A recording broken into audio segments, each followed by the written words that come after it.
What's up, everyone? Welcome back to my channel, Holy Humanist. Thank you all for tuning in. If you guys could let me know if you can hear me correctly and if the visuals are okay, that would be awesome. So today we have an incredible guest with us once more. But before I kind of introduce the guest and bring him on, I just want to bring something to your guys' attention that was recently just brought to my attention, because it would be absolutely wonderful if we could have your help with this. So I'm just going to share my screen.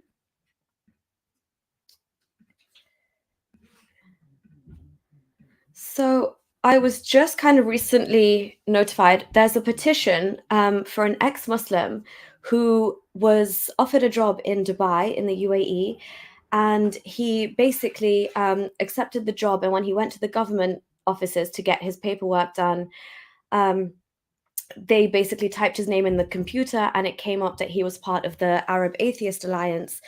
And well, you guys can hear for yourself what's happened. So there's a petition going around, and let's just read the petition quickly. And then I would really implore for everybody to just take like 30 seconds out of your day to just sign this petition. He just needs 500 signatures. There's 317 already. So yeah, just popping your name down if you have a pound or two to spare to kind of just boost the noticeability of this, that would be amazing. So Akram Abdurrahman, he started this petition for the UN to actually acknowledge his case. But he goes, "Dear Sir, Madam, I was working in the United Arab Emirates since 2018. I received a new employment contract in Dubai, and I went to the government office for some procedures in order to start a new career. And the moment they checked my full name on the computer, I immediately got arrested, beaten, humiliated during the investigation." That happens all the time. Jailed, and after hunger strike, I got deported. All of these abusive actions occurred because I'm a member of the Arab Atheist Network. Sorry, not alliance, it's the network, and for being ex-Muslim. Under custody, the cell contained 23 prisoners. All of them are extremely religious. And after being deported from the UAE, I arrived to my home country airport. I got banned from travel and arrested again.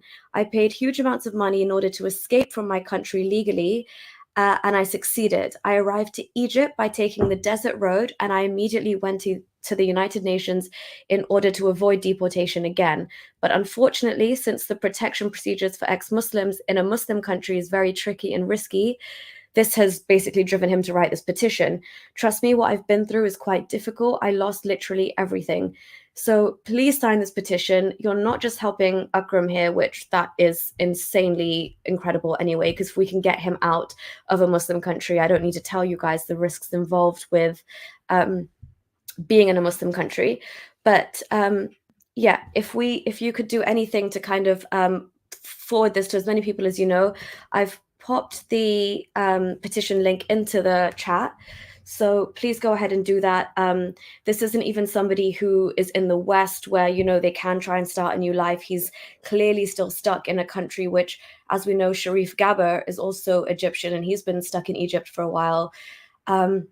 And all we have to go off is the basis of his tweets. So we don't need to think twice about, you know, how dire and tough and difficult and risky the situation is for people in Egypt trying to escape.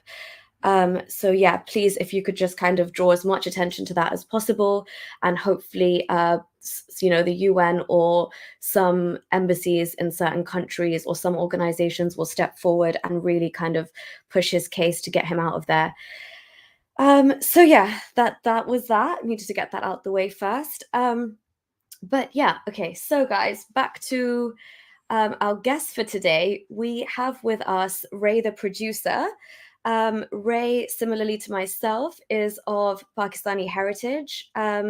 Similarly, again, he's also lived in the Middle East. So we have a lot to talk about, a lot to unpack, a lot of kind of shared experiences and perhaps very different experiences. And Ray has also recently just started his activism, which we will be talking about further along in the stream. And I'll also add the link to his channel in this banner. So keep an eye out for that, guys. So without further ado, let's introduce and bring on Ray. Ray, thank you so much for being here and joining us. Thank you for having me, Nuri. I really appreciate the opportunity. No problem at all. So, obviously, I know a little bit about you. I've seen some of your interviews in Urdu, and I've seen the work that you've been doing on your channel. But let's pretend this is a completely blank slate. So, for my viewers who perhaps don't know you and would like to know you, can you just kind of start us off with a small introduction about yourself, who you are, your background? Well, first of all, go sign that petition because, a lot of people don't realize this, but atheists are one of the most persecuted minorities, if I'm not mistaken, Nuria. Atheists are Yeah. probably they're up there with the rest of the persecuted minorities, but we don't hear about it as much. So please sign that petition and do the right thing. And thank you, Nuri, for bringing that up to our attention because I was not aware of that. So No thank problem. you. You know, honestly, when you have had experiences in the UAE, obviously this one resonates quite close to my heart because I understand the way that the police treatment can go down, and you know how something so seemingly benign can turn into the biggest case there. And we all know what those desert prisons are like, and you know the lack of legal representation and signing forms in Arabic. Just all of that, the hyped up allegations, and clearly, like you said, the fact that just for a thought crime you are punished in these countries, and we need to get people to a point of safety where they're no longer in the shackles of a sharia bound country. That's why we really do need your help, guys. But yeah, thank you, Ray, for touching on that as well. Thanks, Nuria. So, a little bit about me. I was born in Pakistan. I have a bit of a British accent, not as British as Nuria's. She's got the proper British accent. I have the well-traveled British accent. But I was born in Pakistan. I grew up in England. I grew up in the Middle East, all over the Middle East. So, as Nuria mentioned, we do have quite a few things in common. And I was born in a Sunni family, and just like all good Muslim boys, I went to the madrasa. I read the Quran. Now, the interesting thing I talked about yesterday on my stream as well is that when Muslim children are taught the Quran, they usually start the beginning and in India and Pakistan, the Quran is split into something called siparas, or juz in Arabic. So 30 chapters, because apparently it is a bit expensive, which is funny, excuse me, to me, because it's the word of God, but it is expensive to actually print out large volumes of Qurans. So God didn't.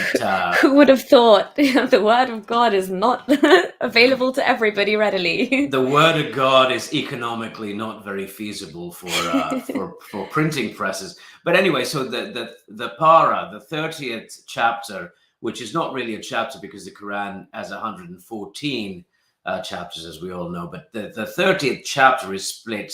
I mean, they've split up the Quran into 30, and the 30th chapter is called Amma Yatasa'alun. So why do you question? That's the Arabic, the translation. So I started with that. I read the Quran, and I studied Hadith, and I always had my doubts though, and I was also a bit of an inquisitive fella because I always wanted to know what was actually being said. I was really curious what is being said in Arabic because I eventually learned Arabic. I learned to speak Arabic growing up in the Middle East, as Nuria, you are well aware. We learned to speak a bit of Arabic, Mhm. ma salam, afwan, shukran jazilan, ما في كيف مشكلة ما حبيبي. ما في مشكلة كيف الحال, so on and so forth. And also because of how pervasive Arabic is in the Urdu language. Mm, If you can read Urdu, you can read Arabic, and then that's yes. one of the chief complaints or objections of Muslim apologists, that you can't translate the Quran because Arabic is a far superior language. Well, I don't know if it's superior or inferior. I do know that it's a language. I do know that anybody can read Arabic and learn Arabic, and so I did. And I was also something that Nuri and I have in common. Growing up in England and the Middle East, we were lucky, I would say blessed, to have grown up with Hindus, with Sikhs, with Christians. Yeah. And when you have friends that are Hindus and Sikhs and Christians, how can you not be curious about what they believe and about what they're doing? And, you know, my thing is, you know, Nuria knows, I've always been more about the person. If I like you, I like you. It doesn't matter where you're from, what you look like, what you believe, what you eat, what you don't. If I like you, I like you. So I went out of my way to find friends that were kindred spirits. And because of that, I ended up learning about Hinduism, Sikhism, about Judaism, about Christianity. And of course, you know, growing up in England, you know, we have the Anglican Church, which is kind of a milder version of Christianity, you know, but we do end up sort of being exposed to all of these religions and all of these cultures. And I think the problem that I'm sure we'll discuss, the problem with places like Pakistan is that they're so insular. They don't know anything but Islam. To them, even someone that's, you know, out of their sect is an alien, is a foreigner. Forget about, oh, there you are. Forget about, sorry about that. Forget about Hindus, forget about Christians, but Muslims, they don't even, oh, Gulzar Panditji, how are you, buddy?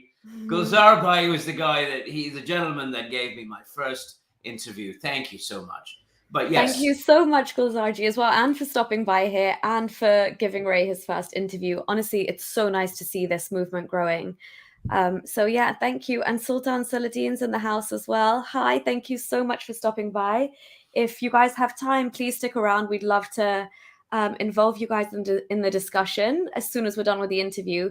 If you have time, I understand it's late for people in Europe. I just want to, sorry, Ray, real quick, I just want to say Veronica Ward, thank you so much for becoming a new member. That's awesome. I really appreciate it. Edgar, just to answer your question, on a cell phone, how can you sign the petition? That link should still be operable on a cell phone. Like, you should just click the link and it would redirect you to the page. But if you're still having issues, let me know and I can put it somewhere else. But yeah, I actually signed it on my phone earlier today, so I think you should be able to do the same. But yes, sorry, Ray, carry on. No worries. You were going very well. No worries. So basically, you know, that's the thing that Nuria and I have in common, is that we grew up sort of very multi-culti. We grew up with Hindus, we grew up with Christians, we grew up with all sorts of races. And, you know, England and the West are more, I would say that they are more, I mean, I don't want to use the secular word just yet, but there's more diversity. And I think diversity is a wonderful thing. Don't mind the dogs barking in the background. I'll put them to sleep in a little bit. Don't worry. No worries. I'll go over there, you know, and I'll recite some verses and, you know, put them to sleep. But so please don't put them through that. Play some soothing dog music, not the verses. I'm asking for their sake. Oh God, that's funny. But yes, so at some point, you know, like when I was 14, 15, I went to do the Hajj. And at that point, like, I would like to say that, you know, I was, you know, as they say, a little too, my teachers used to say, you're too clever for your own good.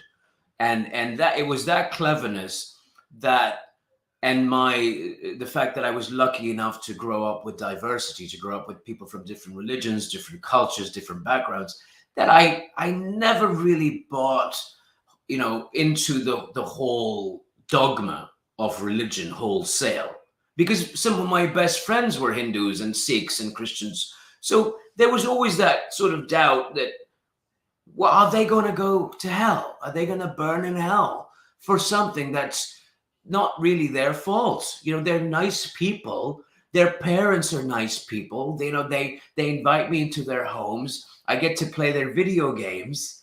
I get to eat their food. So that did help. But Nuria, that the virus of Islam is very hard to get rid of. There's a lot of people who are nominal Muslims, but they still believe in the one God. They still believe that they pretend to be deists. They say, well, it's Allah is, or everything is Allah, everything is God. God, that's how my mother is, and I don't have a problem with that at all. But you are deluding yourself a little bit, because a deist doesn't really believe in the religious God. A deist believes that it is not a personal God that answers prayers and puts you in hell and all of those things. So I always had those questions at the back of my head, and the Hajj really, it's we're looking at a series of doubts that just added up to that sort of liberation that ultimately took place, and that liberation took place on 9/11. As soon as 9/11 happened, I knew, but the seeds of doubt had already been sown. Mm-hmm. So can I just ask, what when you say you'd always had questions, like literally from, what age bracket are we talking? Were you just questioning it from the outset completely, or is it how old were you when your brain was ticking and you were asking all those questions? My mother would tell you that I was such a pain in the ass that when she would take me anywhere in Pakistan, whether it was at a family gathering, or when people were reciting the Quran or any kind, I would always ask them questions. I mean, at 6 or 7 years old, I would ask questions like, what does this mean? Who is Allah? Where did he come from? Can I talk to him? Like, what's going on? I mean, look, my problem is that I've always been a bit of a wise ass, a smart ass. Okay, so comedy is my go-to for everything. Whenever there's something that's problematic, whenever there's something that I find myself in something that in a conundrum that I can't quite explain, I always turn to comedy. And Islam and comedy are like oil and water. They don't quite mix. That's why you don't have a lot of, you had George Carlin, you had Bill Maher, you've got Jewish comedians, Christian comedians, so-called, but you don't have a lot of Muslim comedians. I mean, my buddy Veer Das got in trouble recently for basically telling the truth about what's going on in India, even though he loves India. So my problem was always that I was always curious, and I was always asking questions. But I'll tell you something, Nuri, and I think that you'll agree with me that we always came from a place of love and understanding. The reason I'm not a Muslim isn't because I had hatred for it, or because I'm a Jewish agent or whatever, Israeli agent. Sure, Ray? You sure about that? Look at this Israeli face right here, ladies and gentlemen. That is the face of Israel. But the reason why we move on from Islam is because Islam doesn't have any answers. And the more you study Islam, and the more you read the Quran, and you go to the Hajj, and you read the Hadith and the Sharia, it raises more questions than answers. And that is why there is this dogma: read the Quran in Arabic, don't read it in the vernacular. Yeah. And they stole this from Catholicism. But hey, Christians have reformed. Hindus have reformed to a large extent. Jews have reformed to an extremely healthy degree. It's about time that the Muslims started to think about this and ask themselves these questions that we've been asking.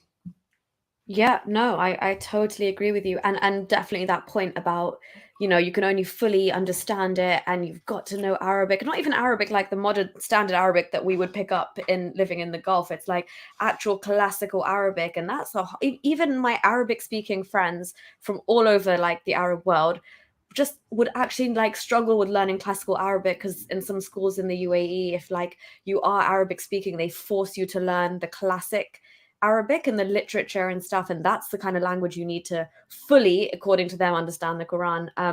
But yeah, I always had an issue with that. I would always think that that was a massive point of contention for me, that why has God chosen such a specific language? And even then, it's so like even within that, it's like, oh, if you don't get it, it should be spoken in the or understood in the Qurayshi dialect. That's so minuscule compared to the rest of the world. Like, even just being a Pakistani, I thought, how is that fair? Why isn't it accessible in Urdu to, let alone English? But yeah, so I totally agree. So that's interesting. You kind of always had questions. Nuria, I want to say Yeah. something to sort of piggyback off your point.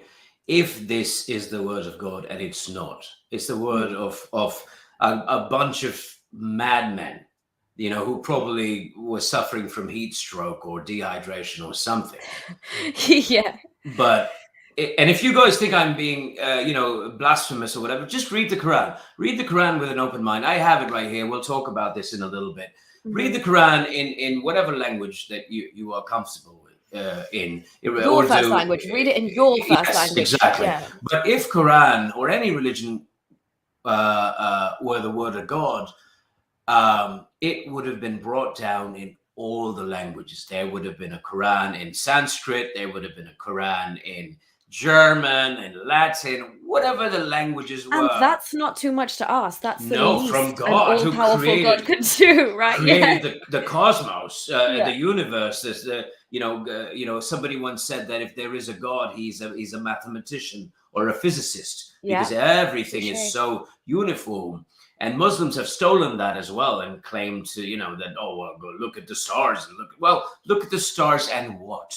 Yeah. Look at the stars and what do you have to add to that? So if this were the word of God, it would have been brought down. I mean, for crying out loud, Stephen King's books have been translated in more languages than the Quran. Stephen King, the guy who wrote about a clown.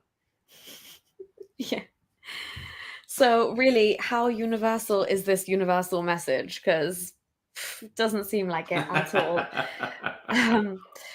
Let alone eternal and timeless. And you just recently did a stream actually on what is like the, so special about the Quran. You actually did it in Urdu, but I would definitely like to touch on that later as well, because that was thoroughly enjoyable. And when you we're going to go into this anyway, but when you were making comparisons with like Nusrat Fateh Ali Khan and that kind of thing and the Swan Song, it's really interesting to we love Nusrat Fateh Ali Khan. I mean, it's one of the good things to come out of Pakistan. King Khan himself. Yeah, he definitely is a national treasure.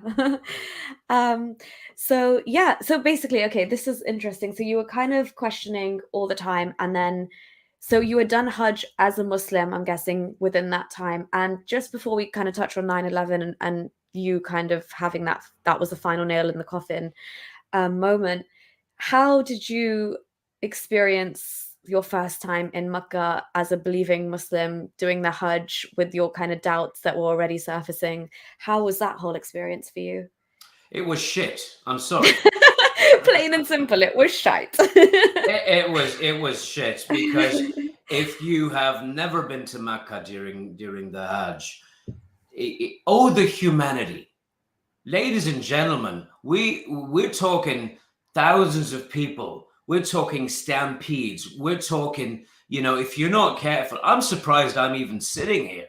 The closest I came to death, Nuria Khan, was in Mecca during the Hajj. I was a child. I was a kid, and you're looking at like just a tidal wave of humanity, and they will stomp on you. They will push you down. And people die every year in the Hajj. People die from heat stroke. They die from dehydration. They die from being trampled. Yeah. And when I saw that, and believe me, again, there's a word in Urdu. Urdu, there are some beautiful words. All languages are beautiful. Arabic is beautiful. Exactly. I speak Arabic. I love their music. I grew up in the Middle East. But no language is the language. And there is a reason why English sort of has become the lingua franca of the world. There's a reason for that. We can talk about it later. But Mhm. there's a word in Urdu, it's called husn suluk, which means uh, um, out of the kindness or the purity of one's heart, good intentions. So we all read these books, we all believe with good intentions. And I went to the Hajj with good intentions. I wanted to understand this God and this prophet. And it wasn't like I had some sort of atheist virus. But that's the problem with Islam and frankly all dogma is it's dogma for a reason, because as soon as you start asking questions, it starts to get wobbly. And when I went to Mecca, what I saw, and people going around this Kaaba, and growing up, listening to, and Nuria back me up on this, we are told how pure we believe the one God. Yeah. We're so much better than polytheists. We're so much better than the Hindus, the stone worshippers. They worship stone gods. And what is the Kaaba?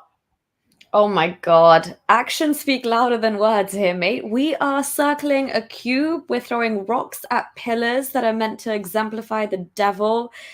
And what is going on here? We're running between two mountains. It's just a. Use your brain. All of the Muslims, the intelligent, brilliant, smart Muslims, there's many educated Muslims. Think about it. Mhm. What is that? Why are you going around that thing in a circle? Why was that a pre-Islamic tradition that somehow managed to remain in Islam, even though the Prophet Muhammad, peace be upon him, was supposed to rid Islam of all of the pagan traditions, but he found it expedient politically and socially, and there's a term for it. It's called religious syncretism. I always fumble that pronunciation. Syncretism. Syncretism. Syncretism, I guess. There There you we go. go. Religious syncretism, where you Hmm. absorb the beliefs, the traditions of one religion into another. For example, the Romans absorbed all of the Greek gods into their own. They also absorbed a lot of Egyptian gods. Say it with me. Syncretism. There we go. We got this. Syncretism. We got this. Syncretism. Yeah. Yes. Because English is a very funny language. It's very difficult. But you're going around this cube, like Nuria said, you're throwing rocks at these pillars that are meant to represent Satan. What is that if not paganism, polytheism, shaving of the head, ritual cleanliness, washing your hands, doing this to ward off the devil, Allahu Akbar, warding off the devil? That all of these things come from animism. All of these things come from paganism. They come from the Dark Ages. And here we are in 2021.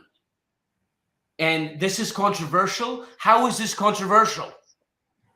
Yeah, exactly. And like it's all there in their own sources again. Like, you're not making anything up. We're not stretching the truth here.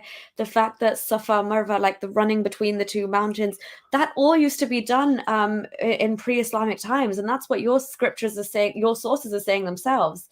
It's literally, yeah. I just wanted to add, Anuria, Safa and Marwa were two lovers. In there's a book called The Book of Idols by Ibn al-Kalbi. You can find this on Google. It's a PDF. This is the book of pre-Islamic deities and pre-Islamic traditions. Safa and Marwa were two lovers. I'm not making this up. Who made love in the Kaaba, and the pre-Islamic gods turned them into stone. And so Safa and Marwa were the locations of the two stone, they were petrified, as that's where the word petrified comes from, turned to stone. And we're still going around those locations, and we still use those names, Safa and Marwa. Pagan, polytheistic. Fully pagan, yeah. Fully pagan. So much for the purist, free of polytheism, free of shirk. Islam is full of shirk. Yeah. Shirk it off if you want. I mean, it's made it into the Quran itself. What else are the satanic verses? I mean, for crying out loud, if you want to talk about, paganism or worshipping. I mean, it was interesting that those were actually female gods. I was like, well, and the daughters were worshipped, and then Muhammad just kind of completely flipped. But yeah, so yeah, that's kind of there. It's in your own scriptures. You know what I found really funny though, Ray? Like when you do actually go and you do the thing between Safa and Marwa, they have the green lights to mark where you're supposed to speed up. So funny. Like you're casually walking and then you suddenly have to pick up the pace. I was like, oh, this is just like a little circuit workout thing. We still need help. We still need the help of electricity Yeah. and modern science to do the Hajj. Those places are air conditioned. I will give them credit. They're air conditioned. There's a lot of modern conveniences. Let's just say. Yeah, exactly. Just before we go further, I just want to say, address Stop Scamming Man. Thanks so much for the super chat and your support as always. Stop Scamming Man is saying Quran has awful apologetics. It's written in pure Arabic. Therefore, he isn't borrowing from this guy. If there were others like Allah, they'd squabble. Yeah, they definitely would squabble. It's just like, who is the more narcissistic, vengeful deity out of them? Because Allah is pretty good on his own, I'd say. But yeah, it has absolutely awful apologetics. And looking back, I can't believe that I actually bought into like the complete logical fallacy that this book is the eternal, timeless, perfect word of God because it says it is, or the prophet says it is. Like to believe that for so long and not even know, like truly in my own understanding, as you know, having English as my first language, what it says and revering it this much. Now when I read now when I've actually read it for what it is and I see the apologetics, it's laughable. But yeah, do you have anything to comment on that, Ray? Well, you mentioned the daughters of God, Maneth, Aleth, and Uzzah. Yeah. And the objection to worshiping those goddesses wasn't that they were false goddesses, but the fact that they were female. Mm-hmm. God says in the Quran, would you ascribe daughters to God when you prefer sons? When the mere thought of having a daughter darkens your face with grief and sorrow. So for all the Muslims that say Islam is a feminist religion and Islam, promotes femininity and well, feminism rather, it doesn't promote femininity for sure. The Prophet Muhammad said, hey, I don't even want to hear a woman's footsteps. A woman that wears perfume is cursed. There are three things that ruin your prayer. Right. A black dog, a woman, and I forget the third one. I guess a donkey. A donkey. There you go, Nuria. There you go. That's where Islam sees you and women. I like women. I think that they're the best thing. If there is a God, that's a sign of God right there, that there are women. Because if there were all men, I would have offed myself a long time ago. But yeah, there's your feminist religion. And Muslims say that before Islam, Muslims used to bury the Arabs used to bury their daughters alive. There is no evidence of that. Mm-hmm. There is no evidence of that at all. In fact, it's a reference to itself. And you can look at Khadija. You can look at Hind, the wife of Abu Sufyan, and all of these powerful Arab women that were. I mean, Abu Lahab's wife was actually referenced in the Quran. That's how powerful she was. So if all of these women were buried alive, how come there were all these powerful, wealthy women during the time of the Prophet Muhammad, peace be upon him? And why is it that the Prophet Muhammad himself needed a woman? I mean, I'm sorry, but that's how he built his empire, off the back of Khadija. So the Quran and Allah himself promote the narrative, the narrative so much for being a feminist religion. The Quran promotes that narrative that daughters are inferior to sons, because there's a surah, literally, I can look it up. I got my Quran right here. Don't argue and say, well, you're making it up. No, I can. I'll show it to you. I'll pull up Quran.com. It's in the Quran. And God says, I don't want daughters because you don't want daughters. So if you don't want daughters, why would I want daughters? So he's endorsing the prevailing cultural narrative. Mm-hmm. And even honestly, that whole burying their daughters thing, that was one of my strongest points as a woman for like being like Islam freed slaves and Islam stopped little girls being buried alive. But someone even said in the comments the other day, like you said, there's no evidence for that. I really looked into this when I was trying to like figure out if this is true or not. But somebody else said as well, if they were so scarce, why would Muslim men have permission to marry four if they're in such scarce supply? If they were all been buried at birth. Oh, that's a great point. Nuria. It really is. Come on, You. guys. That is a great point. I hadn't thought of that. That's a brilliant point. There were more women than men, and Muslim apologists will tell you that. Yeah, because they'll say they were widowed after wars and blah, blah, blah. Yeah. They will say, well, there were more women than men, and the ummah had to spread, and they, so that's why you had to bring them into the fold. Well, how come? If they were being buried alive, how come there were so many women? Exactly. Shukri Sarif signed the petition. Thank you so much. Guys, this is what we need. We just need people to take like 20 seconds out of their day to sign this. I really appreciate you doing that. So thank you so much. Stop Scamming Man, thank you so much for your support and your super chat again. In the Proto-Gospel of James, an English translation is available in Barham and Spurk Lost Scriptures. Even a celibate marriage to a 12-year-old is portrayed as alien to first century Judean culture. Okay, awesome. I did not know that, but exactly then, do you see like what Islam then brings to the equation? The Prophet himself compared to what was happening in the first century in line with Judean culture.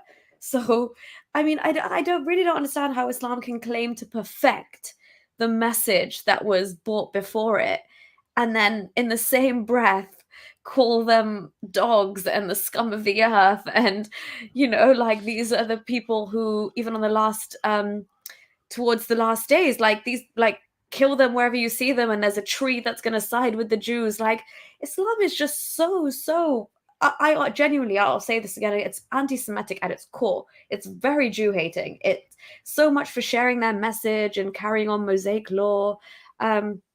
It's sorry. Yeah.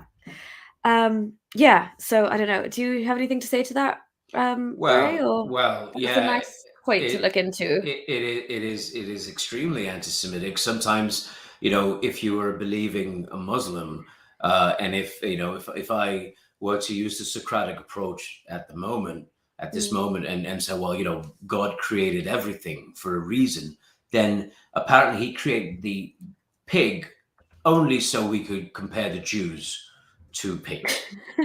Yeah, true. Oh my God, have you seen that hadith? Sorry, I had to share it with like when I was first realizing Islam is just absolutely whack.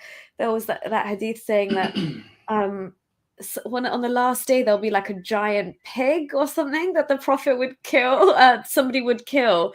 Something won't happen until this giant pig is. And I literally that's when I could not contain it. I just cracked up. And I think I actually showed it to my parents, and I was like, guys, this is like the signs of when Islam will, to like end the world will end and Islam will triumph, when this giant pig somewhere is killed. I do want to say that, for all of those that are fans of history, that are fans of archaeology, pigs were not native to that part of Arabia. Yes. That's a fact. Yes. So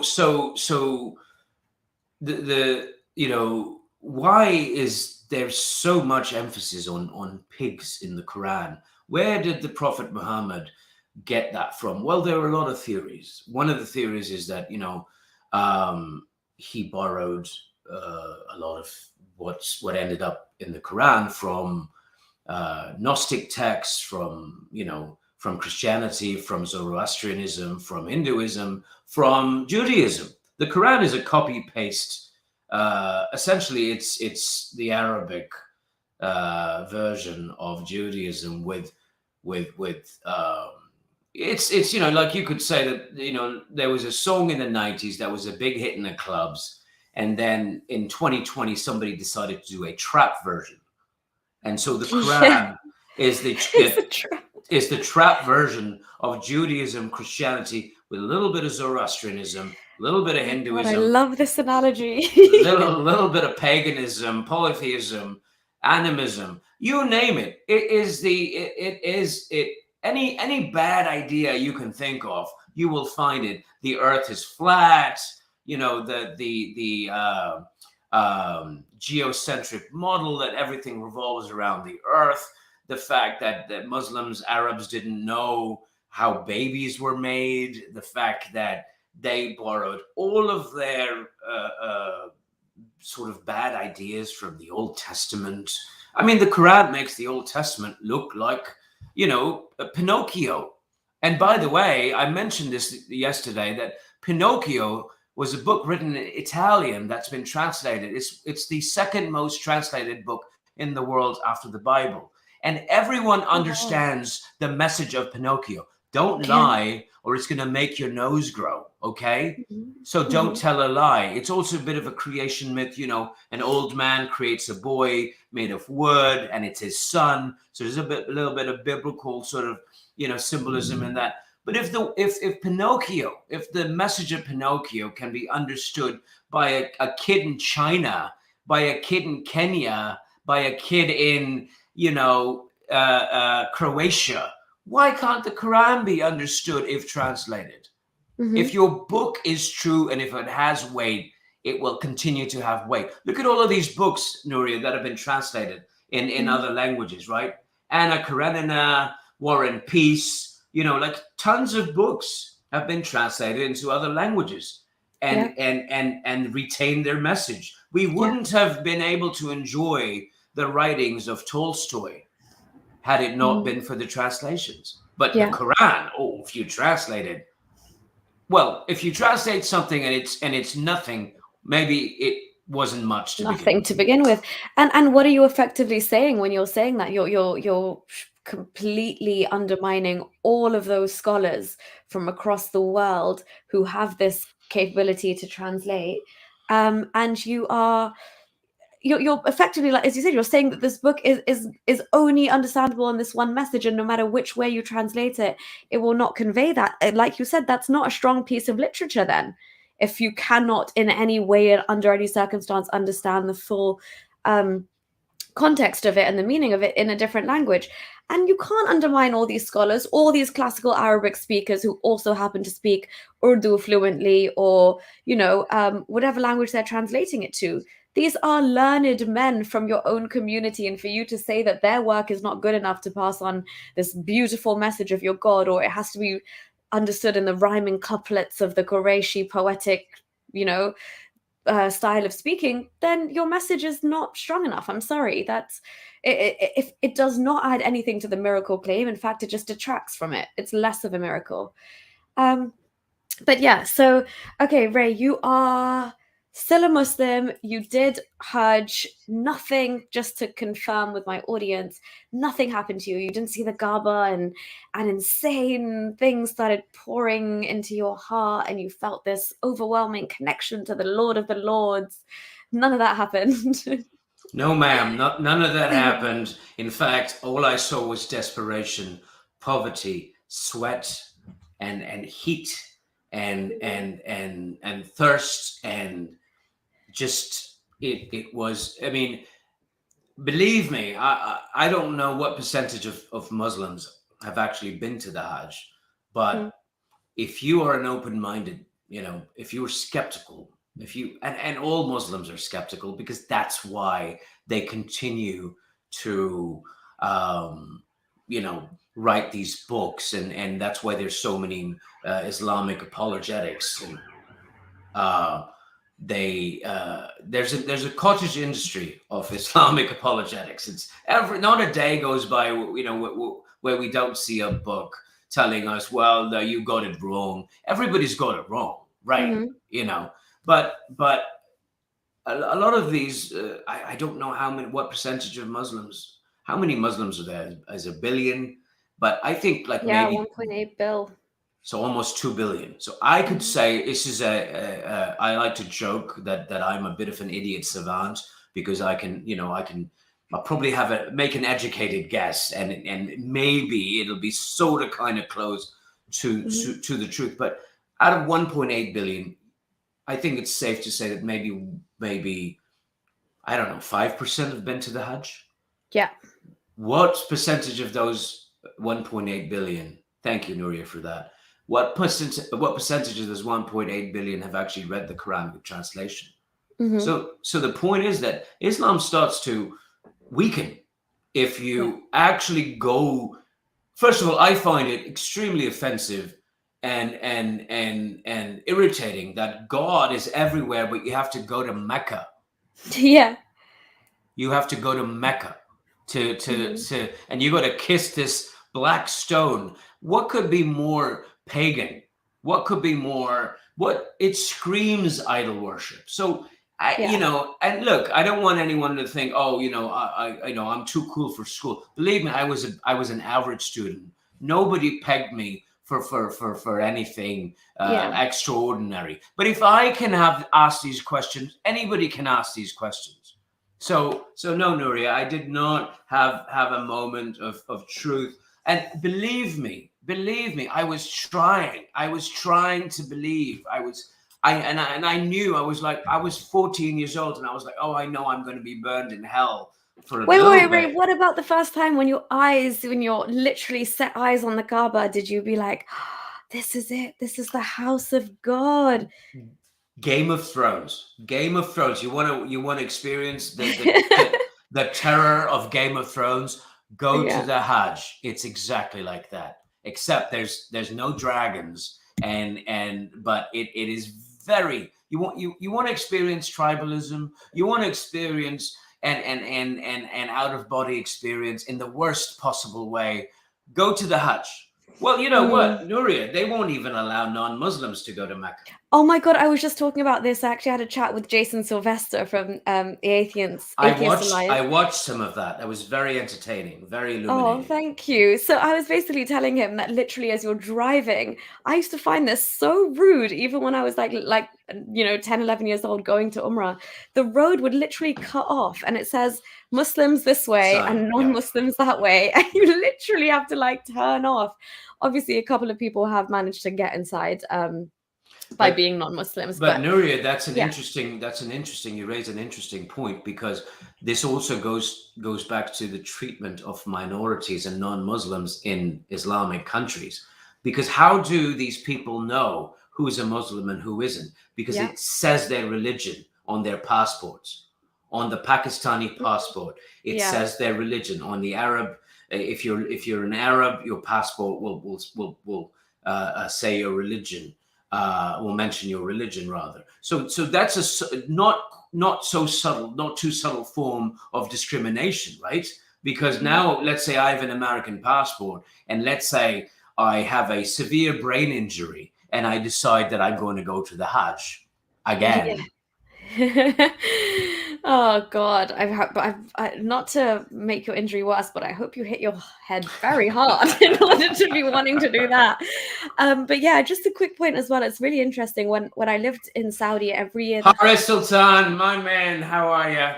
Haris, in the house. Haris, I martyred my nipples for you, Haris. I challenged Daniel Pikachu to that debate.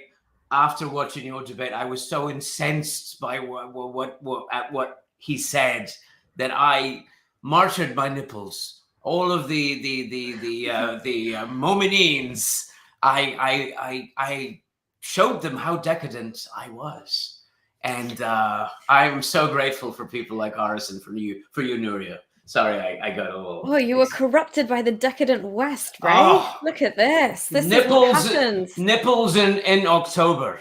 That is.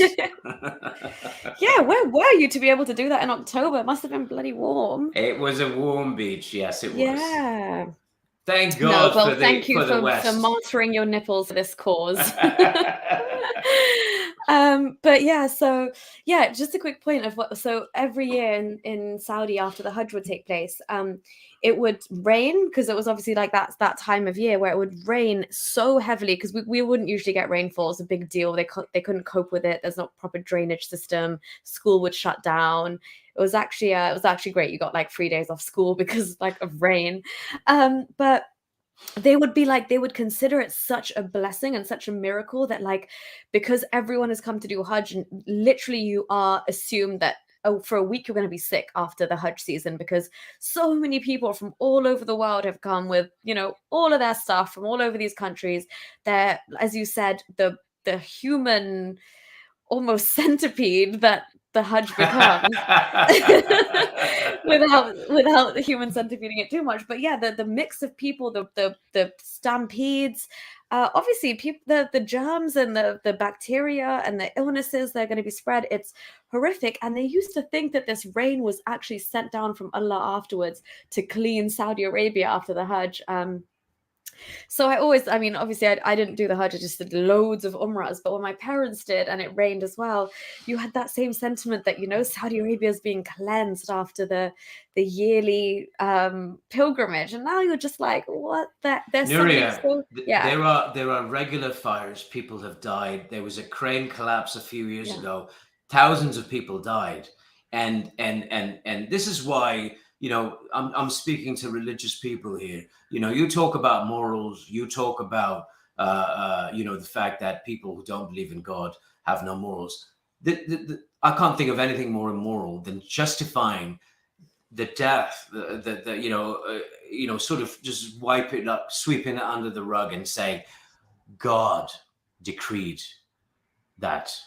So it was. People died because there's sin in the world, and that's why they died. And if you die during the Hajj, you're a shaheed. You immediately go to heaven. And I can't think of anything more perverse than that.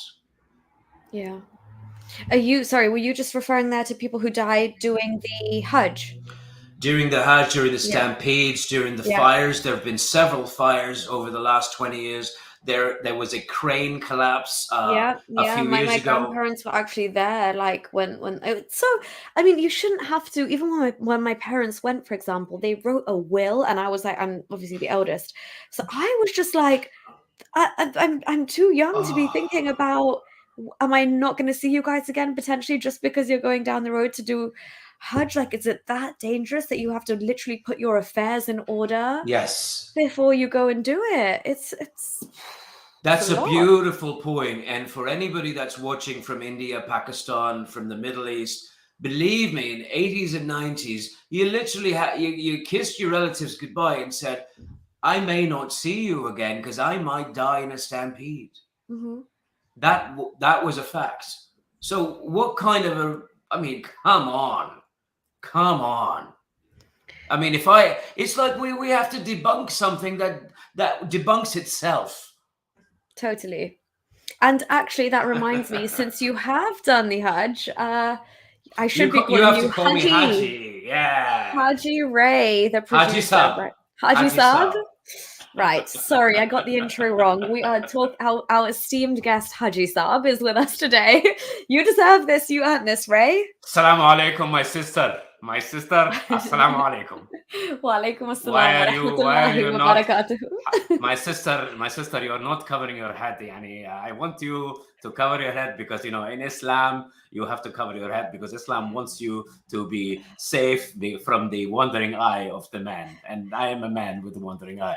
Oh, hey, Mr. Haji Saab, your eyes should be looking downwards anyway. Didn't touching the black stone and kissing the Kaaba and everything purify your heart enough? Not enough Zamzam, I hear.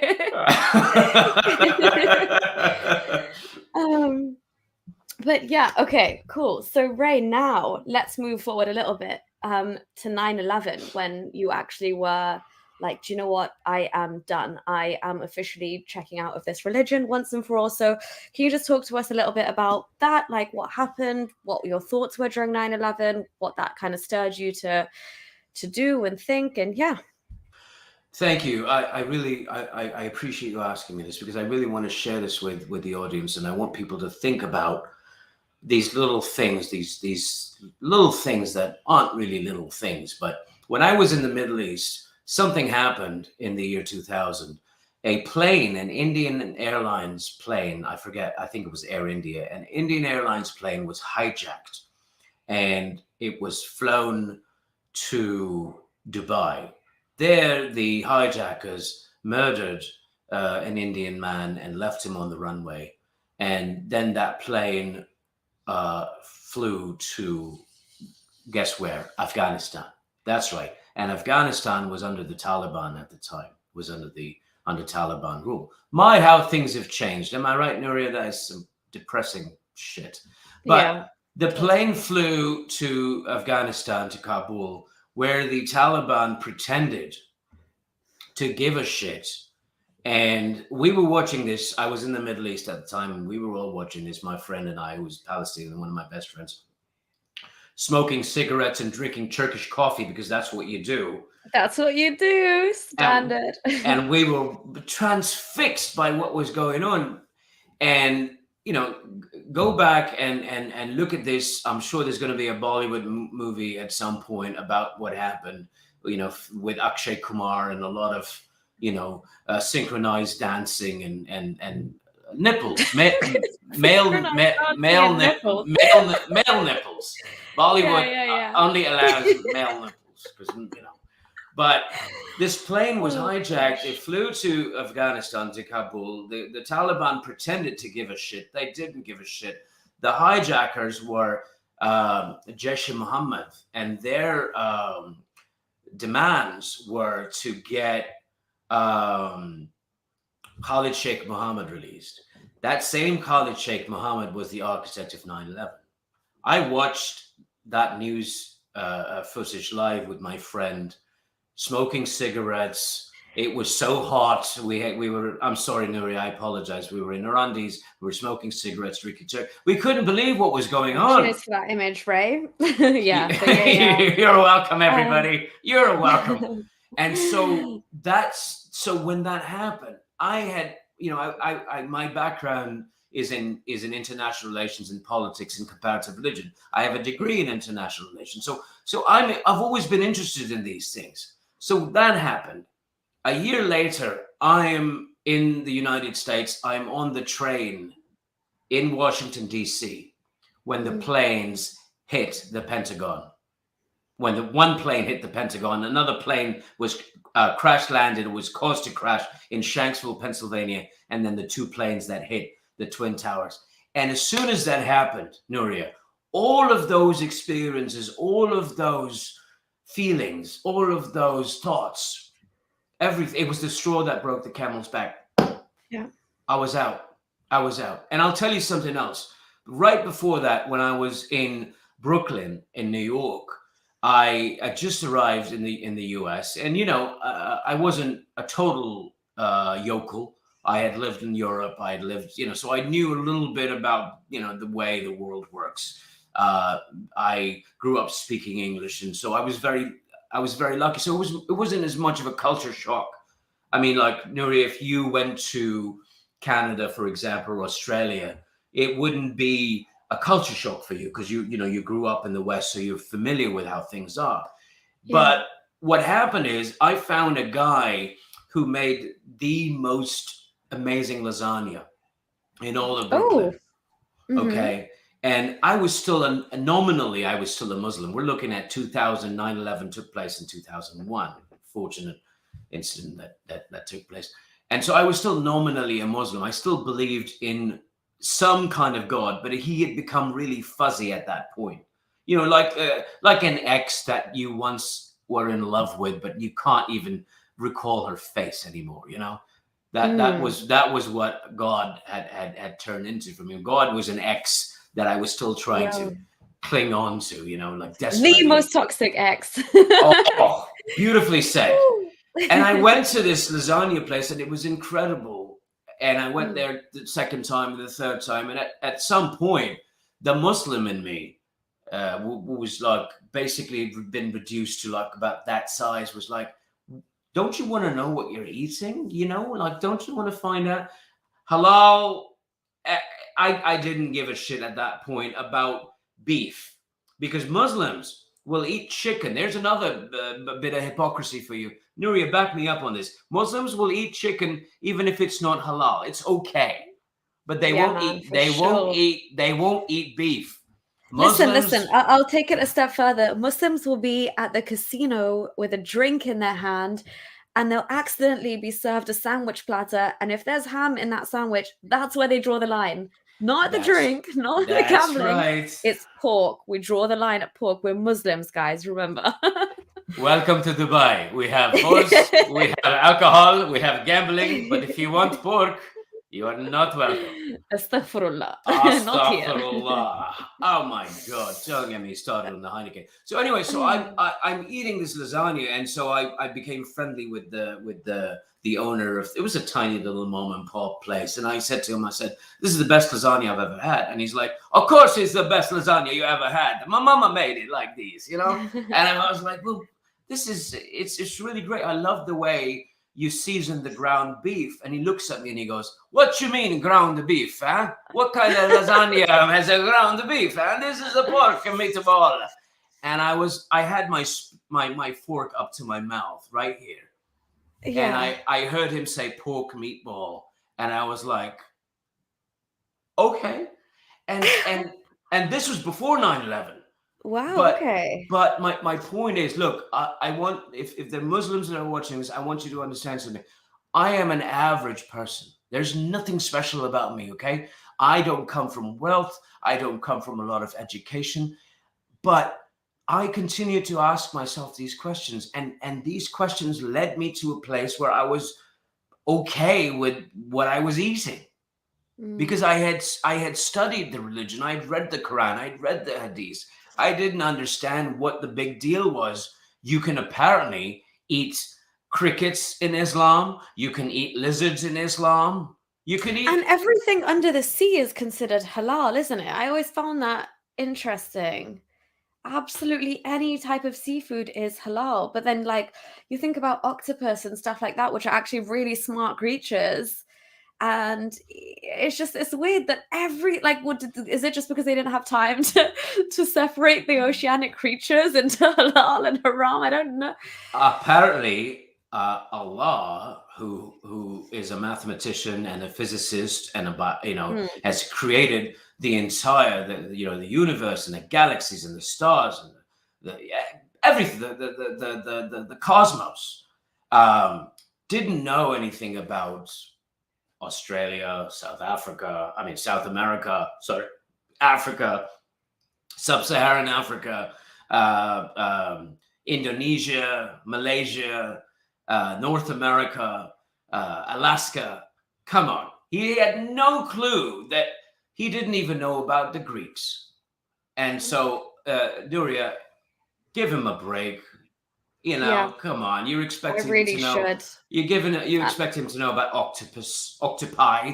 I'm sorry, omnipotent God. I really thought you knew about action, but clearly not. And I think it's one of AP's videos. I think he made the point, or somebody somewhere's made the point, that actually, if you want to tally up pigs compared to Muhammad, pigs have given the world so much more than Muhammad has. They've enhanced and helped the world so much more. Like the transplants that can be done using the heart of a pig, the insulin, the pig skin that's used to make calipers for people with polio, like compare that with how many people Muhammad's killed and the genocides he's undertaken, and because of him, all the destruction that's come to humanity.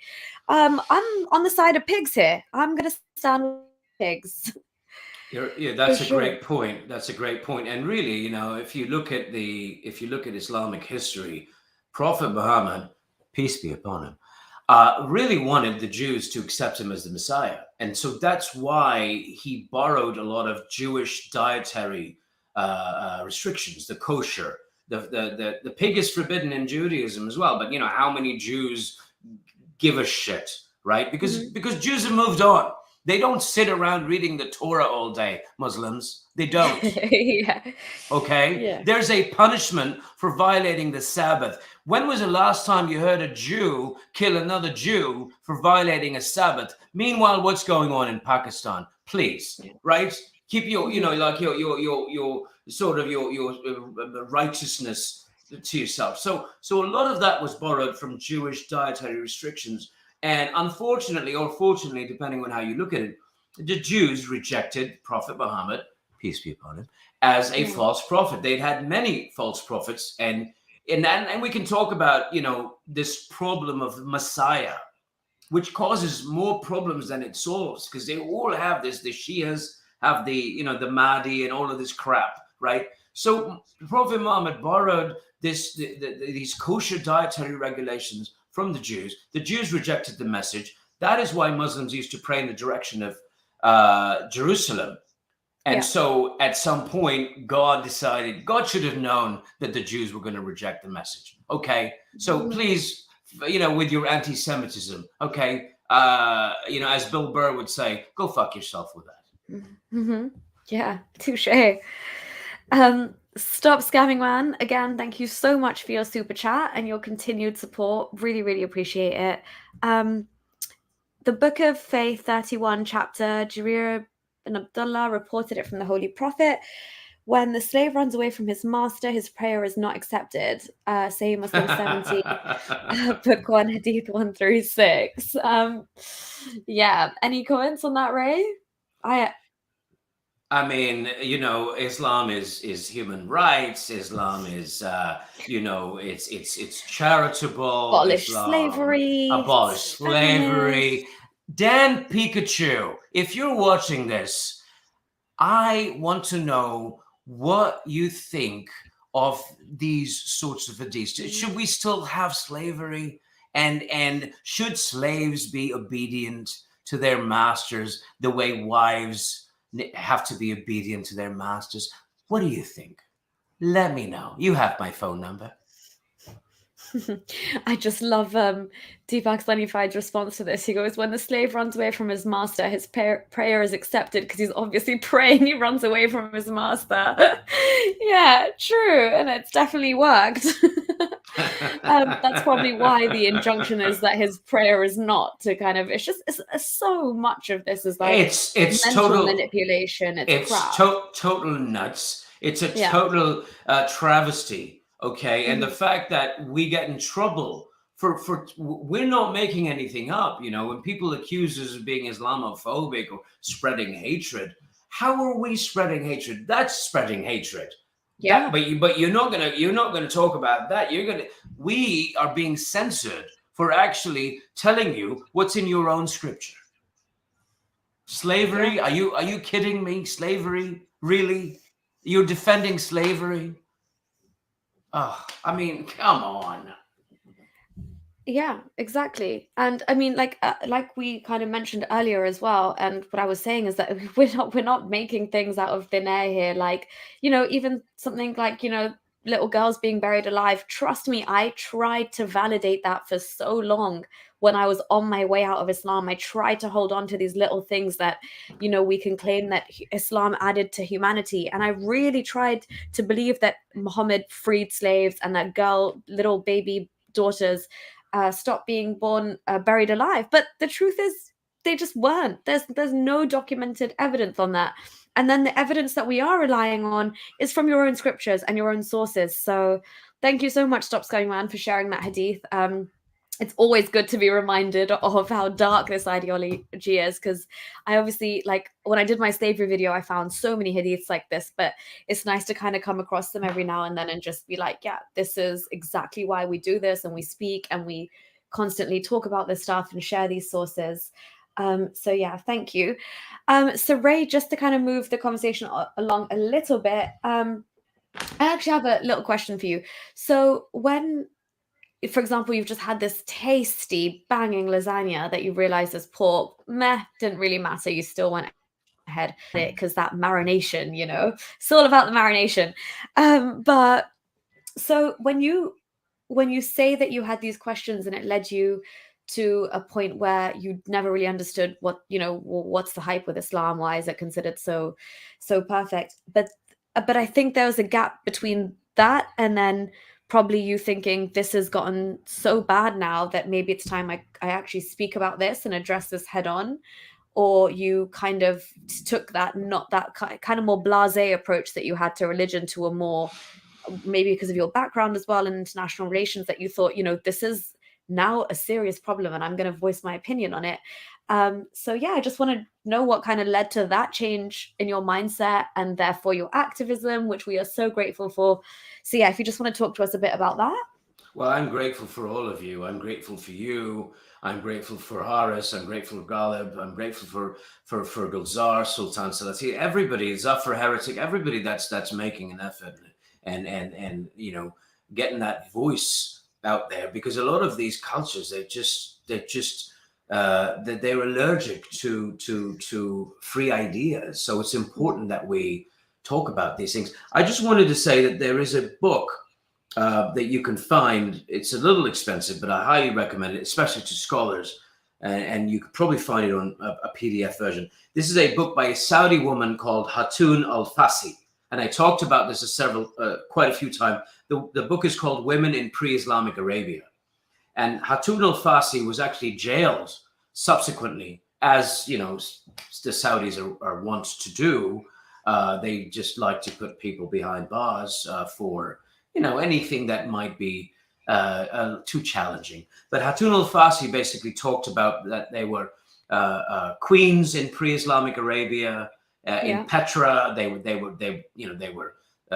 was female royalty, the veils. They were independent. They had wealth. They had inheritance. And even just the fact, Ray, right, that their gods were goddesses and daughters, like what we touched on earlier. That itself speaks volumes. Brilliant idea. Brilliant point. Exactly. And so nobody, come on, you guys, you have to question yourself. But I highly recommend you guys, even if you can't read the book, you could probably get the intro or something on Amazon. But I highly recommend you at least familiarize yourself with the book and appreciate the fact that a Saudi woman who lives in Saudi Arabia, Hatun al-Fassi, had the balls to write this book. I love this.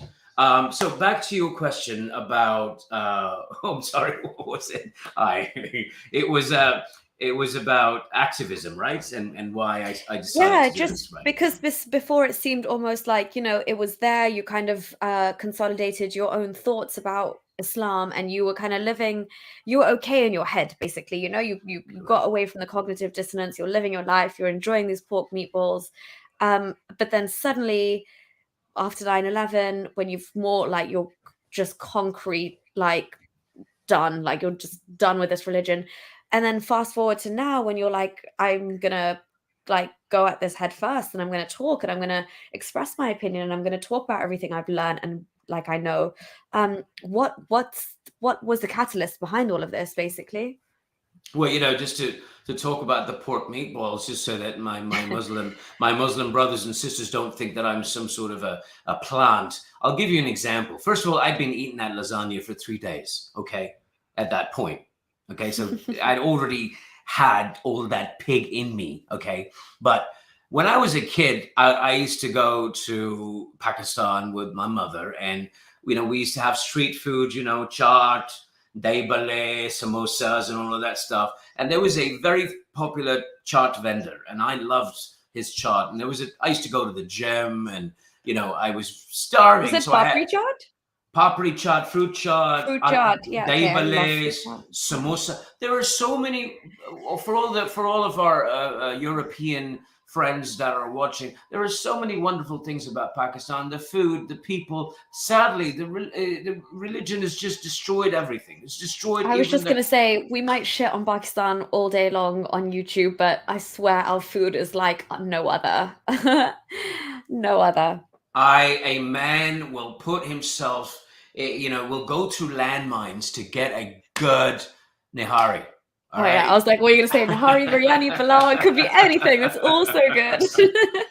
The food is great. The music is great. The culture is great. The poetry. But all of this is ruined because of this Islamic militant Islamic plague. But anyway, I was in Pakistan. I had this chart, and you give them the plate, they give you the chart, and then you want more, they put it in the same plate. So after my third serving, I noticed that there was a fly at the end of the plate. And so I showed it to the guy. I said, "There's a fly in the plate." All right. And he looked at me and he said, without blinking an eye, "You've already had the fly it's in you now. What do you want to do?" So I had already had the pig. What was I going to do? My point is that pig was a series of doors opening for me, and that the final door opened when 9/11 took place, and I was like, I want nothing to do with this religion, because I already knew.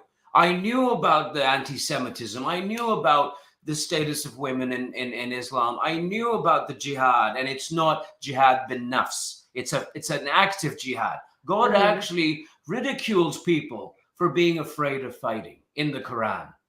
I knew these things. I knew that Muslims had even borrowed their objections to evolution and science from Christian apologists. They don't even have their own lies.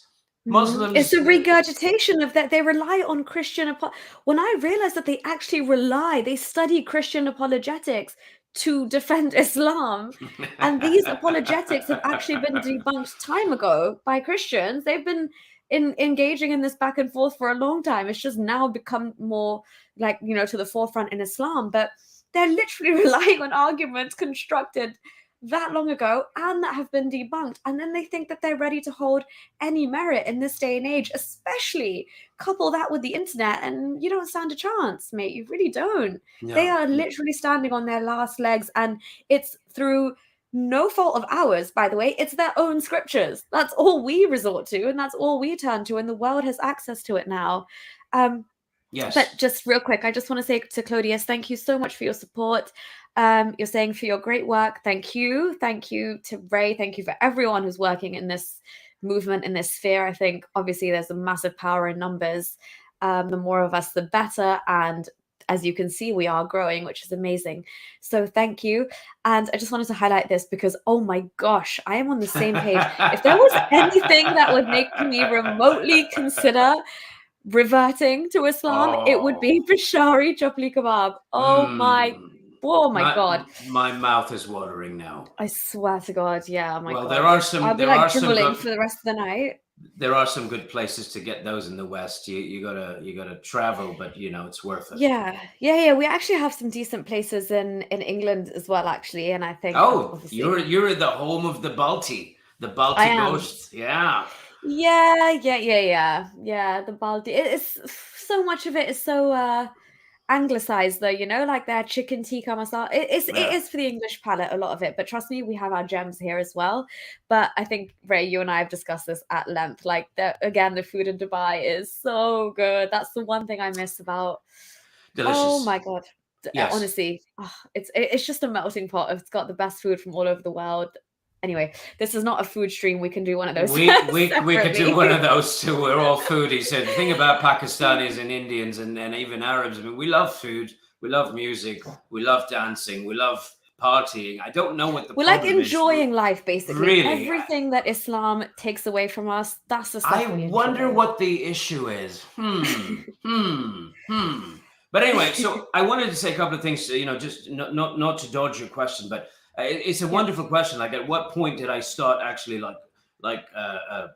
actively taking a part in this?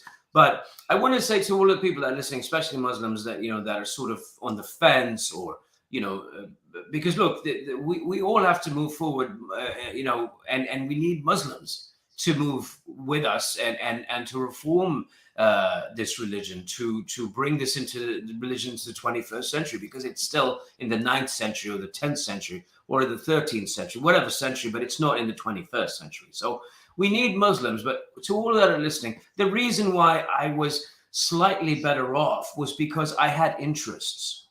I liked to read. I liked going, riding motorcycles. I liked to play sports. I liked to play video games. I had a girlfriend. I had a life. Right. I know, but what do you Shame expect from a on man you. that shows his nipples on camera? What do you expect? True. We should have known. The degenerate West has got you big time. I'm a fitna titna. That's what I am. Wow, you were a poet and you didn't know it. Wish I you didn't had written know the it. Quran. Oh, please don't get me killed. Oh, Oh God. So Oh, my we did point not. is, Yeah. my point is, we've all we have interests. Get a life, as they say, get a life. And so Mm-hmm. when 9/11 happened, I walked away from Islam, but I started to research other religions, and my undergrad was in international business, and my postgrad is in international relations. So that I took a lot of religion classes. So I learned about, I studied comparative religion, and I also happened to work in international relations. So I worked in the fields of, geopolitics, human, trafficking, women's rights, genocide, civil war. And the theme that kept coming up was religion, was race, tribe, language. These are the things that generally lead to conflict. And so I continue to maintain an interest in the field, in the subject, even though I had walked away from it. And the beauty of living in the West is you don't really need to talk about religion. That's another thing that people like Dan Pikachu True. will not tell you, that Mhm. that people in the Middle East, people in Pakistan, people in India, people in these countries are they are force-fed religion, whether they want it or not, on the news, on TV, on the radio, constantly. So Mhm. so I was just living my life. And what happened is two things, Nuria. One, the Taliban took over Afghanistan 20 years later, right on, almost on the anniversary of 9/11. Mm. And everything came full circle for me, because I don't like to bitch and moan and complain about what I had to go through in the United States. I had 1 year of Clinton, 8 years of George W. Bush, recession, war. Oh The my. Yeah. economy went to shit. We had to Yeah. go get registered. I may sound like a Brit. People tell me I'm a Gora, but I was a Pakistani citizen. All of this Mm. stuff that Trump was talking about was already going on in 2002. It was going on in 2003. You couldn't go anywhere. It took me 8 years to become a US citizen. All of that hard work. And I was only 21 years old.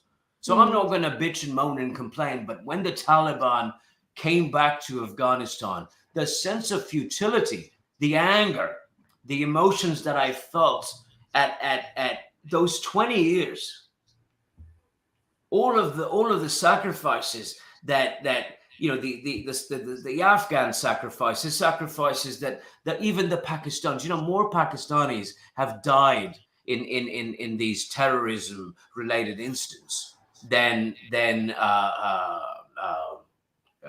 Americans. I mean, you're looking at some terrible incidents that took place. The Pulse nightclub shooting, San Bernardino. You had Paris.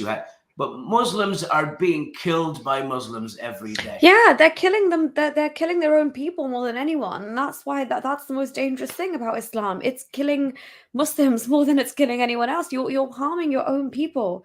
But I do have a quick question for you just on that, because I know obviously you kind of studied religion and you had all these questions, but what was what was it exactly about Islam that you just obviously it was a multitude of things, but what if you could just kind of list them off, like what were some of the main things that you just thought, you know what, no, this is not for me, this is obviously not the truth?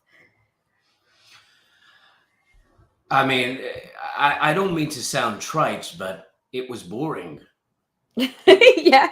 It was boring. Yeah. You know, I especially when you consider it, when you compare it with, like, you know, at least like Hinduism. I had loads of Hindu friends, and I was just so interested because their stories and their creation myths are I on such know. a grander scale. Like, They had comic books and cartoons and for real, they have stories. spaceships like I flying and know. having wars in the cosmos before nuclear was a thing. Like, they've thought it all out. This is far more entertaining on an actual, like, you know, in terms of like stimulating your mind and your creativity and your interest in this. It's similar to the Greeks and stuff. Like, they're gods, and the kind of, like, you know, the beef ensuing between the gods and the vengeance and the plots. Whereas this was just a bit dead in comparison. No pun intended. It really was boring. And again, I think, you know, look, I'm not some, you know, I'm a person of average intelligence, but if an idiot like me can read this book and figure it out, and then anyone can. And I'm not, you know, I'm not saying everyone, you know, should become an atheist or anything, but I would like people to be less literalist and this whole blasphemy nonsense. I really would like, you know, not just the people, but the governments and lawmakers to start working towards abolishing these there's no other word for it, evil laws and practices. But Nuria, I just wanted to say that, you know, really I have to credit Haris Sultan for this, because what was going on was that in, you know, 2020 was a difficult year for all of us. And you know, we had, you know, mankind dealt with a pandemic of you know, previously unheard proportions. I mean, not since the Spanish flu have we had something. You know, we had the HIV you know, epidemic in the 80s, and but it's been a long time since we've had to wrestle with something of such a serious nature. So 2020 was a terrible year. And what happened to me in 2020 was that I lost my family. I was with someone, we were going to get married. I had my little dog, we had a little home, and the relationship ended. And I'm so sorry to hear that. That's horrible. Thank you. I appreciate you. I've healed since then. But you know, when you don't, a lot of people say, and I'm not saying this, you know, just to, like, you know, tell my story, but I know that people listening will hopefully there will be something that resonates. But a lot of people, Nuria, you know, I'm sure you know, when they stop believing in a God, there's this void. What do I do? There's a sense of despair. Yeah. What do I do? And again, like I said, if you have a full life, if you lead a rich life, if you have interests, if you have friends, if you have people you can talk to, you know, you can lessen that pain. But believe me, the only thing I believed in was love and my family. And when I lost that, I had another loss of faith in the wake of that. And you know, Nuria, you couldn't go anywhere, you couldn't travel. You know, I wanted to go to Brazil, I wanted to go to Eastern Europe, you know, and I couldn't go anywhere. So I was stuck in my house, and all I could do is work on my music album, which I did. But all of that pain and anger was amplified when I saw the Taliban come back. And I started going on YouTube and reading. I mean, some of the best analysis was coming from Pakistan because they were right there. And I found Haris Sultan, and I found basically Gulzar Elia talking to Haris Sultan about what a muppet Allama Iqbal was. So Gulzar Elia, thank you for introducing me to this whole thing, because I didn't even know. Because, you know, I am an old atheist. I became an atheist in my 20s, early 20s. None of this stuff was going on YouTube. Yeah. You know, and my heroes like Christopher Hitchens, I was lucky enough to meet him. Oh my God, he's my hero too. You met Christopher? What? He lived in DC.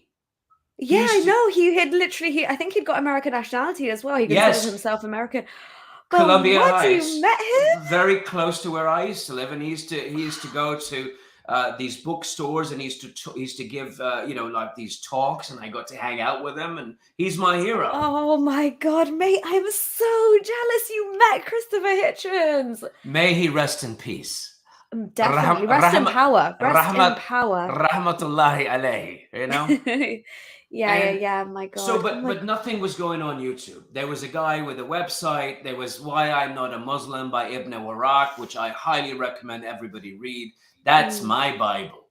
But there was nothing going on YouTube. And, you know, I had moved on from this, Nuria. So for me, YouTube was a place to watch, like, you know, puppy videos. And people being stupid hamsters videos. playing pianos and hamsters, pranks gone wrong. Cat playing the synthesizer.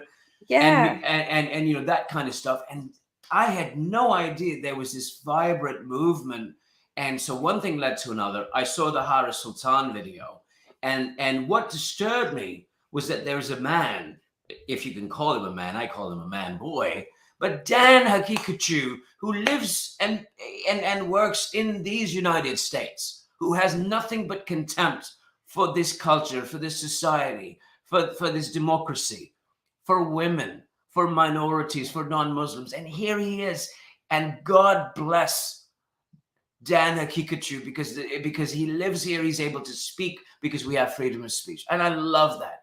But that was the Taliban, my heartbreak, losing my family, watching these people, all of this. I made a little protest video, that satirical video at the beach. I martyred my nipples because I wanted to reach out to Dan Hakikachu and say, how does your brain work? Please tell me.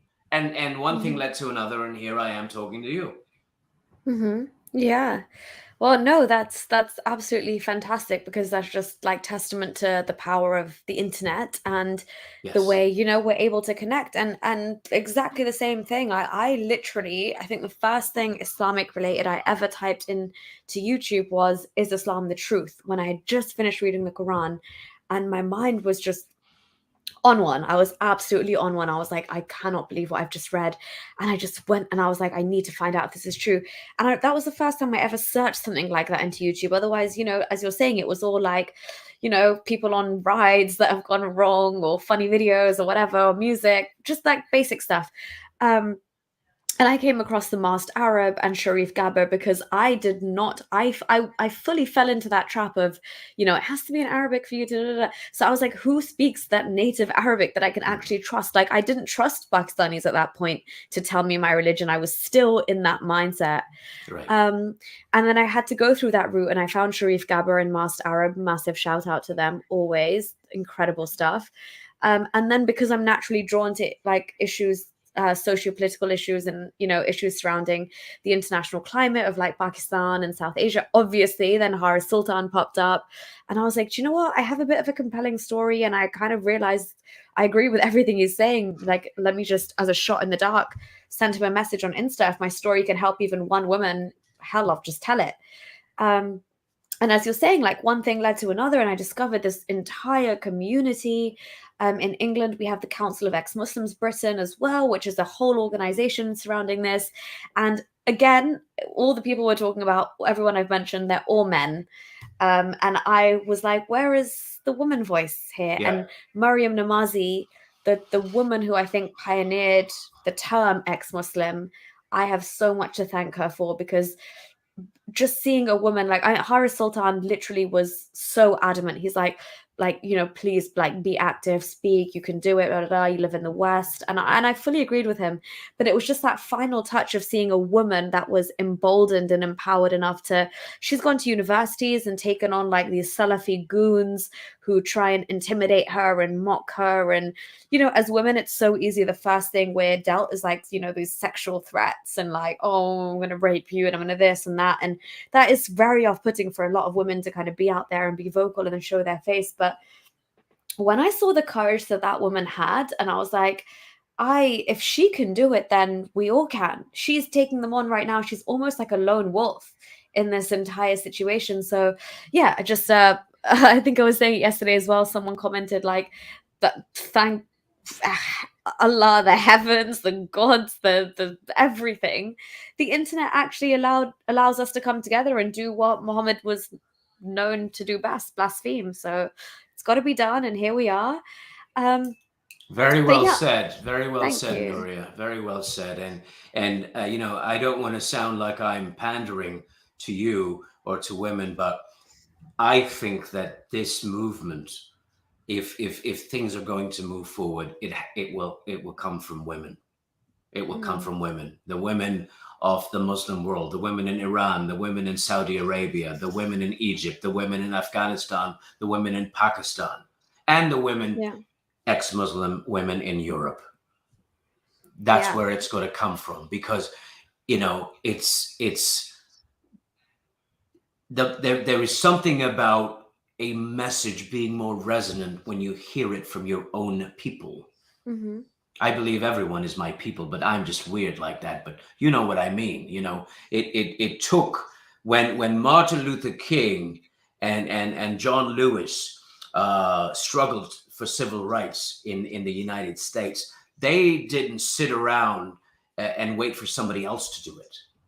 They got up and they pushed forward. They had men, they had women like Rosa Parks, and they pushed forward. They had Harriet Tubman, admittedly, you know, further back in history, but women are essential to the success of any movement. And you know, I believe me, I need less. I want less men and more women out there, because you know, every time I hear myself talk, the first thing that goes through my head is, "What an asshole! What a blowhard!" You know, I don't like this guy, and I'm me. What about yourself? Well, I'm just saying, you know, that's just me. I think that there is something about the fact that, you know, Islam treats men a certain way, treats women a very, you know, a different way. When I was doing my English stream with Simone, I encourage everyone. Hi, Simone, and thank you so much. You've been amazing. But we literally went to Islamic Sharia inheritance calculator online. Yeah. And we calculated how much money a woman would inherit compared to Oh my her. God, you guys managed to do that with We did. We went to a calculator. Okay. And so I think that there is that. Look. Okay, you know, Nuria, I was talking to you about male privilege. It's a real thing. Yeah. Okay, male privilege is a real thing. There are things that I am not going to experience that a woman will experience, especially a Muslim woman or a woman in a Muslim country. And so I encourage more women to come forward, and I salute you, Nuria, and I salute all of these women, Mariam Namazi, and all of these women that you know. I mean, they're brave, they're brilliant, and they are kind, and they're articulate, and so you guys are just you guys are crushing it. Thank you so much. I honestly really appreciate that, and I think you're right. I think who better to reach out to other women than women themselves, you know, because a lot of the way Islam kind of gets into the psyche of women, it's so damaging, and it's been done over generations now. So, you know, when you're talking about that you're getting it from all sides earlier when you're trying to fight this fight, I think it's the exact same thing for women, because we're fighting sometimes, and this is the saddest part, but it's very true. We are fighting against sometimes people within our own women who are kind of trying to keep us locked inside this, you know, the thought process that Islam entails. You'll not give rise to a generation of empowered women so long as you hold on to Islam. Sometimes I actually have to put my foot down and speak out even against my own, you know, whether it's my own grandparents or an auntie or somebody who genuinely thinks that women's place is in the home and is to be subdued and is to be silent and is to be, you know, at the behest of your husband, and you're, you know, just compromise and shut up, and your husband is the ruler of the house and he brings the bread and butter like that. But that's just not the way things are anymore. And the common denominator in terms of women's exploitation and the fact that women aren't getting the education and, just the fulfilled life that they should, is always Islam. Look at all of these countries. Look across the board, women, the gender disparity, the inequality, the low literacy rates, the higher birth rate. It's all happening in these Muslim countries. And you have to start acknowledging the common denominator. And like Mariam Namazi for starting this and speaking out, and obviously giving rise to. I remember I sent her an email when I was on the verge of deciding if I should speak out and put my face out there. And I was like, Mariam, like, obviously you're in the UK and so am I. And I'm just saying, like, what kind of backlash do you receive? Like, what's it like? And I'm really nervous, but I feel like it's really, and she honestly responded to that email with just so much insight and so much empathy and so much power that I was like, do you know what? Like, I'm doing it. So yeah, so much respect. And I think it just takes just a small amount of guts, but I swear the reward is infinite. Like when you can teach women something that they didn't know about their own religion, which is to their detriment and stopping them from living their best possible life, that will only, like, it's you literally feel like you are helping humanity as a whole, because that woman is going to go on to have a future, have a career, have children perhaps, and pass on those same morals to the children. So we need to start accessing like talking to these women and talking to them about specific things in Islam. Like I genuinely am, like, any British kind of Muslim feminist that I see here that's repping the hijab and is getting all the applause for saying how it's so empowering, just to hear the other side and give a counter narrative to what this actually symbolizes and where it originated from and what it actually means is so important. Because at the moment, the hijab is purely, like, companies are using it left, right, and center. If you put a woman with a hijab on, you stand for, you're like the hallmark of diversity and multiculturalism and PC, and you're doing everything correct. But we need the counter narrative to that, and we need to put the truth out there. Absolutely, sure. And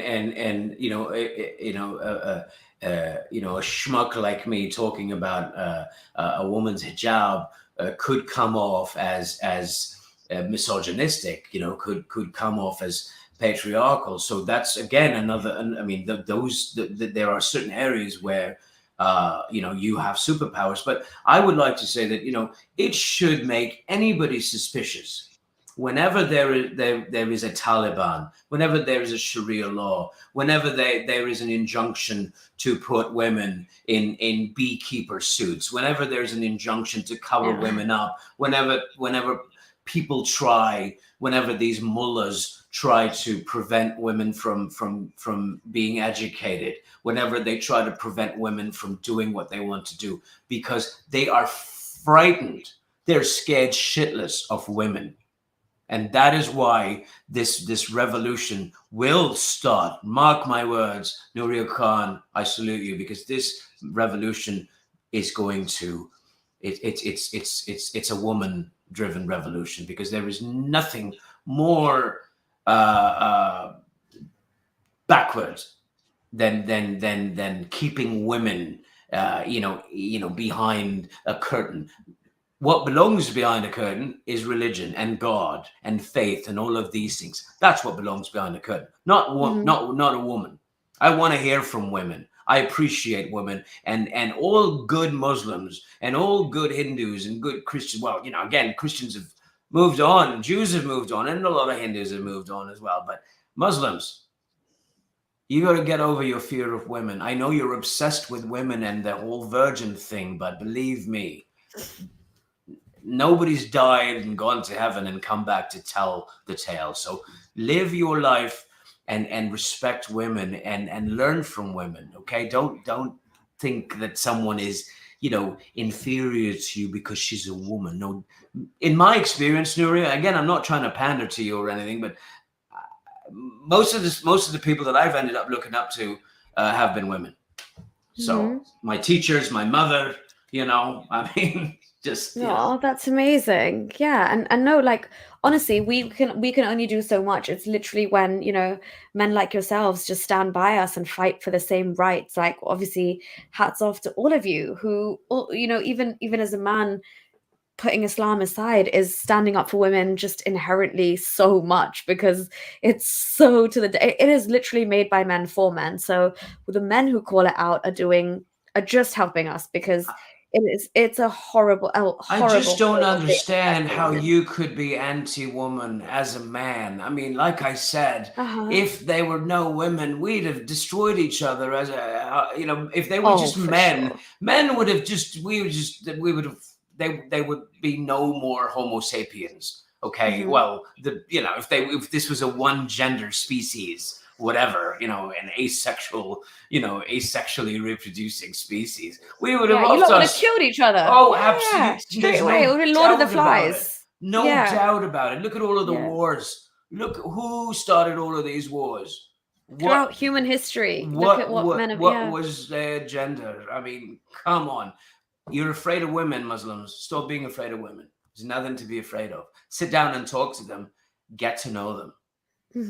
And I think the fact that nobody has come back from the Islamic heaven and told the tale is because he was probably crushed by that 72-foot huri in the process. I don't know. I don't know what comedian said this, but there was a bit I heard.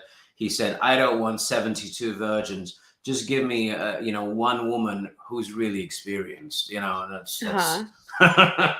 That's Wise words. That's a little inappropriate. I do apologize. These views are my own and not Nuria's. But thank you for the disclaimer, Ray. What a crock of shit, right? 72 virgins. What a crock of shit. Come on. My God. You are obsessed with sex. That's Yeah. all you think about. And you're willing to kill people to go and have sex. Did you know you can do that without hurting a soul? Did you know that? Yeah, it's called consent. It's called talking to somebody, getting to know them, having a relationship. Try it sometimes. It's not hard, people. Try it. Yeah, no, totally. So, oh my God, I could sit here and talk to you for ages. I do have a couple of things that I just want to ask your opinion on, because I think they'd be interesting. But other than that, then I think we are good to wrap it up, unless people have any specific questions for Ray or Sultan Salatin, if you're still around, Gulzar, if you're still around and you want to join, please let me know and I'll send you guys the link. Otherwise, I kind of just wanted to get your thoughts, Ray, if you don't mind, on a couple of things. Just in general, thoughts on Sufism? Crock of shit. Yeah. Okay. Yeah, I mean, I'm sorry, but can you elaborate for us? Also, Ray, can I please. leave you to tell the audience about that? And I'm going to listen just for 1 second. I'll be right back. Please take your time. Okay, sure. Well, I mean, it's an alternative dogma, and I don't believe in replacing one dogma with another dogma. I mean, what is Sufism anyway, right? Sufism is, where does the word Sufi come from? It comes from suf, which is cotton. So apparently, I don't know what the word is. I mean, when was the last time anyone actually spun any cotton? I can't remember the last time I did. But that's where that word comes from. It comes from the fact that, you're engaged in something that is repetitive and meditative, okay? You can meditate without a God. You can meditate without closing your eyes. I've always said that, the truth comes from opening your eyes, not closing them. But I don't want to sound like a know-it-all blowhard.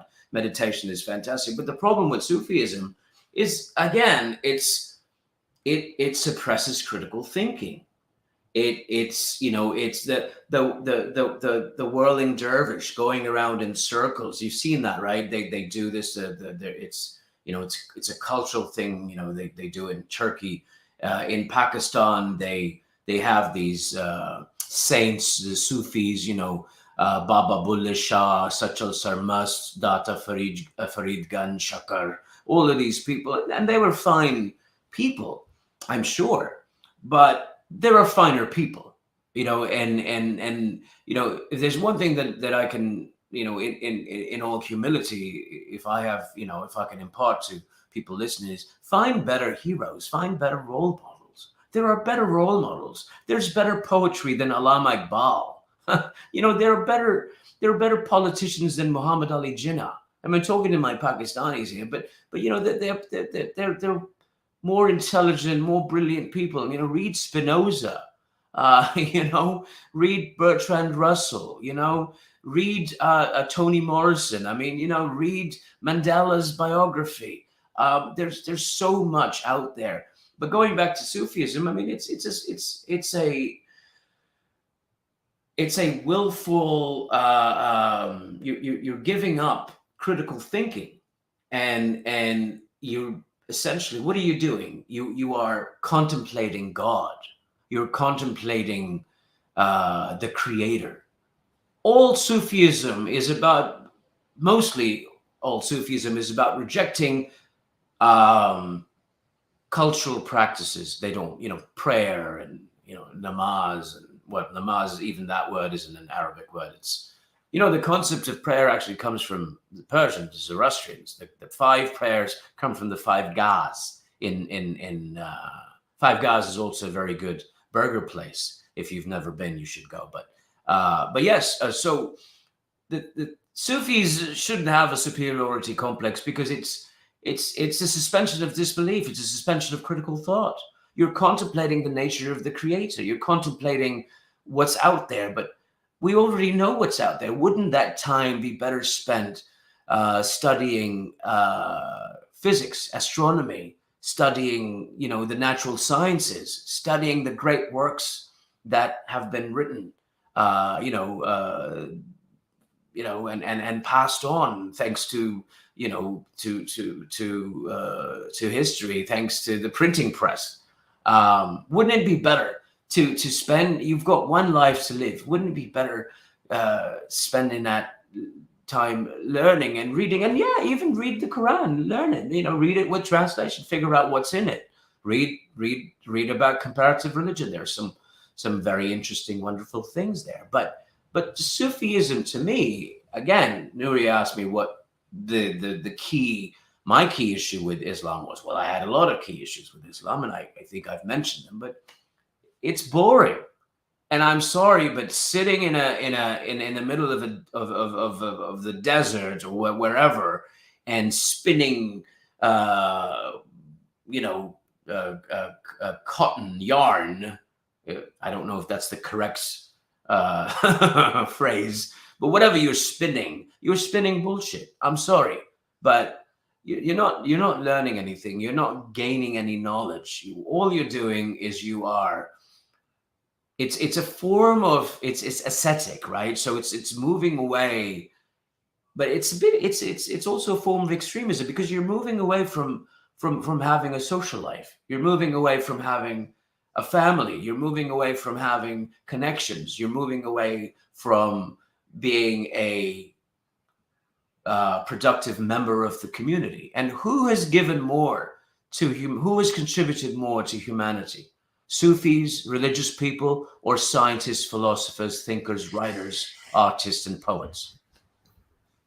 Yeah, no, very, very well said. And the reason I wanted to get your thoughts on that was just because, honestly, it was more of a personal thing. In my own kind of understanding of Islam, I heard a quote once that said, anything that has violence in it cannot be attributed to divinity. And for me, like how 9/11 was a massive turning point for you. I was just like, how do I defend my faith in the face of such terrorism, brute terrorism that they have justified with these same sources that I claim to believe in? And for me, at that age, I think I was about 16, and just the oh no, I was even younger.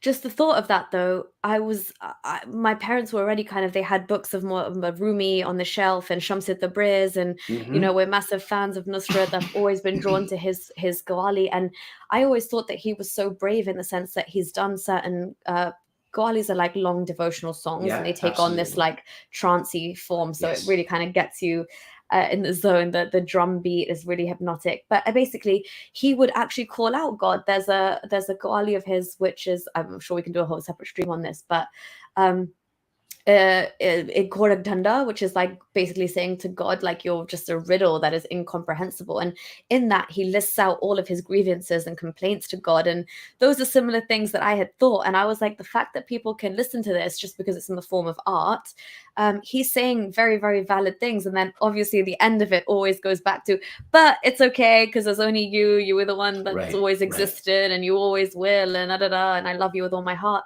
But I just could never reach that conclusion from the initial grievances. And therefore, I think for me to stay in the Islamic bubble, I did genuinely turn to Sufism, where I thought it was a lot more, now obviously it's a lot more like animist in its views, and it's a lot more far removed from Islam. But I did genuinely think that, well, at least, mate, that they're proclaiming God is love and love is God. Like, I'd much rather prescribe to this. And, you know, Rumi is known for saying things like, come whoever you are, whether you're a fire worshipper or an idol worshipper or this or that, like, the caravan of love is open to you. And I just found that so much more inclusive.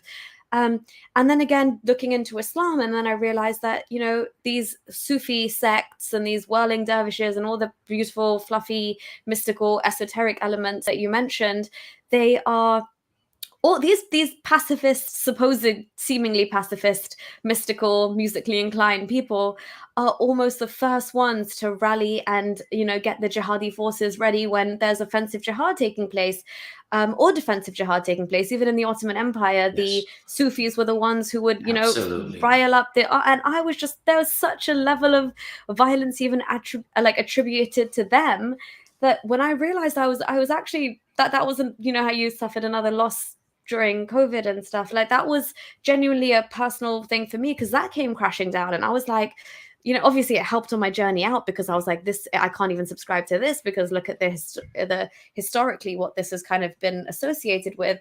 It's not all pacifist as it seems to be. That's a beautiful point. That's a beautiful point. And you're absolutely right. There is beauty in poetry, and there's absolutely beautiful Sufi poetry. But there's poetry, you know, Robert Burns, the Scottish bard, has written beautiful poetry. John Keats has written beautiful poetry.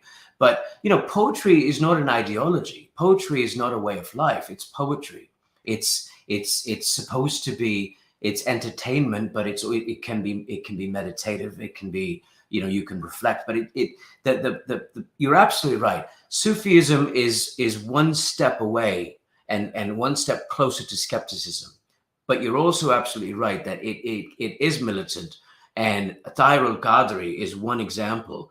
Tahir al-Qadri, who wrote a fatwa against terrorism after 9/11, was also the same person that went back to the Old Testament during the Danish cartoon incident and supported blasphemy laws in Pakistan. And this is the poster child of Sufism in Pakistan. You're mute, Nuria. Oh, sorry. Yeah, no, exactly. And even the level that it's taken to, right? You come to a point where you're like, okay, in Islam, especially the way it differentiates itself from Christianity, is you don't need an intermediary. You don't need, especially like Catholicism, you don't need a pope, or you don't need the idea of confession to another human being. But in the Sufi aspect, it's a lot of Sufi schools of thought really put emphasis on needing a peer, which is almost like a mentor or a saint.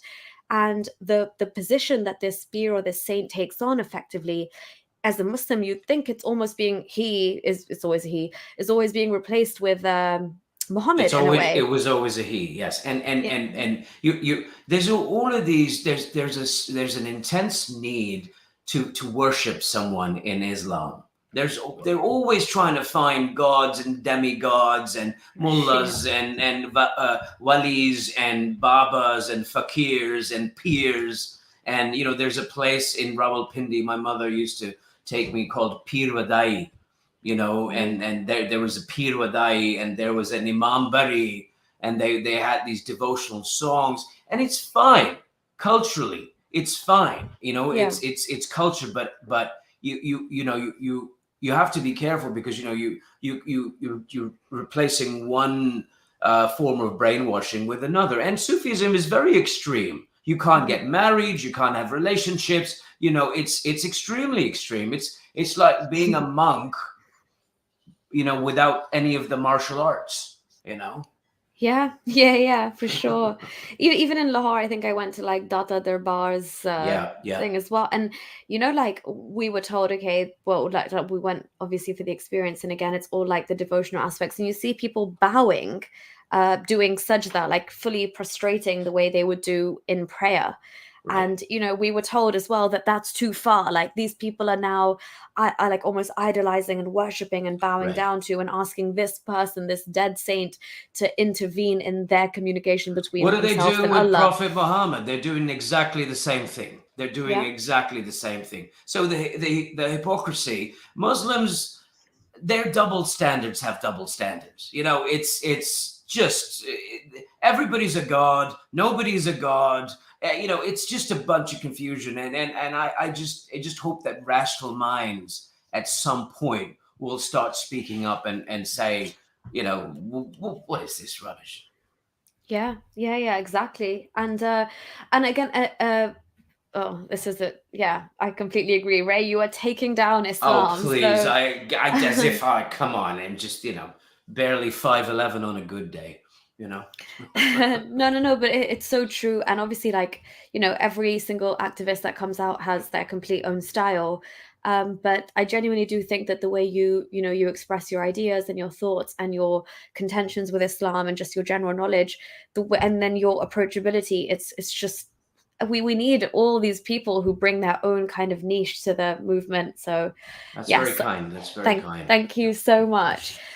So if you're okay, I guess we could share the link and take a few calls if Absolutely. people I've want cleared to. my schedule. I've walked the dog. Everything is kosher. All things at equilibrium for you then, yeah. But yeah, and I just kind of wanted to shed light on that stream that you did do in a little bit more detail about the Quran, but just this has come through from Siraj Kamal. Thank you so much for your super chat.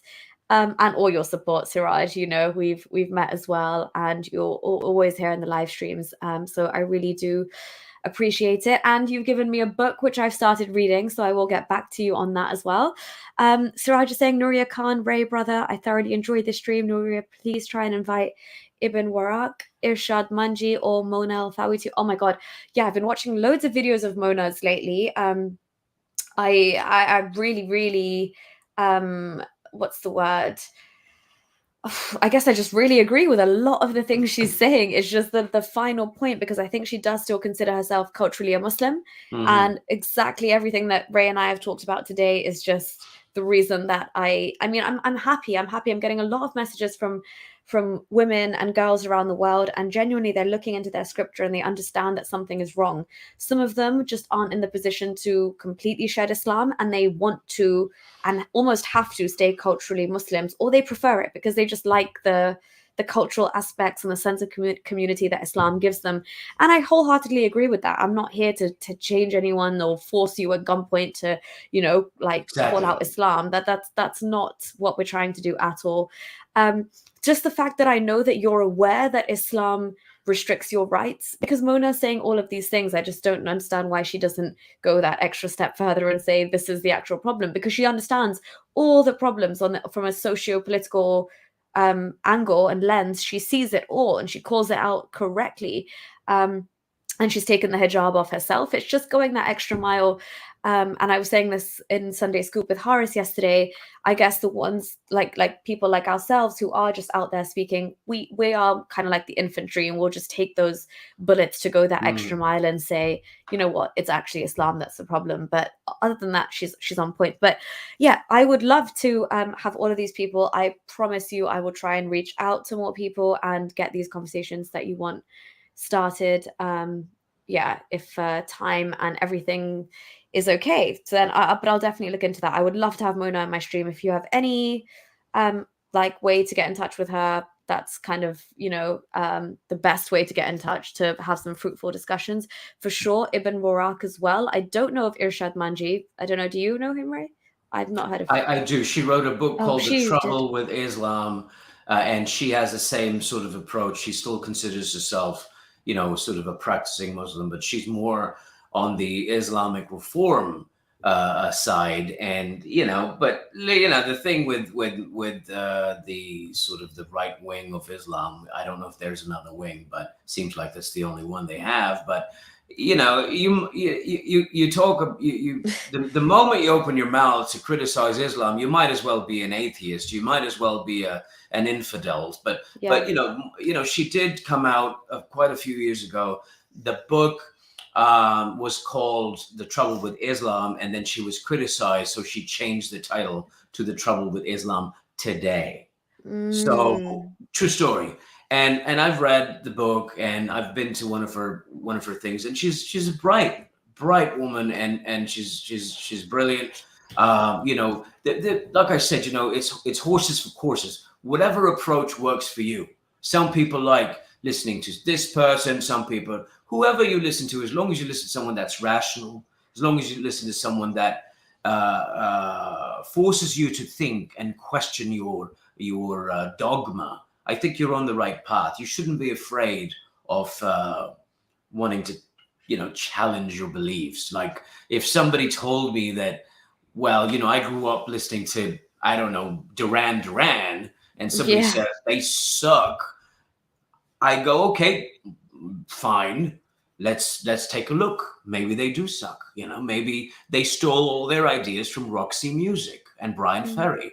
Who knows, right? So Islam is a bit like Duran nudge, Duran. nudge, wink, wink. There's a little bit of plagiarism there, but anyway. But my point is, they're all wonderful people, and everyone's making a difference, because the Islamic culture is so anti-intellectual, I'm sorry to say, that it stifles this sort of debate, this sort of dialogue. Look at the history of Islam. You had all of this vibrant this Bayt al-Hikmah, the House of Wisdom, with Harun Rashid and Mamun and Mansur, and all these books were being translated from the Greek and from India and from the Phoenicians, Egyptians, whatever, and Ibn Sina and Al-Rushd and Khwarizmi, and all of these people, the Razi, the Islamic, so-called Islamic. I don't believe any of these people were Islamic any more than a pen is Christian. But look at all this vibrant, debate and all of these minds. And what happened? You had Ghazali, who wrote a book called Tahafut al-Falasifa, the incoherence of the philosophers, and essentially suffocated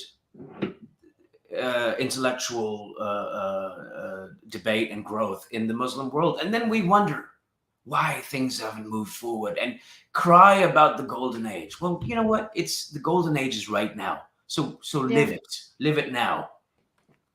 Yeah, no, I totally agree. Very, very well said.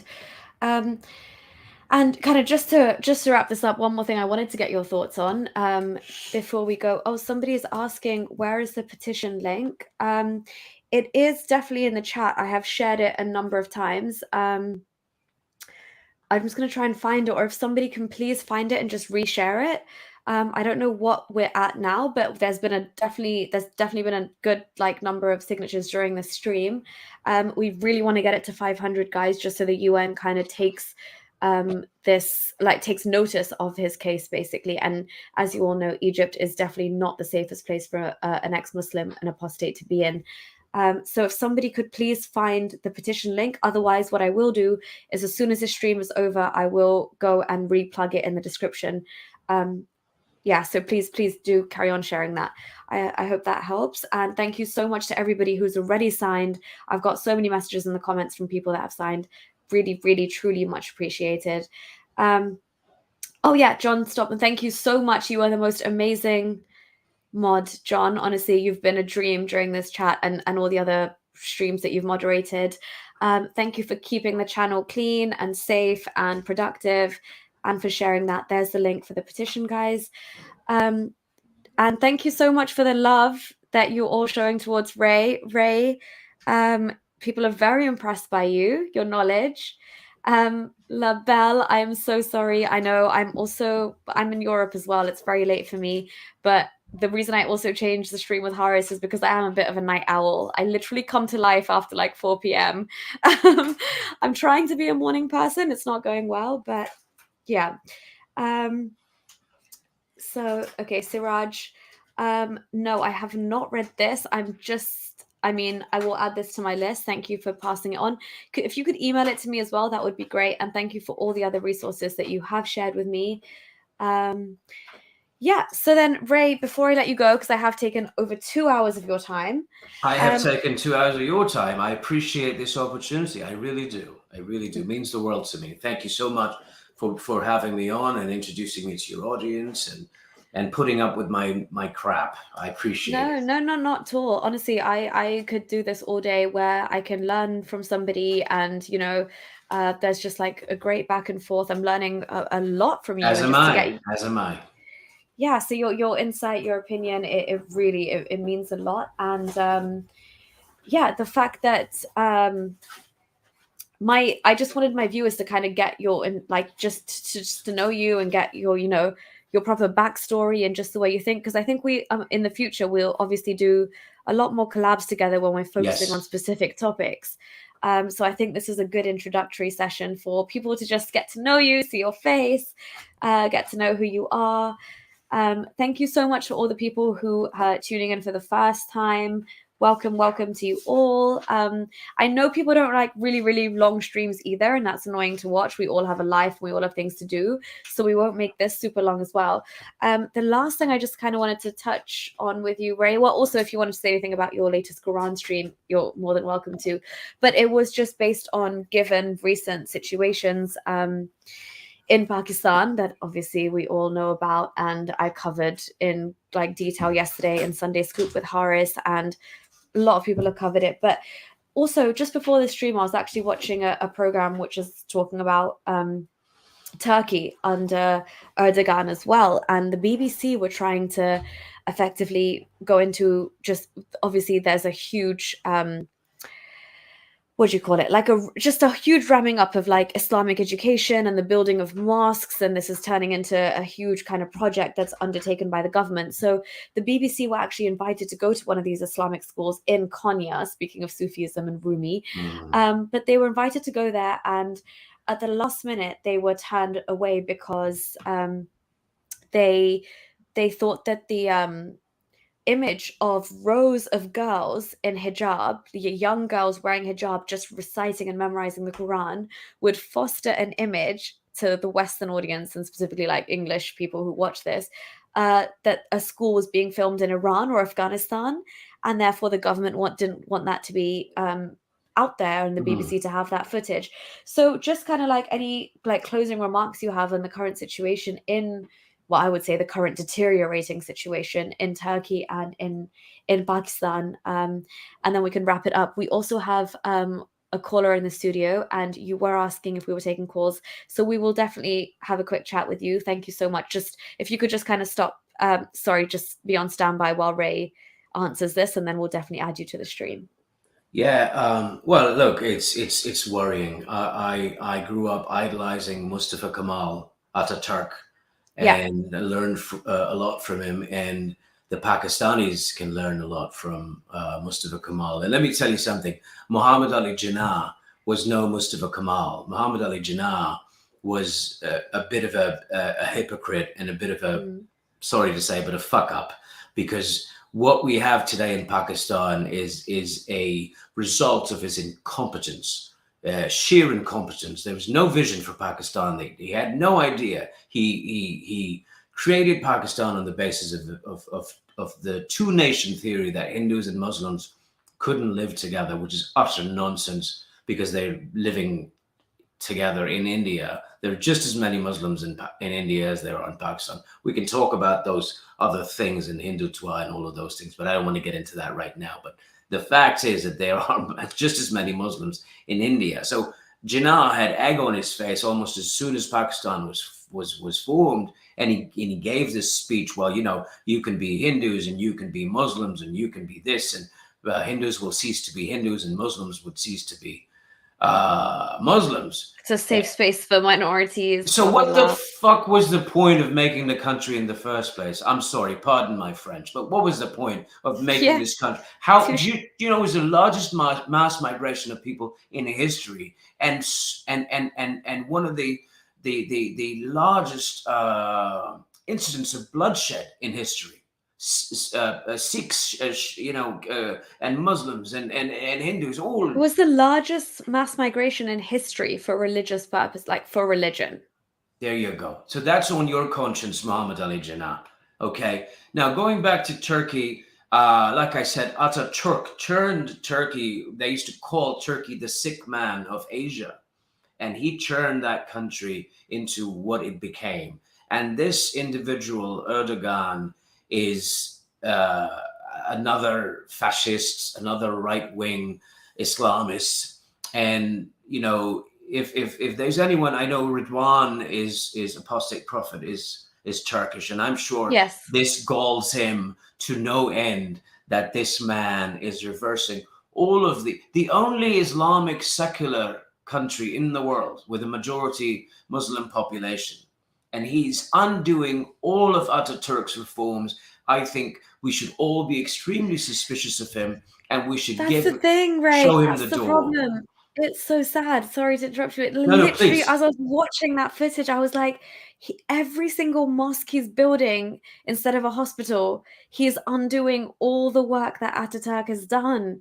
And it's so sad. And it's almost like the Turkish population are trying to convince themselves that, yeah, we are this religiously conservative, but realistically, then they're not. If Erdogan, I know he's a big fan of Nuria Khan. Erdogan, you're full of shit, and you don't love Turkey, because Ataturk understood that Turks weren't Arab.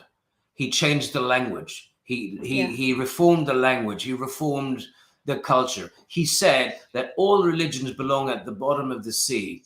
He forbade women from wearing the hijab, or at least he told them that they didn't have to anymore. He changed the dress code. He reformed the education system. What are you doing, Erdogan? What are you doing? And what kind? Look, Nuria, I hate to get all foaming at the mouth, but what is the problem with Muslims? They have a 99%, 98% Muslim majority country. They still want to have fucking Islam on the passport, on the flag. Yeah. What kind of inferiority complex is this? I understand if you're a minority and you want to be protected, but if you're in the majority, you're the bloody majority. What are you afraid of? Are you that afraid of Islam being weakened by idiots like me? I mean, Nuria is an intellectual. She's a real activist. I'm just a jerk off. Are you that afraid of people that people will walk away from Islam? Is that this is your God? This is your religion? What does it matter if people leave Islam? It matters, because that's how you hold on to your power. It's all about power. That's all it is. Not to sound naive, but really at the end of the day, that's what it is. Yeah, most definitely. Mullah Manafik is saying Erdogan.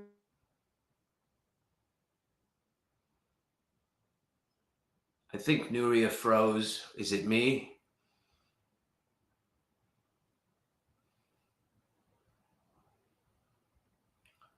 We're having some technical difficulties. Oh, there you go. Did I freeze? Okay, or did you freeze? You're back. I froze. Sorry. Yeah. Welcome back. Okay. Yeah. Did I finish reading that comment? Go ahead. You. Go ahead. Yeah, so I was just saying that Mullah Manafik was saying that Erdogan ruined Turkey. Turkey was supposed to become an EU member in 2002. Erdogan happened, and now all 35 chapters are closed. This gentleman, Mullah Manafik, he's absolutely brilliant.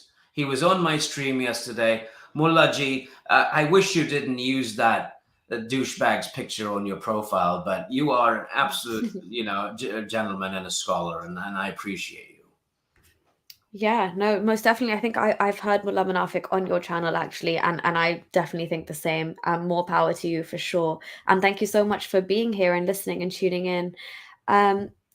Oh, sorry, I completely missed that. So Stop Skying Man was saying, it's my understanding that the Turkish government is building mosques elsewhere in Europe as well. That shouldn't be allowed, not from a government that behaves like this. Wow, I didn't know that. I literally just was watching a program and just seeing how the extent to which the mosque drive is happening in Turkey.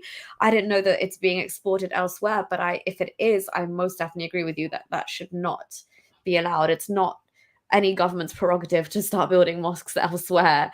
I don't know why that's happening or where that's happening, to be honest.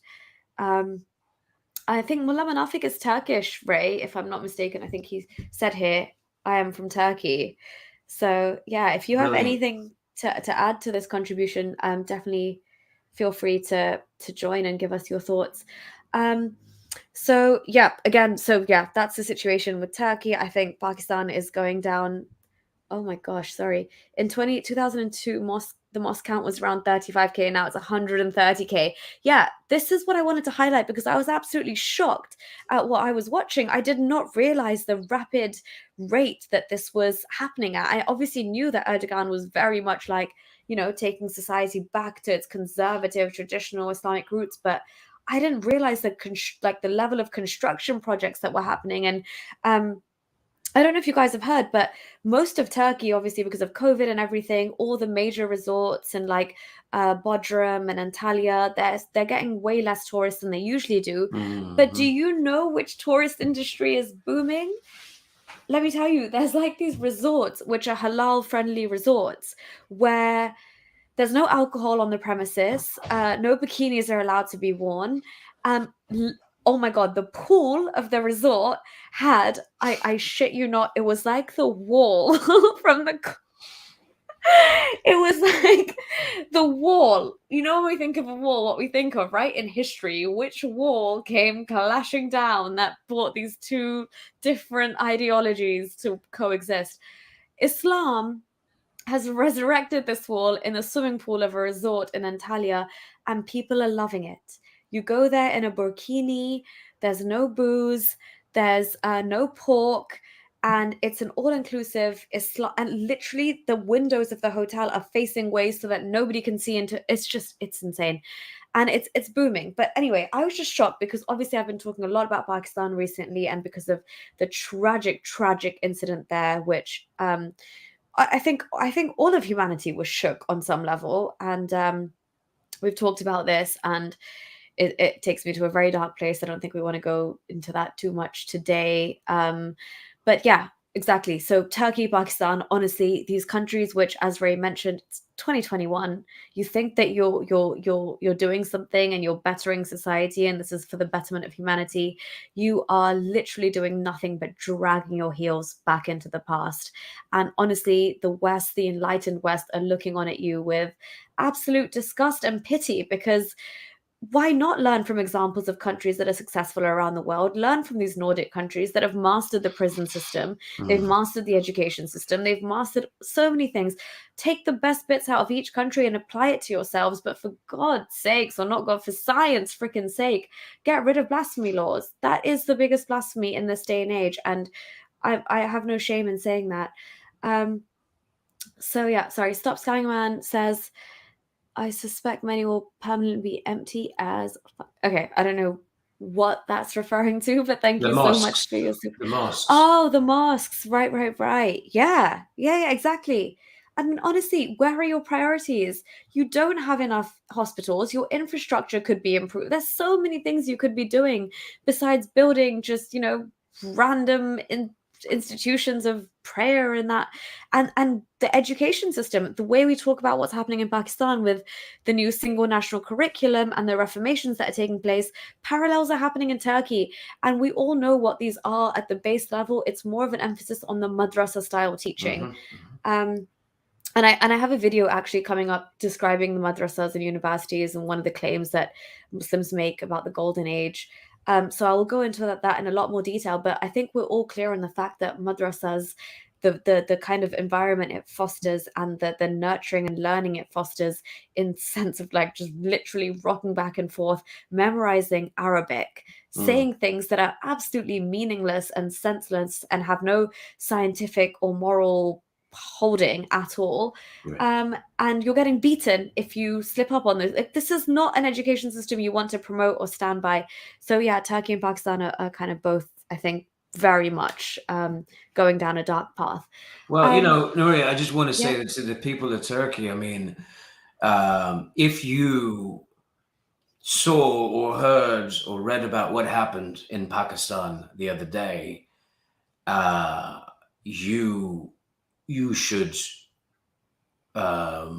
consider yourself warned, because you don't want that happening in Turkey, because this entire dream of this ideal Muslim state, this Sharia state, Riyasat in Medina, this Medinan constitution, which was not even a thing. It's a scam. It's a fraud. And if you want your country to become, to turn into Pakistan, to turn into Afghanistan, and it's like this, right? You've got Afghanistan over here, you've got Pakistan, and then you got Turkey. Pakistan is turning into Afghanistan. Afghanistan is turning into God knows what. Turkey, what are you doing? Get this guy out of office. Get this fascist out of office. What are you doing? Learn from Pakistan. You don't want to turn your beautiful country into Pakistan. I mean, I'm going to cancel my ticket. Yeah, no, totally. I could not agree more. Okay, on that note, I will add caller to the stream. Hello. Oh, Hello? I don't know. Hi, can you hear us? Yeah, Nuria, I can hear you clearly. Thank you. Awesome. Hi, Ray. How you doing? Good. How are you? I'm good, sir. Well, first of all, y'all doing an amazing job. Y'all doing a fantastic job. I tuned you guys like about a couple of hours ago, and here I am. I forgot whatever I had to do. Oh, thank you so Y'all just much. mesmerized me. Thank you, and I really appreciate it, and especially Ray. Are you the Ray, the producer? Are you the same gentleman? Yes. No, that's my evil twin. Yes, I am. A good-looking twin, though. That's very kind. You're very kind. Thank you. Well, normally I show my face, but today I'm in an extraordinary situation, so I can't. I was just going to ask you, did you want me to put your camera on, or I can turn it off or are you happy to show whatever you're just showing? Well, Is that I don't okay? think my camera is working, so if you can put me on, I'll be more than happy to do it. Well, we can see just right now, we can just see a bit of a blurred background. I don't know if you're there. That's exactly what I was trying to say. Okay. So yeah, like I was saying, first of all, Ray, I would like to talk to you, sir, because your story and mine is very similar. I turned ex-Muslim right around 9/11, right after 9/11. So when you were talking about all that, and I also lived in Brooklyn at one time, way before 9/11. So when you were talking about Brooklyn and the pasta and the Italian accent that you carried and all that, that really made me feel like much more comfortable. And I said to myself, I want to talk to this guy. So that's why I'm calling. One of the reasons, and besides, I always want to talk to Nuria ever since she started. So yeah. Ray, I got a question for you. Um, or maybe to Nuria too as well. When do you think, now that we got internet and social media is killing Islam, is just piercing a dagger right into the heart of Islam. So how long y'all think Islam would be somewhat powerless or would lose its teeth? Nuria, would you like to go first? Yeah, I guess, sure. So yeah, I think honestly, as we touched on earlier, like the power of the internet is insane, not just for questioning Muslims, but for everybody. Like everybody now is learning about the intricacies of what's inside Islamic scripture and what the dogma actually means. So even, you know, people in the West who are trying to defend it for what they think is the sake of like human rights and being a good person and being a liberal and wanting to live in a pluralistic society, by us speaking out and the power of the internet and these sources being shared, they're learning the truth as well. And I think, obviously, as many people have made this analogy before, I think it's so true. The internet is for Islam what the printing press was for Christianity. And I think it will just have that exact same effect. And to be honest, I don't think I could pinpoint the number of years it would take, because for me, in my understanding, every single person's experience with their religion and leaving it is so different.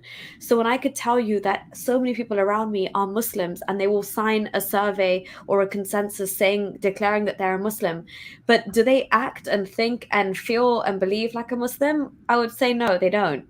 But we're never going to have those people on our side because they're not willing to. As I said, we're taking the initial that extra level of like of a kicking basically from each side by saying, you know, we're not trying to be racist here. We're not trying to be call Islam out in terms of like adding Muslims into that equation. No, but we are brave enough to say, okay, Muslims are inherently mostly good people, but Islam is a big problem. So I don't know how many years it would take, but I would hope, I mean, maybe obviously not in my lifetime, but I think definitely in the next, let's say like 50 odd years, hopefully this religion would lose a lot of its just the number of people who abide by it and tick those forms, and there'll be a lot more apostates. I don't think it's just the internet. I think when countries go back on their blasphemy laws and get rid of them, I think we will see a wave of ex-Muslims because they're just freely allowed to express their thoughts. So I think blasphemy laws are really integral to keeping the number of Muslims as they are, because they instill that fear in people and that just stops people from speaking out. It's only us who are in the West and we feel safe enough. We show our face, we openly blaspheme. We're doing it for people who can't. But the power of the internet, plus us speaking out for human rights, which means getting rid of blasphemy laws, that would be a game changer. And hopefully Islam will be relegated into like the constraints of history and on a religion, as Ray was mentioning earlier, almost like as benign as Judaism. People aren't reading the Torah day in, day out and, you know, constantly referring to Yahweh. And hopefully Islam will take the same thing and just calm down in its in the way it manifests itself. I hope that answers your question, Ray. Yeah, no, that's brilliant. I don't have much to add because you pretty much nailed it. But I agree with everything you've said, Nuria. And I also think that the number of actual agnostics and atheists in these Muslim countries is actually higher than one might realize, because they don't have much of a voice. Then if you take the number of hardcore atheists like myself, agnostics, lapsed Muslims, like a lot, there are a lot of lapsed Catholics, like our English, Christians, American Christians. I mean, not every American Christian is, it's cultural. They're culturally Christian, like they're cultural Hindus and cultural Jews. That's a wonderful thing called, we celebrate each other's festivals and holidays. We celebrate Christmas, Merry Christmas. I don't have a problem saying Merry Christmas. I have Jewish friends. Happy Hanukkah, no Happy biggie. Hanukkah. Yeah. It's cultural, because that's how we exchange gifts. We learn from one another, and it's all about like Diwali. I've always enjoyed Diwali. I've always enjoyed Holi. Holi is fun, yeah. We grew up watching Bollywood movies, and there was always a holy song, in every movie. And so that's where I think that religion needs to go, Islam needs to go, the cultural Islam, the Eid, the traditions, the food. I loved getting money on Eid from my mother. I loved getting Eidi from my mother. So that's where this needs to go. But this militant political Islam needs to die, needs to go away. And I think that the internet, like I said, I read Hitchens, Dawkins, I read Ibn Waraq, and I was good. Okay, I had no idea there was this vibrant movement on YouTube. I had no idea there was a Nuria Khan, a Haris Sultan, a Khalid Kamal. I had no idea there were these people on YouTube doing all of this stuff, and that's where that's where it's needed, because everyone's on YouTube, everyone's on their phones. So I think that at the end of the day, what I want to do, and I think Nuria, all of us, I don't want to speak on their behalf, but what I want to do is just ask questions. What's in the Quran? I'm not going to desecrate the Quran. I think it's childish. I think it's silly. I understand why people feel the need to tear it up and get frustrated, whatever, but I don't. I read it like I read any other book. It could be a book of poetry, but until and unless Islam moves in the direction of a cultural sort of into a secular cultural direction, we're going to keep seeing these incidents. And so I am hopeful. I have hope for my fellow man and woman. Well, maybe you could relate to what I'm saying, Ray. Back in 2001, when 9/11 happened, and we were a few guys. We always used to get together on the rooftop of one of our friends' office, and we used to like have a little cigar and whatnot. And 9/11 happened. And when it happened, like a week later or two, they asked me, "Aren't you the Muslim?" Blah blah blah, and I'm like, "Yeah." And I felt like I was guilty of something, but they were my friends. They were friends, and they were all non-Muslims. And one of them said, "You know, your prophet actually married to his own daughter-in-law." That was the first bomb that was dropped on my mind, I would say. And I was like, no, it cannot be possible. He told me, he gave me the verse and the reference, like, go and study it. And sure enough, when I came home, I look at Quran, I open up the book, I look at chapter 33 or 36 or whatever that was, and sure enough, it was there. I was like, I could not believe my own eyes. That night, I remember well, I could not sleep. So these incidences at that time were just occasional. It was just arbitrary. It was not like a stream yard like here or other streams or other internet or other resources. I mean, for me to just dig one little argument, I had to spend 10, 12, 14 days sometimes. And they would give me another reason for me to go back and research. And this is how I came out. And still, I wasn't sure that what I was leaving Islam, whether I was doing the right thing or not. So from there, at that time, and I'm sure you, Ray, also would be thinking at that time back in 2001, 2002, is there anybody else like me out there? Or am I the crazy one? You know, that's the kind of thoughts I had. But for the audience today who are watching the stream right now, and the future audiences who would be watching the stream later on, y'all have a great opportunity. Look at these people. Look at these magnificent people. Look at people like Nuria Khan, like Ray, the producer, and others like Ghalib and Harris and other people, Gulzar and Neo and all these people. They are there with a wealth of knowledge for you guys, just to absorb it. Just you have to just open up your mind, look at the knowledge, try to absorb it, try to digest it, try to dissect, try to analyze it, and see for yourself. You know, I'm not here to convert anybody, first of all, but the ones who are listening to me could also think what I'm trying to say. Well, sorry about that. I got a little carried away when That's okay. That's okay. I want to read this. This is for everyone that's listening, and if they're not familiar with what our gentleman, our caller, is talking about. So this is Surah 33, Al-Ahzab, from the Quran, and Yep. this is the 36. verse is this is 33, chapter 33, verse number 37. 36. And Nuria, check this out. When you prophet, this is God talking to the prophet. This is God granting the prophet his wishes.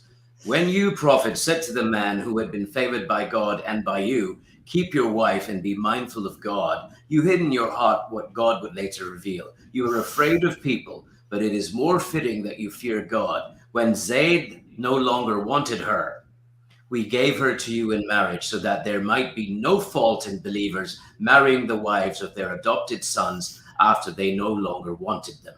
God's command must be carried out. The prophet is not at fault for what God has ordained him. The Holy Quran, ladies and gentlemen. That's it. That's the verse Gosh. that actually Mhm. woke me up. Mhm. I was sleeping. Trust me, at one time. Wait, can I was just ask, how did you feel when you read that? Like, did you believe it straight away, or did you read it again and just be like, is that actually what this says? Like, what happened in the moment when you read it? just to give you a raw example. I felt like I had a girlfriend that I loved so much that There's I the was ready. girlfriend thing again, Nuria. The The toxic, toxic ex. ex. Yeah. I'm just but I'm just trying to explain my feeling. This is how I felt. Like I love somebody so much, and she's cheating on me. This is how I felt. But then I said the next day, I was like, I went back to my office, and again we were supposed to sit up on the roof again, trying to do whatever we did at that time. And I was like, I read it. I cannot believe it. I cannot accept it. It's too irrational for me. It's too out of the word for me. Those were the kind of words that I had for them people. And they were like, dude, do you even know that one of his wife was only 6 years old when he was 53?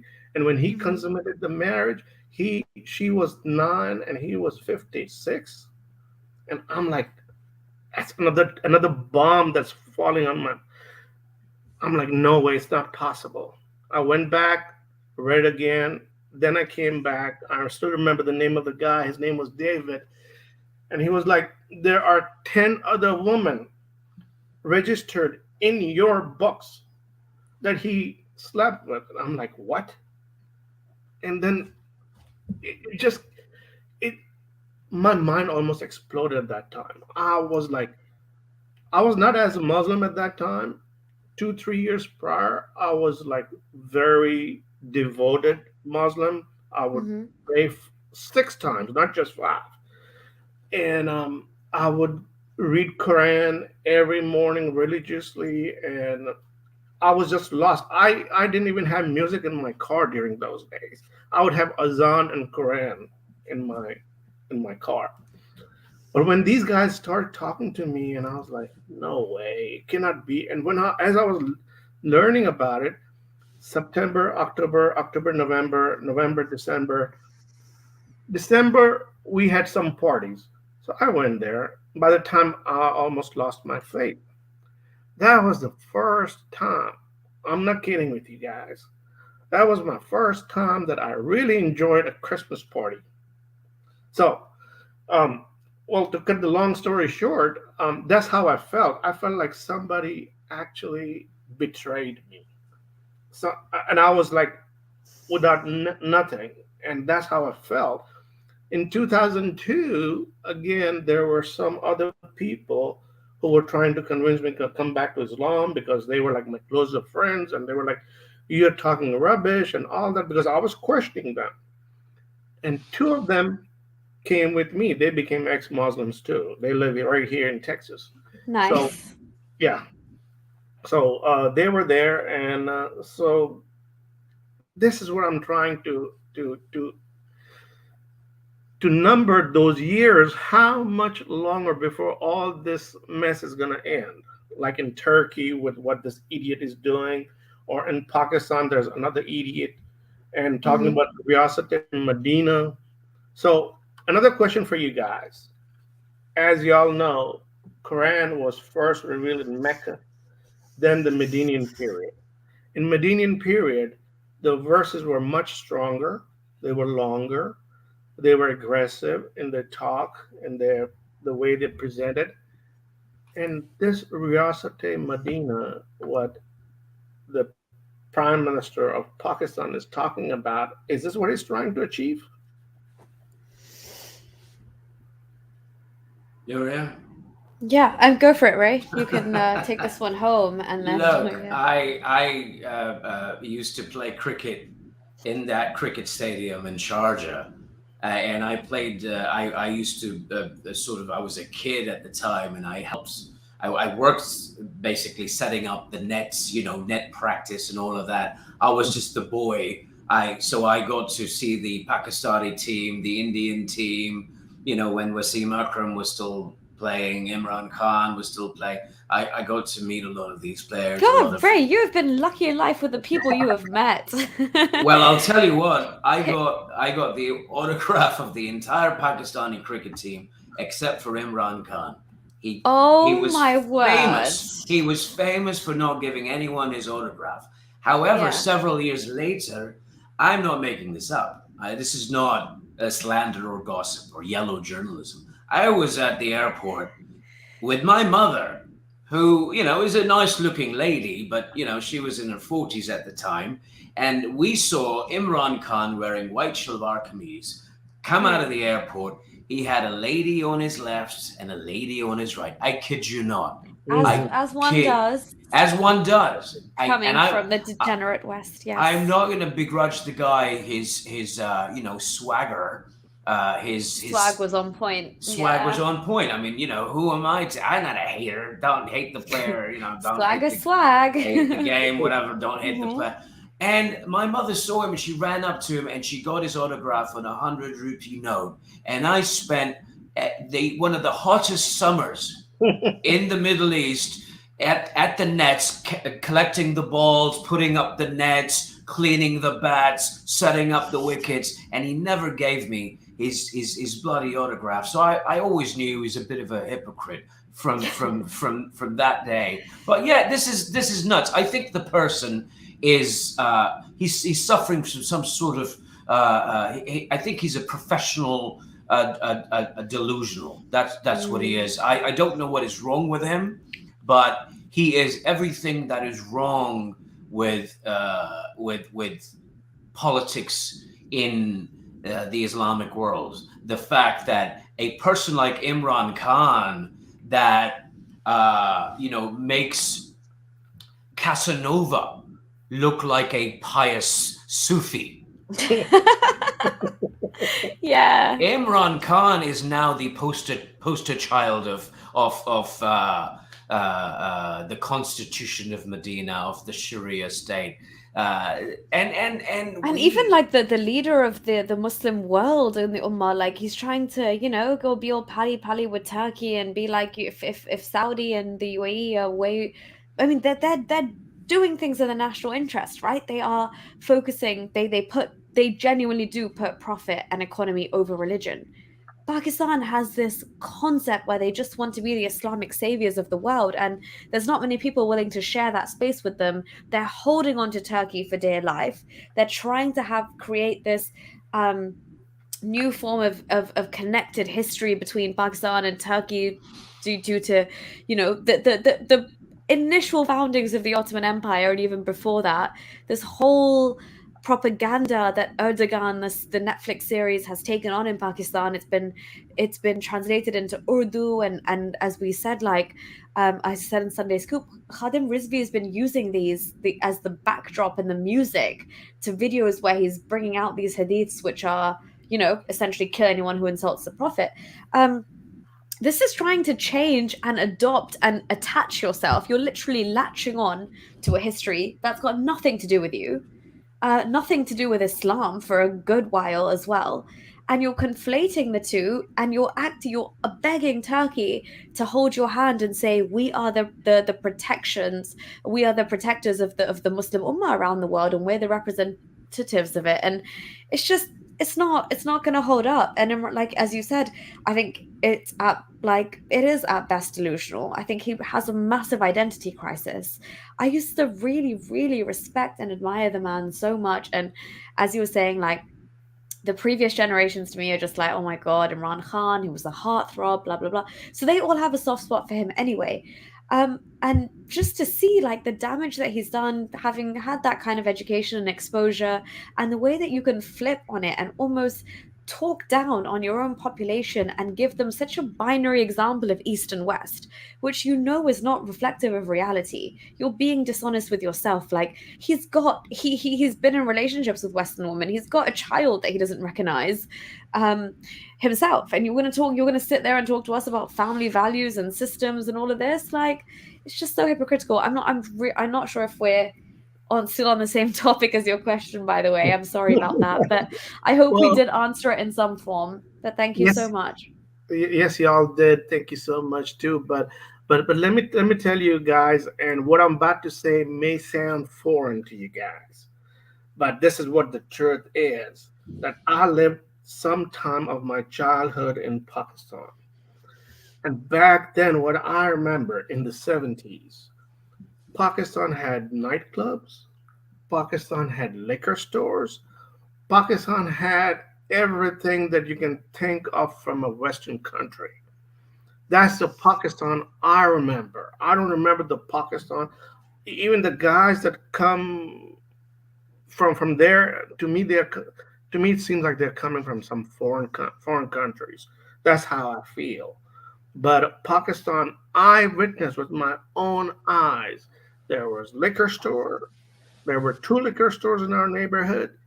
There was a dancing club, a couple of nightclubs, and everything. And from there, what I'm seeing on my TV monitor just a couple of days ago, people are killing a fellow human. It really wrenches my heart, guys. I don't know what to say, but whatever is happening, I just want to see the end of it. I just want to see, I want to put a timeline towards the end. Now, from 2001, 2, 3, we came out of nowhere. I would never imagine that I would be able to actually talk to somebody over the net so openly about Islam. So we have come in 20 years. We have come this far. Now, once the James Webb Telescope is going to be up in the space and would be sending us the pictures, I mean, all religions, not just Islam, any religion, you name it, would be coming to an end. And I hope it happens soon. I just hope it happens in my life. And Nuria, you would have plenty of time in your lifetime so you can witness all that. Well, I just hope so for my future children's sake. But no, I completely agree. And I think I get where you're coming from. Like, we all would hoping for a world when, Islam is literally relegated to the likes of all of these religions, which have no bearing in the world, and they're not committing the atrocities that we see in these incidents in Pakistan. We're not hearing about them. And again, maybe the only reason we did really take a moment to pause on this one was because he was a foreign national. This is happening every single day in that country, and it's so sad. And like you said, though, what we do need to remember in these most darkest times is that, as you said, who would have thought 10 years ago we could not be discussing Islam like this? Yep. Ray and I could have been saying the things about the Prophet that we've said today, or about the Quran. And it's like Haris and I were discussing yesterday, the space has been created to push Islam to the forefront, and kind of we push these boundaries every time we blaspheme to this extent, and we put our face out there, and we're just hoping that the law of the land will safeguard us. And I think you did come here looking for, like, that reassurance that, yeah, Islam is all going to be finished and done and gone with in a number of years. Sadly, we can't give you the time and date stamp for that. I wish I could. I don't have a crystal ball, but I agree with you. There's definitely a change. The fact that we're having this conversation is great progress. And I'm so glad that you're out of the for lack of a better word, it is a cult, and you're free. And thank you so much for your call. And Thank you. yeah, And I'm out of thank the you for cult. sharing. Yeah, I'm out of the cult for almost 20 plus years now. September 11 marked my anniversary, my 20th anniversary. I'm so glad. And congratulations to you, Ray, as well, because you left around the same time as I I sure did. I sure did. Thank you. Sure Thank you did. so much for you guys. You guys are doing an amazing, amazing job. I cannot even stress enough how great of a job y'all doing, and all other YouTubers, all other ex-Muslims, and all other ex-religion people. I'm agnostic right now. The only question that would switch me to either atheist or back to religion would be where the first amino acid came from. Thank you so much. Oh my gosh, yeah, no, touche. Thank you so much. It was lovely chatting to you, and yeah, hopefully speak soon. Bye. Thank you, guys. Thank We you. can, so thanks so much. We can talk about the first amino acid, but that will be a whole different stream. Yeah, for sure. Thank you so much. And hopefully speak again. We have Fodgy Cereal who wants to join the stream. I'm going to add you now. Hi, Fodgy Cereal. Thank you for waiting. No worries, guys. Excellent show. I came to the show earlier, missed the middle part, and now I'm back again. Oh, awesome. I was thinking about something, and it was really driving me up the wall. And I was thinking that this anti-Semite literature that comes from Quran, if we take every single time that the word Jew is mentioned in the Quran, we take that word and replace it with American, British, French, Swedes, Indians, and now our new sweethearts, Chinese. And that's how we present it to the world. Oh, here's the God's final book, God's final message. It came to us in the best language of this universe called the Arabic, and we have translated it for you. And here's the message for you. How would people react to that message? How would a Brit or a Swede or a German or a Chinese or a Korean react to that message? This is so unbelievable that that humanity actually believes in this garbage, which teaches us hate for the rest of humanity. How can we justify that? How can we, when we read those words, we make sense out of that, and we somehow feel superior to another human being by shedding blood? Is this what God is? Is this what Allah is? I just can't believe it. I just can't wrap my head around this idea of a superior feeling culture that, or which comes from an Allah that just keeps telling us that how superior He is. So I don't know. It's what I'm trying to say. It's just ridiculous. It's just unbelievable. Brother asked a very good question. Brother asked a very good question. Yeah, go ahead. Let me quote to you Quran, chapter number 5, verse number 51.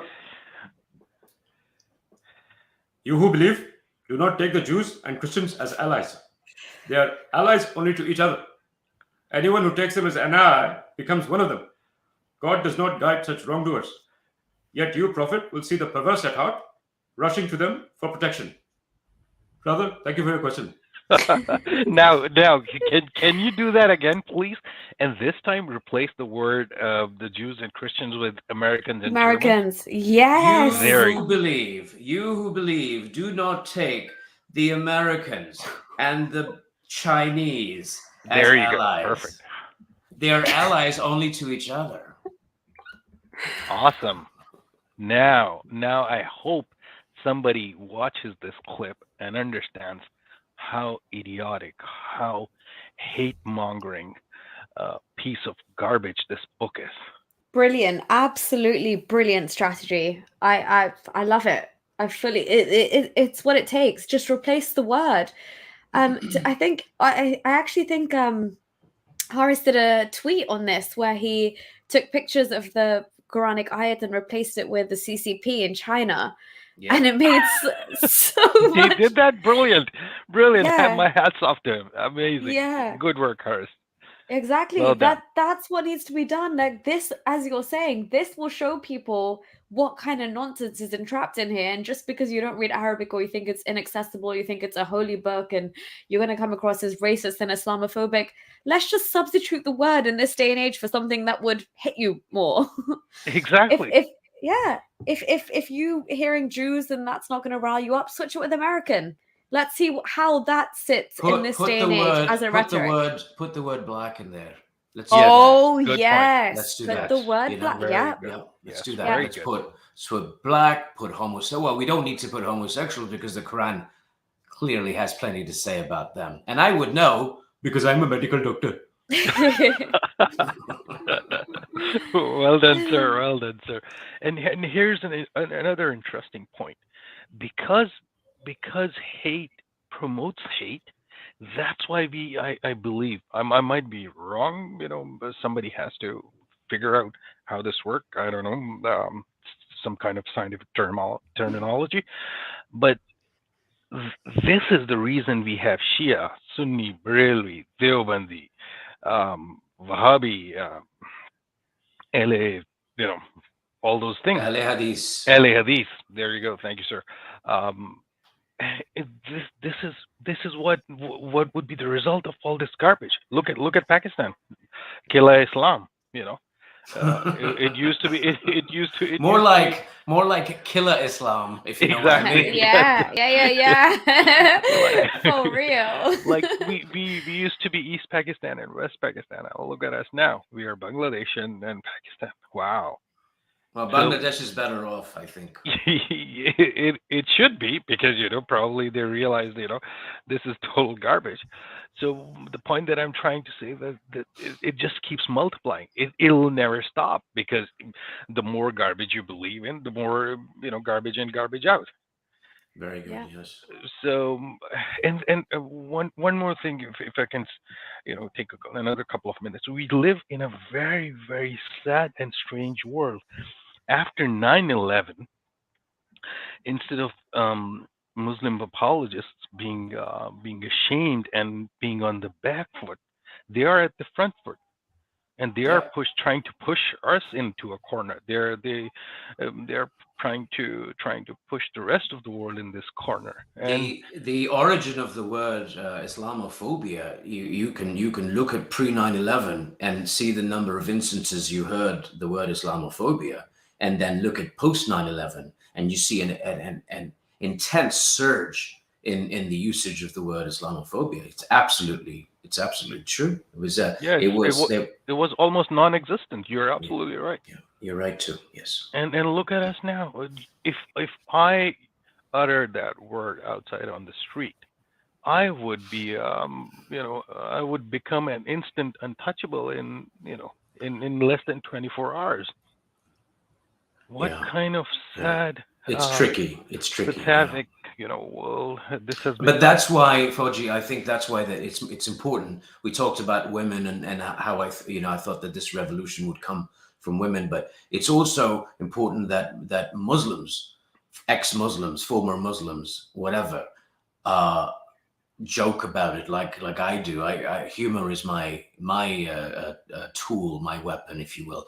But if somebody like Bill Maher talks about it, people can say, well, you're a white guy, so you're you don't like Muslims. You're a rich millionaire, multimillionaire. That's why it's so important for regular folks, Muslim people from Muslim backgrounds, people from Muslim countries, to speak about it. Because if we can't tell you, we can't show you our wounds, then who can who can we show them to? I mean, we suffered, right? The persecution, some more than others, the repression, the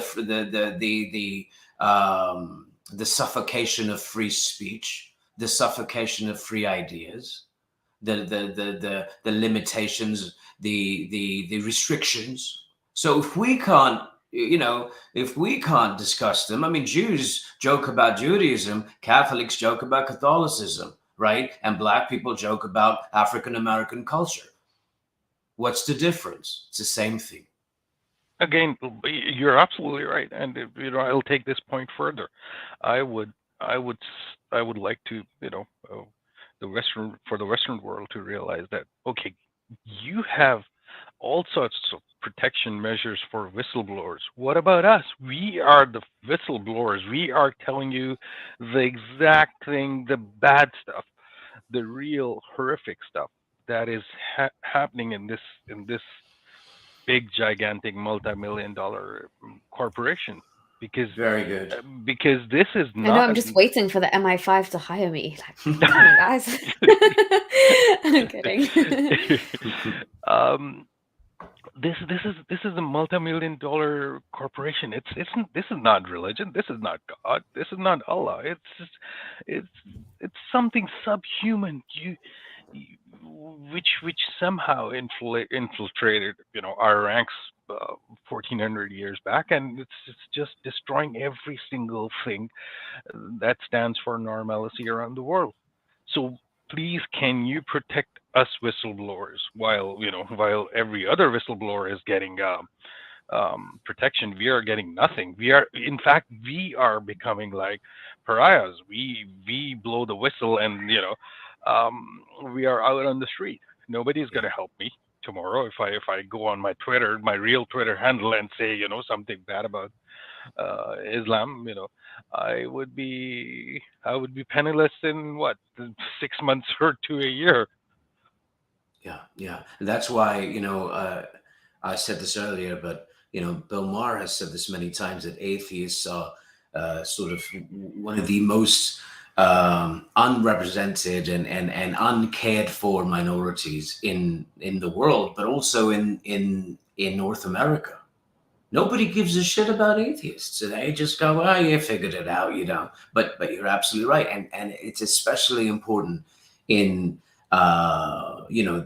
in Muslim countries, but also in Britain, and Europe, especially in Europe, because as Nuria has experienced, Europe is going through some very troubling times vis-a-vis sort of Islamism. But absolutely, that's a great point, Nuria. And yeah, again, like I would take this point further. Mainland Europe there's a good chance mainland Europe might be able to tackle this and take care of this, but the tiny little island right next to mainland Europe, where Holy Humanist lives, that is going to get hammered like anything. They would have a really hard time. Well, we've got that new minister, right? Ms. Preeti. She's pretty. She's a badass. She wants to crack down on this. What's her name, Nuria? Preeti Patel. Preeti Oh my gosh, Patel. I'm not a fan of hers, but yes, she definitely wants to crack down. Yeah. She's the she's the home secretary. Yeah. Home secretary. Yes. Yeah, home secretary. Yes, I stand correct. Thank you, Holy Humanist. Yes. Yeah, but I don't know. Politicians are very very weird kind of breed. You can't really trust them, but I don't know. Somebody has to make a change. I don't know who. Holy Humanist said she doesn't really trust her. Maybe she is not trustworthy. I'll take her for the face value, but I don't know. She might be the right tool to take care of this kind of stuff. Yeah, a blunt instrument sometimes, is often what's needed in certain situations. Right. That is true. Yeah. Obviously, if it's one thing, but it's not like, harming other people, like genuine, because I mean, refugees, we need to remember, like, Yeah. the reason I'm saying this is because Priti Patel has she's really enabled a hostile environment in the UK where the default position for any refugee asylum claim or any claim is no. Yeah. That's the position that the Home Office will take. And it's just, that so many times in so many situations when I worked at this law firm and we were dealing with these cases, protocols aren't taken into place. These people are, the merits of their case aren't taken seriously enough because she has such a bold approach to immigration where she's actually turning away people who genuinely get here wanting to start a new life and needing the safety that the UK can provide them. But she just has such a conservative view on who should come here, and she's trying to replicate Australia's immigration points-based system, which, yeah, it's good to a certain extent, but the default, this hostile environment that has been created is, I fear, turning away even certain people, like the man in the petition I shared earlier. He would, according to Priti Patel's definition, probably not be granted asylum in the UK. And that's something that we still obviously need to challenge. But yeah, as you guys said, sometimes you need blunt force, and that blunt force when it comes to tackling Islamism, sure, it's great as long as people who genuinely need the help and are fleeing from war-torn situations and countries where they would be persecuted are not denied the right to live a life safely. And Priti Patel is not a guarantor of that by any means. No, she's not. By her own standards, her parents wouldn't have been allowed in this country, and she would never have made it to Home Secretary. So I don't know what trip she's on, but yeah. Sorry, Fudgy Cereal. I hope, did we cover all the points that you wanted to? If so, yes, please. Thank you. Thank you, guys, for having me on your show. Thank you so much, and thank you so much for your contribution. I'm saluting back. Thank you. Take care. Bye-bye. All right. Thanks. Bye. Bye. Okay, Ray, we have one more call. If that's okay with you, then I swear I will let you go. It's been 3 hours. No worries. Okay, we have Asif Iqbal in the studio. Hi, Asif. Hi, Anuria. Congratulations, and thank you very much for taking my call. Thank you so much for waiting in the studio so patiently. I really respect that. It's been a while, but thank you so much for waiting. That's fine. Why I was congratulating you was the other day I heard on your stream that you listened to my favorite YouTuber as well, Christian Prince. Yeah. Although I am ex-Muslim, you are ex-Muslim, we're not Christians, but there are some gems that you pick up from this guy because he's an Arab-speaking Christian.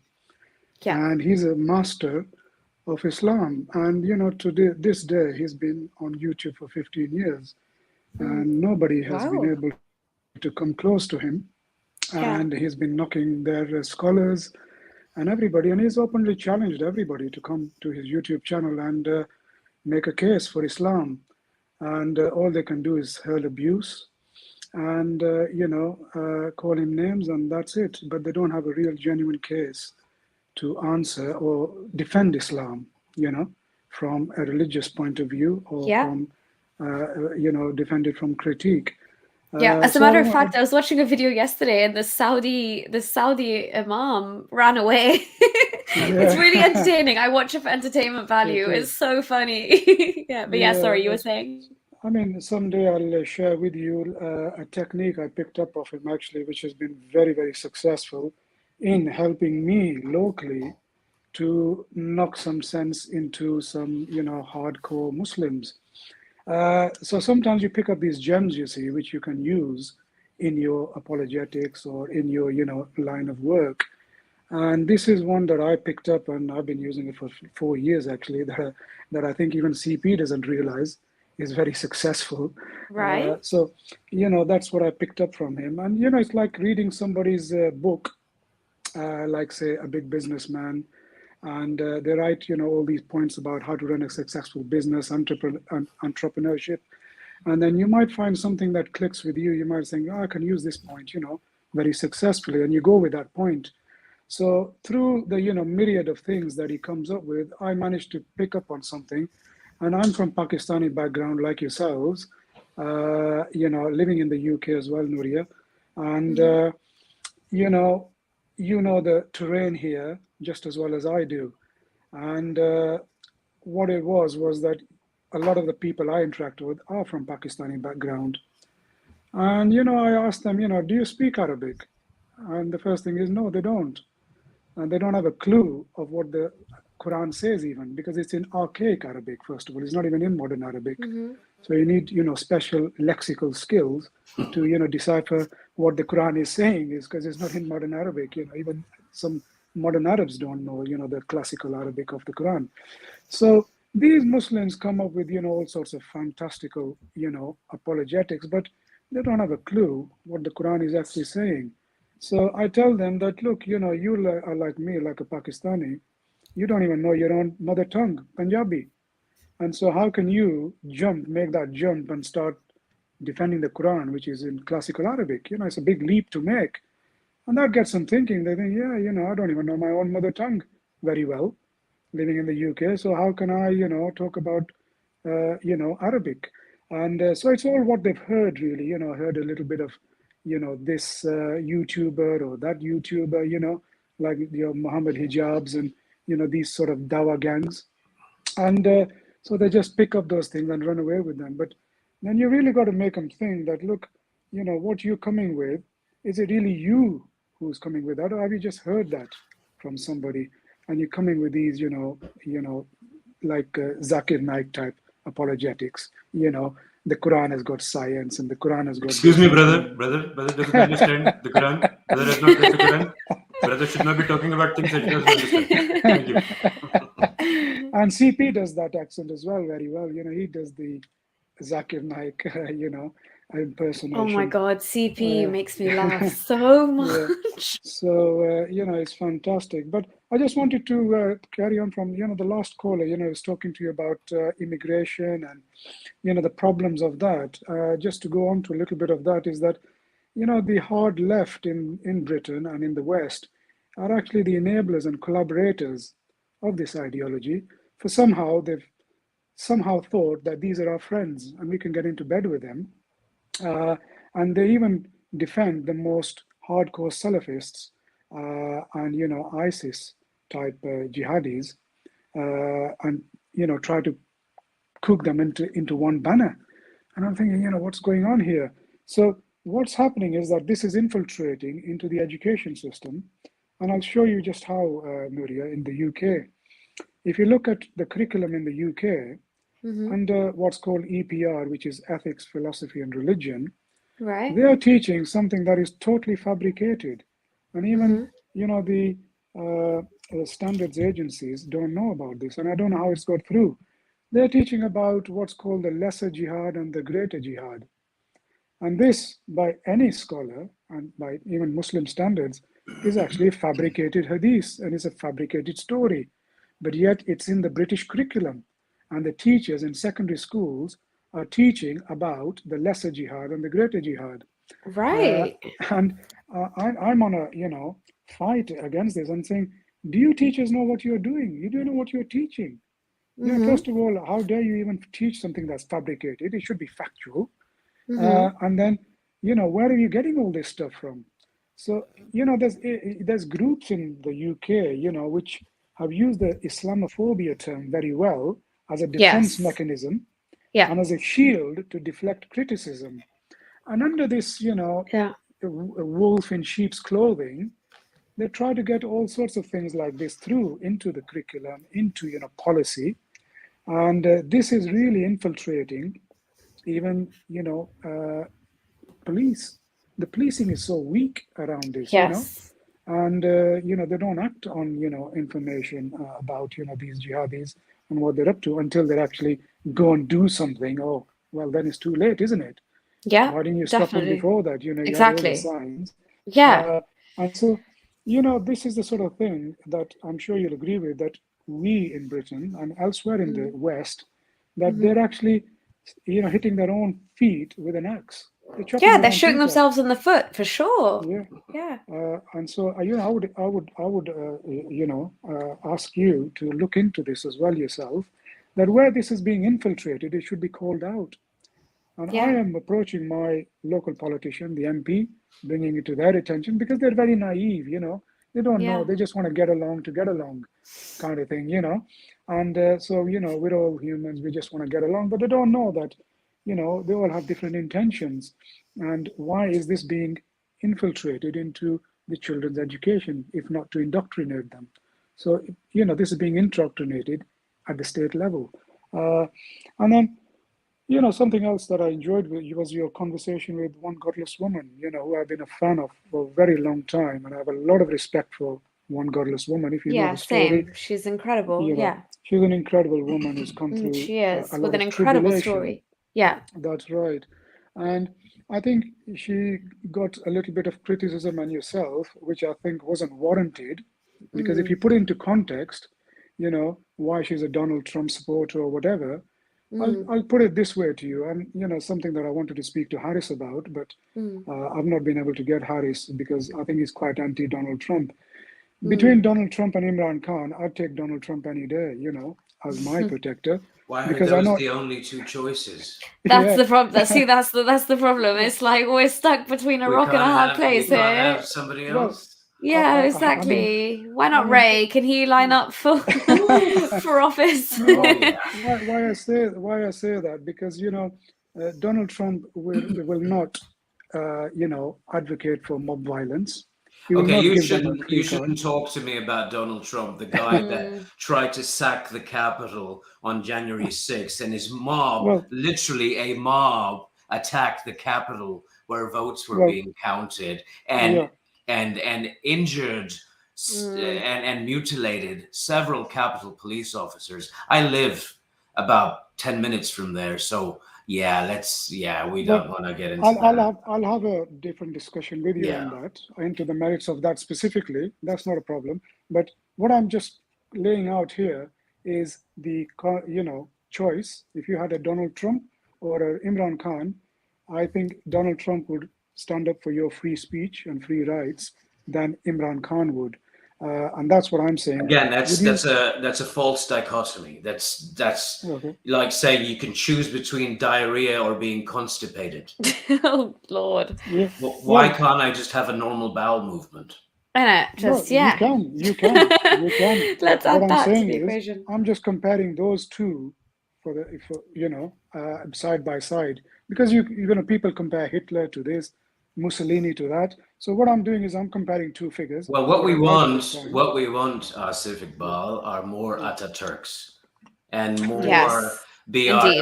Ambedkars and more Abraham Lincolns. That's what we want in the world. We want more Martin Luther Kings and Nelson Mandelas. That's what we want in the world. Sure, and less Joe Biden's, I would say, because Joe Biden, what he's doing, he's destroying America.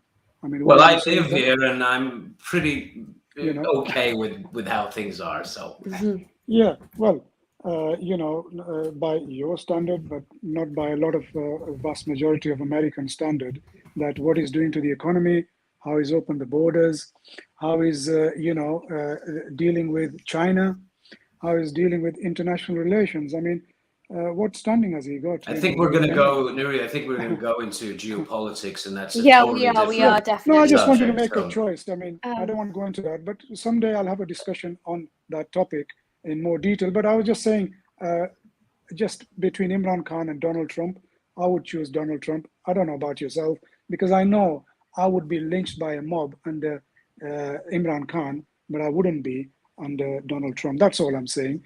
But you can have a share on that yourself if you want. I just want to say something. This is good. I'm glad you brought this up, Asif Iqbal, because this is, again, first of all, that's, why are those the only two choices? Secondly, Donald Trump is cut from the same cloth as Imran Khan.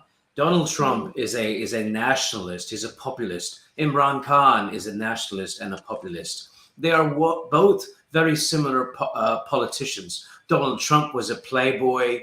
He had nothing to do with religion. Imran Khan was a playboy, had nothing to do with religion. Donald Trump had multiple wives. Imran Khan had multiple wives. Donald Trump had trouble with religious people. Imran Khan had trouble with religious people. It's the same kind of politician. What you're saying is not a very sophisticated sort of political analysis, but that's okay. The issue is that, like I said, we need more rational people. And what you're saying about mob violence and lynchings, I already told you, they erected a scaffold at the outside the Washington Monument on the hill where Martin Luther King gave his "I Have a Dream" speech, and that scaffold said "Hang Mike Pence." That's what the people were chanting. Holy So if you don't know these things, that's okay. But believe me, you have I to do be. know this. Hold on a But, second. Hold on yeah, a second. yeah, I do know these things. So what you're talking about is you wouldn't get lynched under Donald Trump, and you would get lynched under Imran Khan. They wanted to lynch their own vice president, who was from their party, who was a right winger, just like they were. So that there goes that claim. Secondly, what you're talking about is rule of law, and thank the God that I don't believe in, that yes, we have rule of law in America. But what happened on January 6th should be a lesson to all of us. What happens when irrationality, extremism, and hero worship get out of control? And it can happen when you are a Ashike Rasul, or it can happen when you're an Ashike Donald Trump. I hope that that makes sense. Well, I think, you're jumping to conclusions, because if that was the case, what you are saying, then why did the Senate not impeach Donald Trump? He escaped the impeachment for those charges. And he escaped the impeachment, false impeachments that have been placed on him for the Russia collusion. So give the guy a bit of a Donald break. Trump was impeached by the House twice. Yeah, by the House, but he was not successfully impeached by the Senate. No, but again, that's what I mean. You really don't know your constitution. If you're impeached by the House, you are considered impeached. Yes, the Senate can overturn that, but historically, you are considered impeached. Bill Clinton was also. Yeah. It does mean something. That's why it's a thing. But anyway, shall we move? Hey, Pakistani Mulid, Ashike Trump. This is my man right here. Yeah, well, I'm just making a case that ex-Muslims would find themselves much safer under Donald Trump than in not under Donald Trump. No, not under Donald Trump. Not ex-Muslims? No. Really? That's where you're wrong. It's the rule of law. It's the Constitution that protects people. It's the Constitution that says Congress shall make no law establishing a religion. It's the Constitution. Pakistan's Constitution you can wipe your ass with. That's the problem. They don't have rule of law. You've got to get that. Who enforces that? The Constitution itself can't enforce itself. You're absolutely right. It has to be the people. That's what did I say? That's where Donald Trump comes in. Rule of law. Donald Trump has nothing to do with the rule of law. We don't have dictators in America. There is a separation of powers here.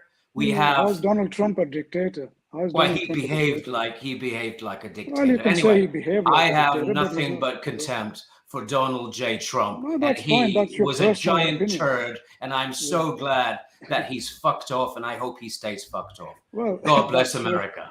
I mean, that shows your rationality, but I'm talking rationally. You're talking from an emotional point of view, and I get that. You're emotional, but I want to keep it at a rational level. I'm talking from the point of view of someone that lives in this country and that had to live through 4 years of Donald Trump, somebody that denied that there was a fucking pandemic and literally has blood on his hands. So why did he come up with a vaccine then? If he denied I'm sure he did his own research. Look, but he also encouraged using detergent or disinfectant bleach, drink some right? Drink some bleach. What was that about? Asif Iqbal, we're on the same page vis-a-vis Islam and reform. So I think that's what we should focus on, and we should. That's fine. I only mentioned that. Yeah, I'm more interested. I don't know why the conversation moved into politics, but I'm more interested in what we agree on in this divided day and age. I want to pitch a big tent and invite everyone and find common ground. And were you being the roomie of today, Ray? Come, whoever you are. Come to the caravan. That's my new insult. Eat a sandwich. Eat a ham sandwich. Eat a ham sandwich. Thank you very much, guys, for having me. Thank you, Asif. Thank you. all the best, and look forward to speaking to you again. Yeah. Yeah, Thank thank you you. so much. Cheers for sharing Thank your You see what opinion. Horace said, Thank you. Nuria? Bye-bye. Bye-bye, Yeah, bye bye. Asif. Thank you. Bye bye. Yeah. Do you want to read the comment? And you can go ahead. Go ahead and comment. Say your thing. Do your Pakistani thing. mullah Haris Sultan says that if people are willing to lynch for Trump, there is no difference between Ashigay, Rasul, demigods. Absolutely right. Absolutely right. He's absolutely right. People go to Modi or Trump for emotion. They're not rational people. And believe me, to have somebody tell me what Trump was like when I lived, through 4 years of Trump, my ex lost her job because of what happened with the pandemic. If we had taken the measures that we started taking a year later, things wouldn't have been as bad as they people lost their jobs, people lost their livelihoods, people lost their houses, their homes, their families. People were literally standing in line. Last Christmas, this time last year, they were lines for food outside supermarkets. You never saw that since this. I mean, I don't know when you saw that. So, I appreciate the gentleman's call, but I lived through it. This was a So Ray, sorry, show. what would you Total say to shit people like this who say that I'm an ex-Muslim and I voted Trump? And if I show something like this, where someone goes, I'll vote for Donald Trump anytime, not Democrats, socialists, and Islamists, BLM and Antifa, I don't know what that's referring to. They're having some beef in the chat. But what would you say to these people who are voting for Donald Trump? Look, and you who can are vote. ex-Muslims and voting You for can Donald vote Trump? for anyone you want. You can vote for anyone you want. This is a free country, and we have a robust debate, and debate is always a good thing. That is what makes the West, because we're able to talk, we're able to disagree, we're able to say, I don't, think that, you know what you're talking about, but say it without, accusing someone of blasphemy, which happens in Pakistan. I want to get back to, the sort of the core topic and try to focus on the difference. And that's one of the biggest problems in these countries, where if you don't agree with someone, you can call them a kafir. If you don't agree with someone, you can say, you're a Hindu, you're an Ahmadi, you're a this, you're a that. And this takfiri virus is no one is safe, because a virus doesn't care if you're black or white or Republican or Democrat or liberal or conservative or socialist or Black Lives Matter or whatever. A virus kills indiscriminately. So what we need, whether you vote for Trump or you voted for Hillary, I voted for Hillary 6 times, because of voter fraud. That's another claim of the. Okay, so the thing about left and right, a lot of people don't understand this. This is a totally different conversation. I might have it on my show. Horace has had this. Nuria, I encourage you to have this discussion. People don't understand. We don't even want to talk about left and right anymore, because this is an antiquated concept that comes from the fucking French Revolution. The people that sat to the right of the monarch were right-wingers, and they were opposed to democracy and progress. The people that sat to the left of the monarch were the leftists. Okay, so why are we so talking? Freaking interesting. Why are we talking about the fucking French Revolution if you don't know anything about the French Revolution? I don't want to talk about left and right. What I want to talk about is freedom versus what's the opposite of freedom, right? Rationalism versus dogma. Mental servitude and servitude in general. Mental servitude. And I think that we can have more allies this way than by dividing people into left and right. I say that this is an antiquated concept, and smarter people than I am have written about this. Societies are either open or closed. And we want an open society where we can all talk and say whatever the hell we want about whatever politician and about whatever religion without any fear of persecution, where women are free to do whatever it is they want to do, pursue whatever job, whatever passion, without anyone judging them or looking at them like the way Dan Hakikachu looks at women or thinks of of women. That's a society that I want, an open society. Left wing, right wing, they can all eat a sandwich. Yeah, do one for sure. Who cares at that point?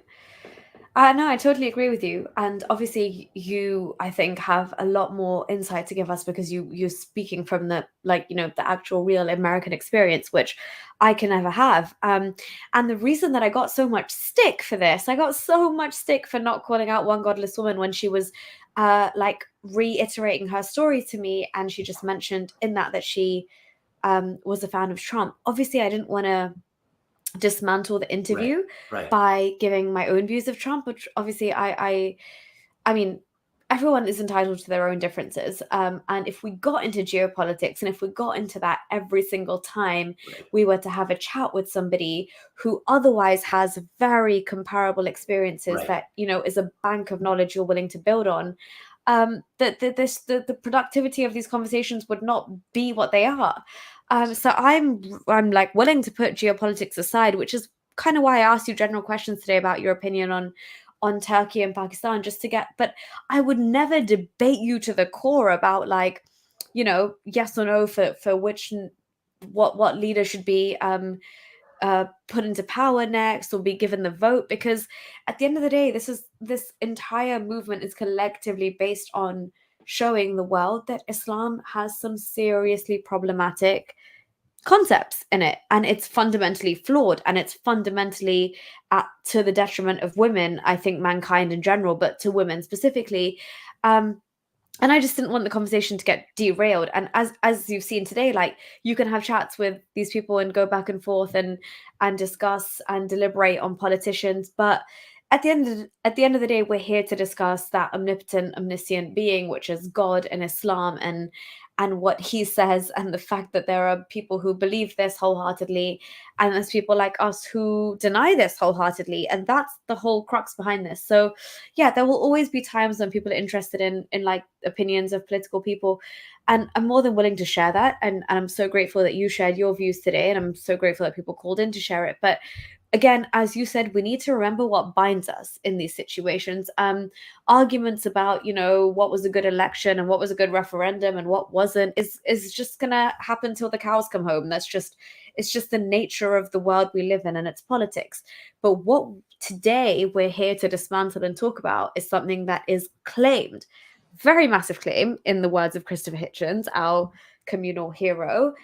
Islam makes very big claims for itself. You are eternal. You are timeless. You are blah, blah, blah. And we're here to say, no, you're not. You actually don't stand up to scrutiny in the 21st century.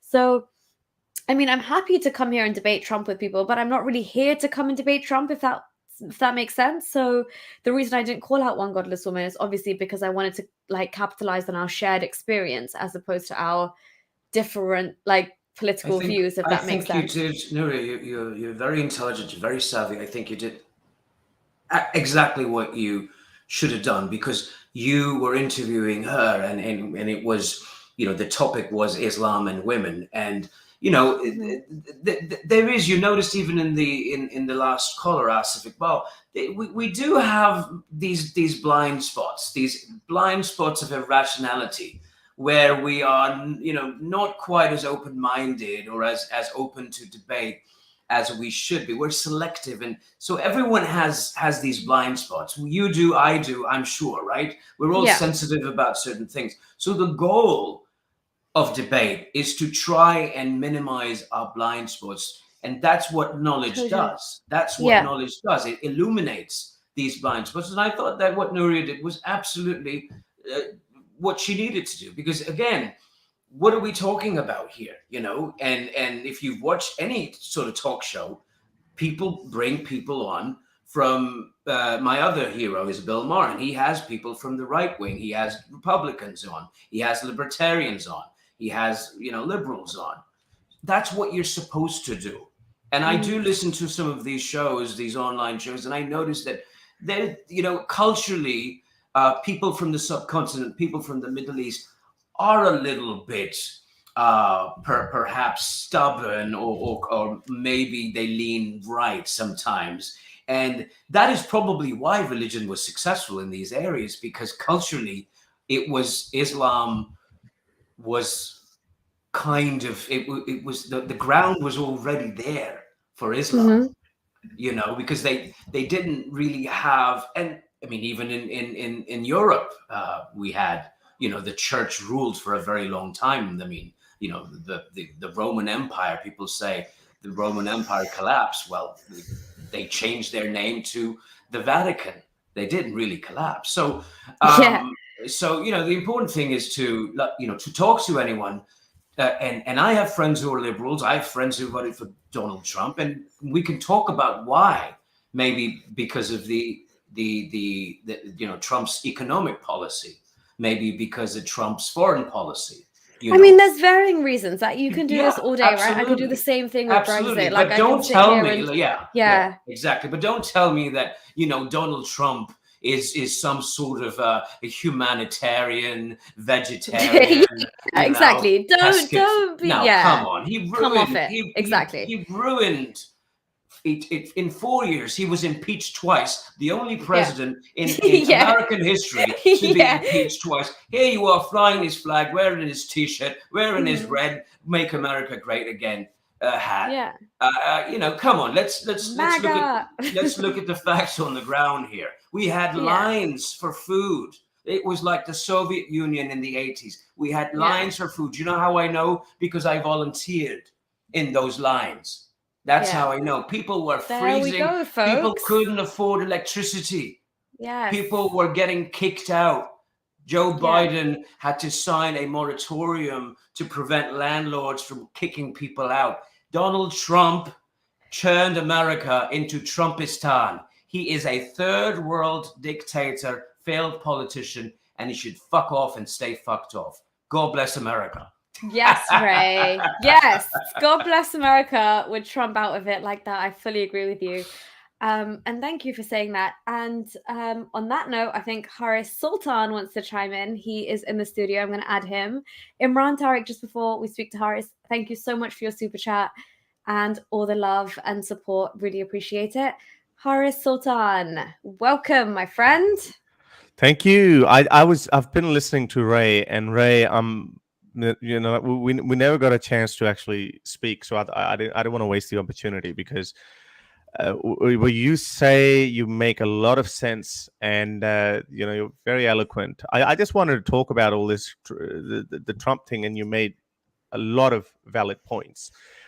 The person that came in earlier and he was advocating for Trump, I just want to say one thing, that Trump, as you said, he's been the biggest joke in the history of American politics. He basically is a con artist. He took the whole of America for a ride. What I want to say to these people who, especially ex-Muslims and all the Hindutva people or the Indians who end up supporting these kind of people, they only have one thing in common. That's the only reason why they like him. They don't know about his economic policies. They don't know how much Russia and China came back into the equation, how much China gained control because of Trump alienating the Western allies like Germany and even Britain for that matter, and France for that matter. First of all, we don't need another far right-wing white supremacist ideology in order to counter Islamism.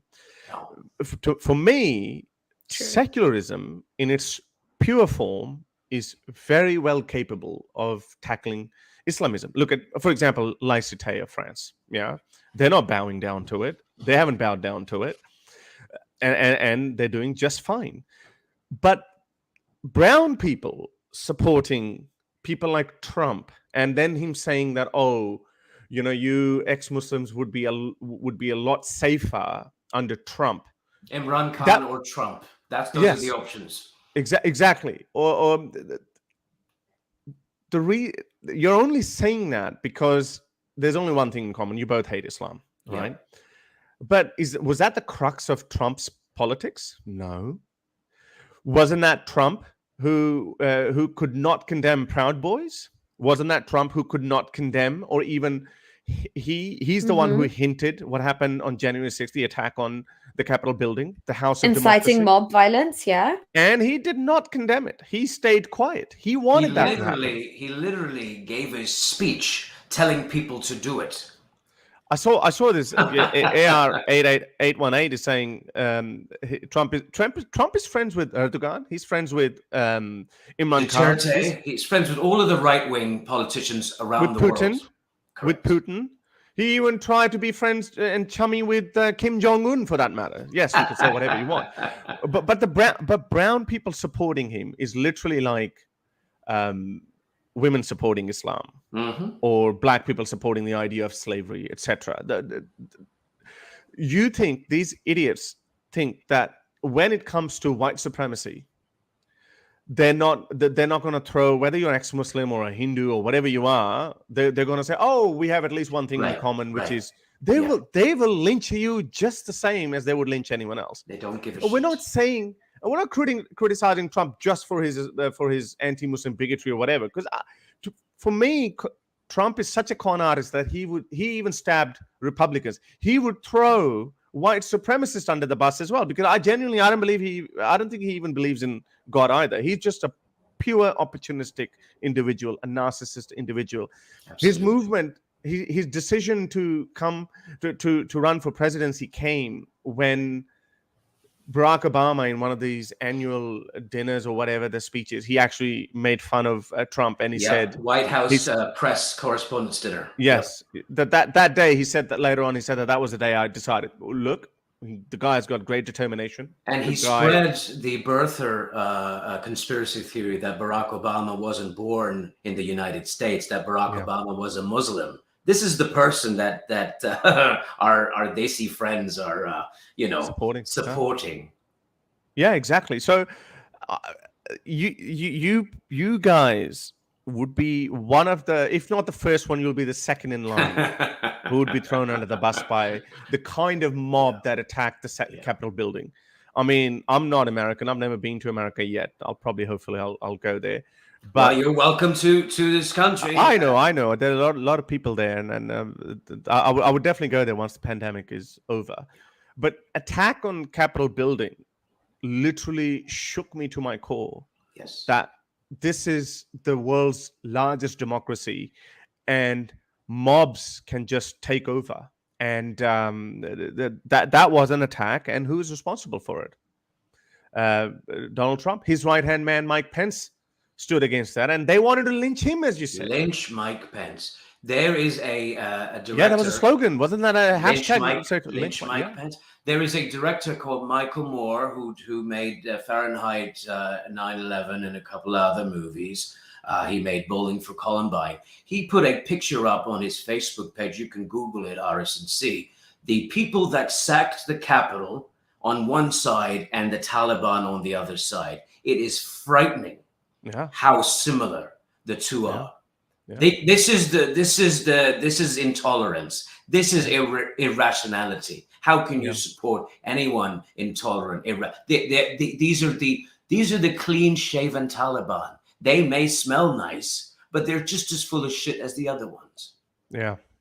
That's So it always fascinates me, as you said, that our Desi friends. They only have one thing in common, and that is hatred for Islam, and it's not just hatred for Islam, because you and I probably despise Islam as well as an ideology, just like you can despise communism or whatever.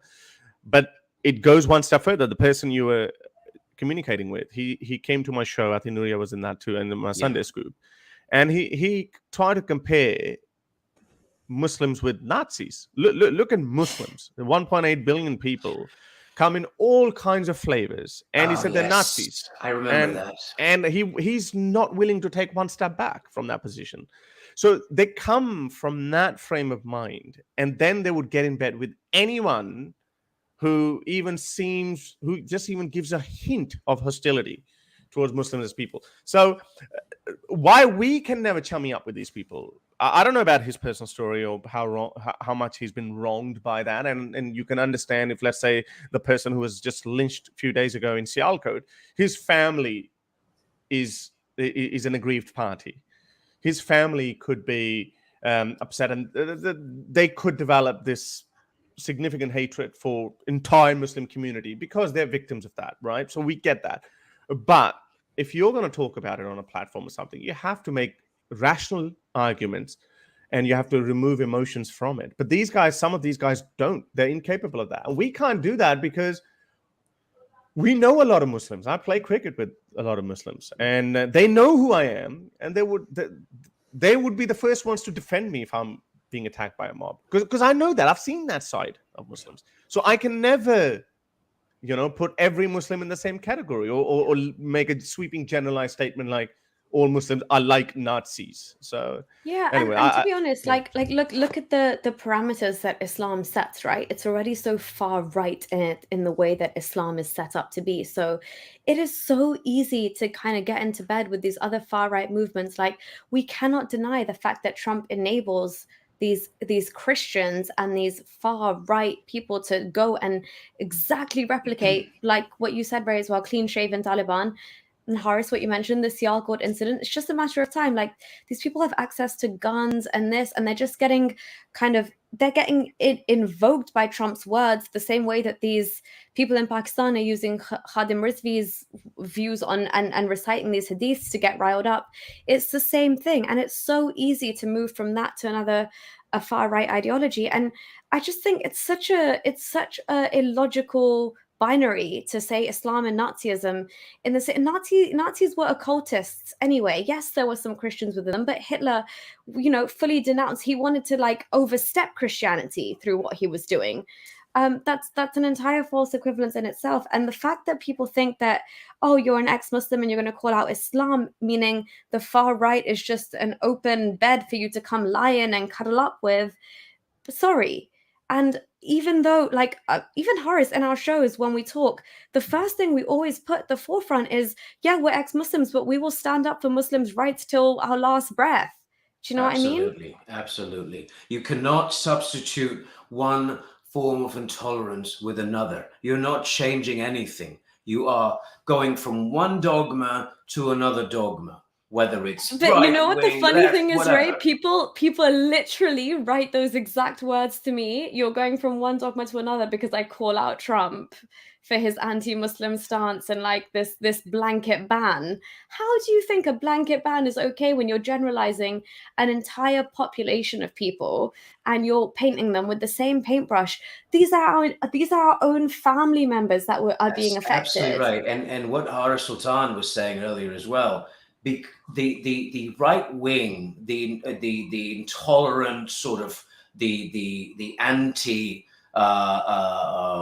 liberty, let's just call it the anti-liberty movement, has been ascendant in the world since the election of Donald Trump. Whether it's in the Philippines, whether it's in Venezuela, whether it's in Pakistan, whether it's in Turkey, whether it's in some of these African states. It is not a coincidence. People look to America. America is not just the land of McDonald's and Coca-Cola. It is a symbol, a beacon of democracy. And whatever happens in this country affects the rest of the world. Totally. These The free world things matter. It affects the rest of the free world, and it seems like the world is again going to get polarized. There's going to be Chinese influence, and then there's the free world influence, like America. And whatever happens in America, and that's the reason why a lot of, as I said, Western allies were disillusioned. There's an infamous video clip where Angela Merkel forwarded the hand for a handshake to Donald Trump, and he refused to shake hands with her. All these kind of symbols. And I know people say that, oh, career politicians, Biden's this and that or whatever. That thing still matters because, would you put a non-career footballer or a cricketer in the middle of a cricket field? You wouldn't. Yes, you would say that, okay, these guys, career politicians, are good at spin doctrine. They're good at, dodging and weaving the question. Maybe those are the skills needed to represent a country. As a president, you can't just say, oh, you're an idiot. You can't say those things. As an activist, you might get away with it. But Trump was saying those things. He's refusing on a world stage. He's refusing to shake hands with Angela Merkel, one of the most important country in Europe. And then on the other hand, he's getting chummy with Kim Jong-un and Putin and all that. So it's like they're writing each other love letters. Yeah. Oh, dear Kim, I was thinking about you today when I was having my hot chocolate. I hope you're well. Supporting Greetings. So that's where how far he took America. Who are America's ideological enemies? Russia, China, Kim Jong-un, these kind of countries, yeah? Who are America's ideological allies? Countries like Australia, Canada, Britain. These are, no matter what happens, which leaders come to power, doesn't matter. They're ideological allies, yeah, no matter what happens. But then he's being tough on his allies, and then he's getting in bed with people like, and his Trumpensies, his followers, his blind followers, his thugs. I love that. They're willing to get in bed with Putin. You know, they're idolizing Putin. Who's Putin? He's a dictator. How long has he been in power for? 20 years, and it's probably going to be there for life. Same thing's going to happen with China as well. Yeah, okay. With China, he's had a hard stance, but again, that wasn't clever. Just calling out China, just as though it's a fight between you and me, where I can curse you, I can swear at you, I can throw some tough words, and then you do that, and then we all. I got great relations with China. I know all about the Chinese. I'm very friendly with China. Kim, we're great buddies. Putin, we've been talking all the time.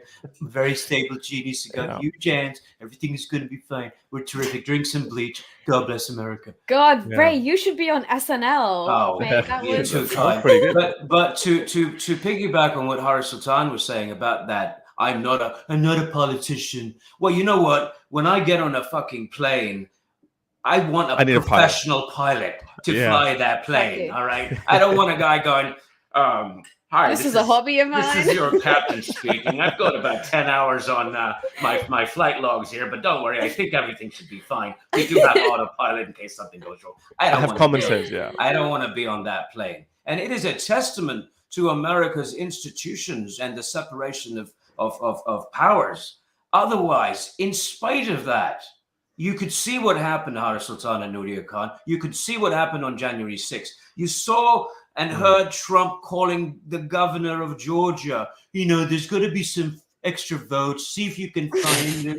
Check under the table. Check under the mattress. Check under the carpet. There's got to be some extra votes somewhere. What is this, if not third world dictatorship? Under your pillow, the same goat that ate the Quran ate your votes, Donald. Hari Sultan, this is the modern day Prophet Muhammad. Well, yeah. And I think this is what happens when you let hucksters and shysters and scam artists run away with power. That's what happens. There's a story. It's funny that you drew the comparison with Prophet Muhammad. There's a story. There was this guy called Saad bin Sara. He used to write down the Quranic verses for the Prophet as he would dictate them. So one day Saad bin Sara said, maybe you should change this. It rhymes better, the certain verse. So Muhammad is like, make that edit. So Saad bin Sara then thought that, hang on, if he's editing Quranic verses on the advice of ordinary person like myself, then he must be making it up. So he became an apostate. He left Islam and ran away. And then when Prophet conquered Mecca, Prophet gave 11 or 10 names. He said, these people must be killed. No ransom would be taken or nothing. One of them was Saad bin Sara. Saad bin Sara happened to be a friend of Uthman, the third caliph. Later on, he became the third caliph. So Muslims went out to look for him, and then he held on to the ghilaf of the Kaaba, the cloth, the black cloth of Kaaba. But Muslims dragged him back to Muhammad. And Muhammad was like, you did this and that. And he's like, and then Uthman came to his defense, and Uthman said, he's my friend. And Uthman was the ATM machine of the Prophet. He was a rich guy. He used to fund a lot of money. So he said, Prophet, please let him go. Prophet was like, so he couldn't say it. He couldn't say that to Muhammad. So they thought that, okay, Muhammad has said, okay, let him go. So Uthman and then turned around in Saad bin Sara and then left. Then Muhammad said, yes, I know I couldn't say no to Uthman, but why none of you guys, his companions around him, why did you not behead him? He was like, we also thought that you had forgiven him. He said, no, I hadn't forgiven him. You should have known. And then the guy said, one of the companions said, you should have just winked at us, and he said, secret code signal. Yeah, the secret code. And Muhammad said, no, I wouldn't do that. So what that says, that Muhammad didn't have the balls to actually say, go and do the dirty deed, but I would be happy if someone else, one of my lovers, happened to do it. for me. That's exactly like Trump. Trump would not say go and attack Capitol building, but he would give a little hint that maybe my message, wink, my wink, people nudge, would get nudge. Yeah. Great just point. do it. On the slide. That's exactly. Yeah. So there is a similarity, and it's not the similarity. Some people will say, well, how many people did Trump order to be murdered or beheaded? No, that's not the way. This is why we said modern day. But there's a commonality. The common point is there are demigods. They act like dictators. They have narcissistic tendencies, and they get bigger than everything around them. And that's what you see in people like Modi. You see people like Erdogan, people like Imran Khan. You see in Trump, and all the historical figures. Yes, the level of violence was dictated by the morality of the time. For example, Imran Khan has also not beheaded personally. He might not even have punched anyone in his life, for that matter. But neither did Hitler. Neither Stalin actually did do some violence, but neither did Hitler. Stalin never actually watched any execution of his individuals. Hitler did watch execution of those Operation Valkyrie people, but they didn't do anything with their own hands. So that doesn't mean anything. So the comparison is, the point is, these guys are demigods. They are narcissistic individuals, and they want people to do dirty work for them. And you guys are just idiots. You sheeps. Because you are following someone and you're willing. What's going to happen to those idiots who attack the Capitol building? They're going to run. Well, they've all got felonies. The shaman, the QAnon shaman, he has the second most famous nipples on the internet after myself. He had the buffalo, the horns, and he had all of his costume, and then you saw him when he was in front of a judge, and he looked like someone's retired uncle, because all of that Donald Trump, all of that, they what can I say? We have a lady here, so I'm not going to use any But you're right. But have a look at the people who follow these guys. I always say that if you have a look at the kind of people, who sheeple, follow, for sure. the sheeple who follow certain individuals, that's how you can tell what is the caliber of these people. Look at the people who but guys, follow I Imran Khan. don't want to derail this conversation, but there is somebody I think I should take my leave as well. Just before you go, Horace, there are people that are literally saying that, I guess we suffer from collective Trump derangement syndrome. And he goes, I've really riled these guys up. They can't stop talking about Donald Trump. Obviously, the point of this has Islam at its crux always, but he's basically getting a bit cocky. I don't know if you guys want to entertain this. We can nip it in the bud right now. Oh yeah. Come, please. If you have a few minutes, we can listen. I'll chuck you the link now. It's in the chat. If you want to come, by all means. I thought I put an end to that discussion by. You saw Nuria. I said, we could agree on this, and let's just say that we agree on that and call it a day. But see, that's what I mean. We're talking about intolerance and irrationality, and it's the same irrationality whether you're looking at, worshiping, like Haris Sultan was saying, a failed president like Trump, or whether you are worshiping a prophet, or whether you are worshipping an ideology. It comes from the same place, really. One's worse than the other. That's a very good point. But the roots are the same. And I don't know what Hakim Asif, sorry, Aris, I just want to say, I don't know what dog does he have in this fight? Like, what is it that is, I would understand if it was a right-wing, Christian, white guy from Texas, an American, y'all don't know what y'all's talking about. Donald Trump, the greatest thing that happened in this country since Budweiser. You guys are full of shit. Like, I'd understand if it was that kind of a guy. But what does Hakim Asif? Hakim Asif, just yes, mate. You can come back on. I've shared the link. Share the link with I'll you. share it again. You don't need to leave the stream in good faith. Just come right on. Here's the link, mate. Again, for you. What do you mean by good faith? I mean, if you left the stream, that doesn't mean that we can never talk about Donald Trump. You made a very good point. You said. I forgot that. The roots. Yeah, so the roots. So he's a failed president. That's the point you made, which is kind of true. I was also a little bit. I remember 2016. I was watching the elections. I was like, maybe let's just see. We had all seen What's the grab him worst by that the could pussy happen? and Yeah. his really terrible comments, and we're like, okay, but maybe this is an experiment. That was an experiment of a lifetime. And I was also suffering from Imran Khan syndrome at that point, because he also wasn't a career politician at that point and all that. We thought, okay, let's just see. Right. But these guys turned out to be worse than what the situation was. Yes, okay, Obama was nice and he spoke really well, but these guys don't like him. But and yes, he didn't tackle everything. He didn't do everything right. Okay, we get that. But what Trump did, what Trump turned out to be, he took us back to where George W. Bush had left. We had people, like I said, standing in line for bread like it was the Soviet Union in the 80s. This happened this time last year. Look it up, or go to the news sites.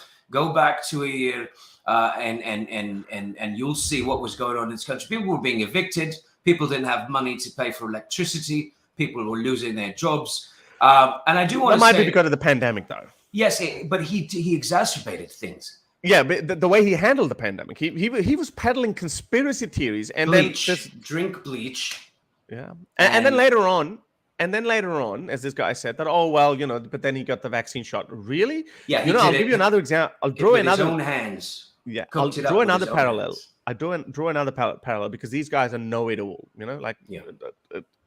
Who am I to give a lecture to a biologist or virologist or epidemiologist on, okay, you know what, this is what you should do. Imran Khan made similar mistake when he came to power. He said, we're not going to go to the IMF.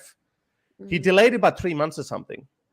And then that literally destroyed thousands of households because he comes in and he thinks that he knows more about economy than the economic experts. And then what happened? And then his sacrifice is then finance minister. And this is the same thing. Trump, when you're in a position of power like that, you delay something like that for 1 day. Literally, in a country of 350 million people, how many lives are you going to impact? So many, exactly. You're affecting so many people. America per capita, not per capita, but America's population is huge. But how many people died? How many people actually still ended up believing afterwards that vaccines? He was peddling bleach. He said, wait, guys, can you hold that thought? Yeah, sure. Just because we have Ashkir Trump himself amongst us, so I'm going to add him to the stream, and then you guys can bounce off these ideas. Ashkir Trump, welcome. Hi, Nuria. Thanks. I want to thank Haris actually for giving me that name. So I thought I'd use that. Yeah. So from now on, it's Ashkir Trump, and let's go for it. Yeah. Because I left this stream really, I thought, okay, amicably, we'll, leave it at that. But, you guys just carried on and on and on and on and on and on. You've riled us up, I guess. I've got to come back on this stream and say, well, good for you. Good for you. I'm glad you did. So Ashkir Trump, right now what you're doing is exactly what Muslims do when they say, why are you talking about Islam? Why are you talking about this subject? This is Islamophobia. So what you're doing is essentially you're stifling free speech because you don't like the subject matter, and yet you continue. That's why I came back.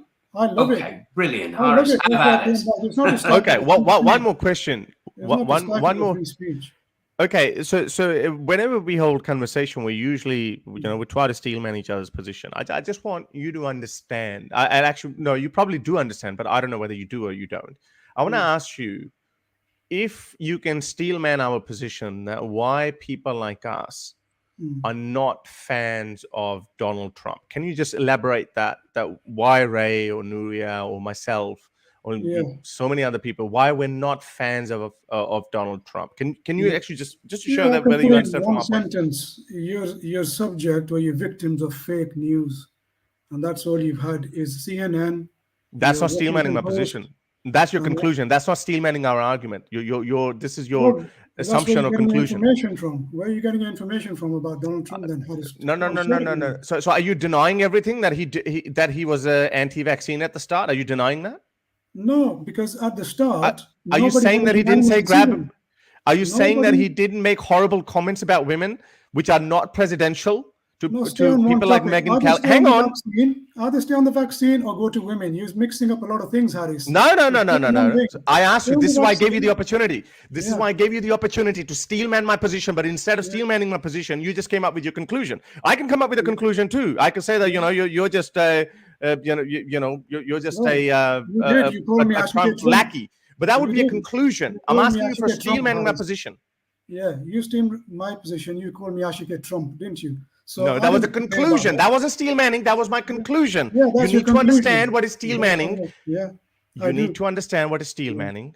I gave you steelmanning. My position is you've said a lot of these people, a lot of Desi folks like Trump because you think that he can take Islam head on. He doesn't mince his words, and he is not diplomatic like the Democrats, for example. That is me steelmanning your position. Did I say wrong? Did I say anything wrong about it? Yeah, you No? said everything wrong about that because Oh, I didn't right. mention Islam and Donald Trump once. I don't know if you listened to the stream previously. I didn't bring the two into the same Okay. So equation. so let's just stick on that. So Yeah. what I just said is that not one of the reasons that you like Trump? Which is, can you just reframe it again for me? That he can take Islam and Islamists or jihadis head on. No, because what Oh, I he doesn't said take 'em. to your Oh, right. previous, guests, Nuria and Mr. I forgot his name. Ray, yeah, sorry, was that I came with two choices: Imran Khan and Donald Trump. That was my position. I didn't bring anything else into the equation. And I said I would rather live under Donald Trump. I didn't hear your argument. I'm asking you a very straightforward question. I'm asking you. Okay, don't speak over me. I'm asking you very simple, straightforward. What I just said about Trump, is that not what you think to be true? I'm not saying whether you said that or not because I don't know that.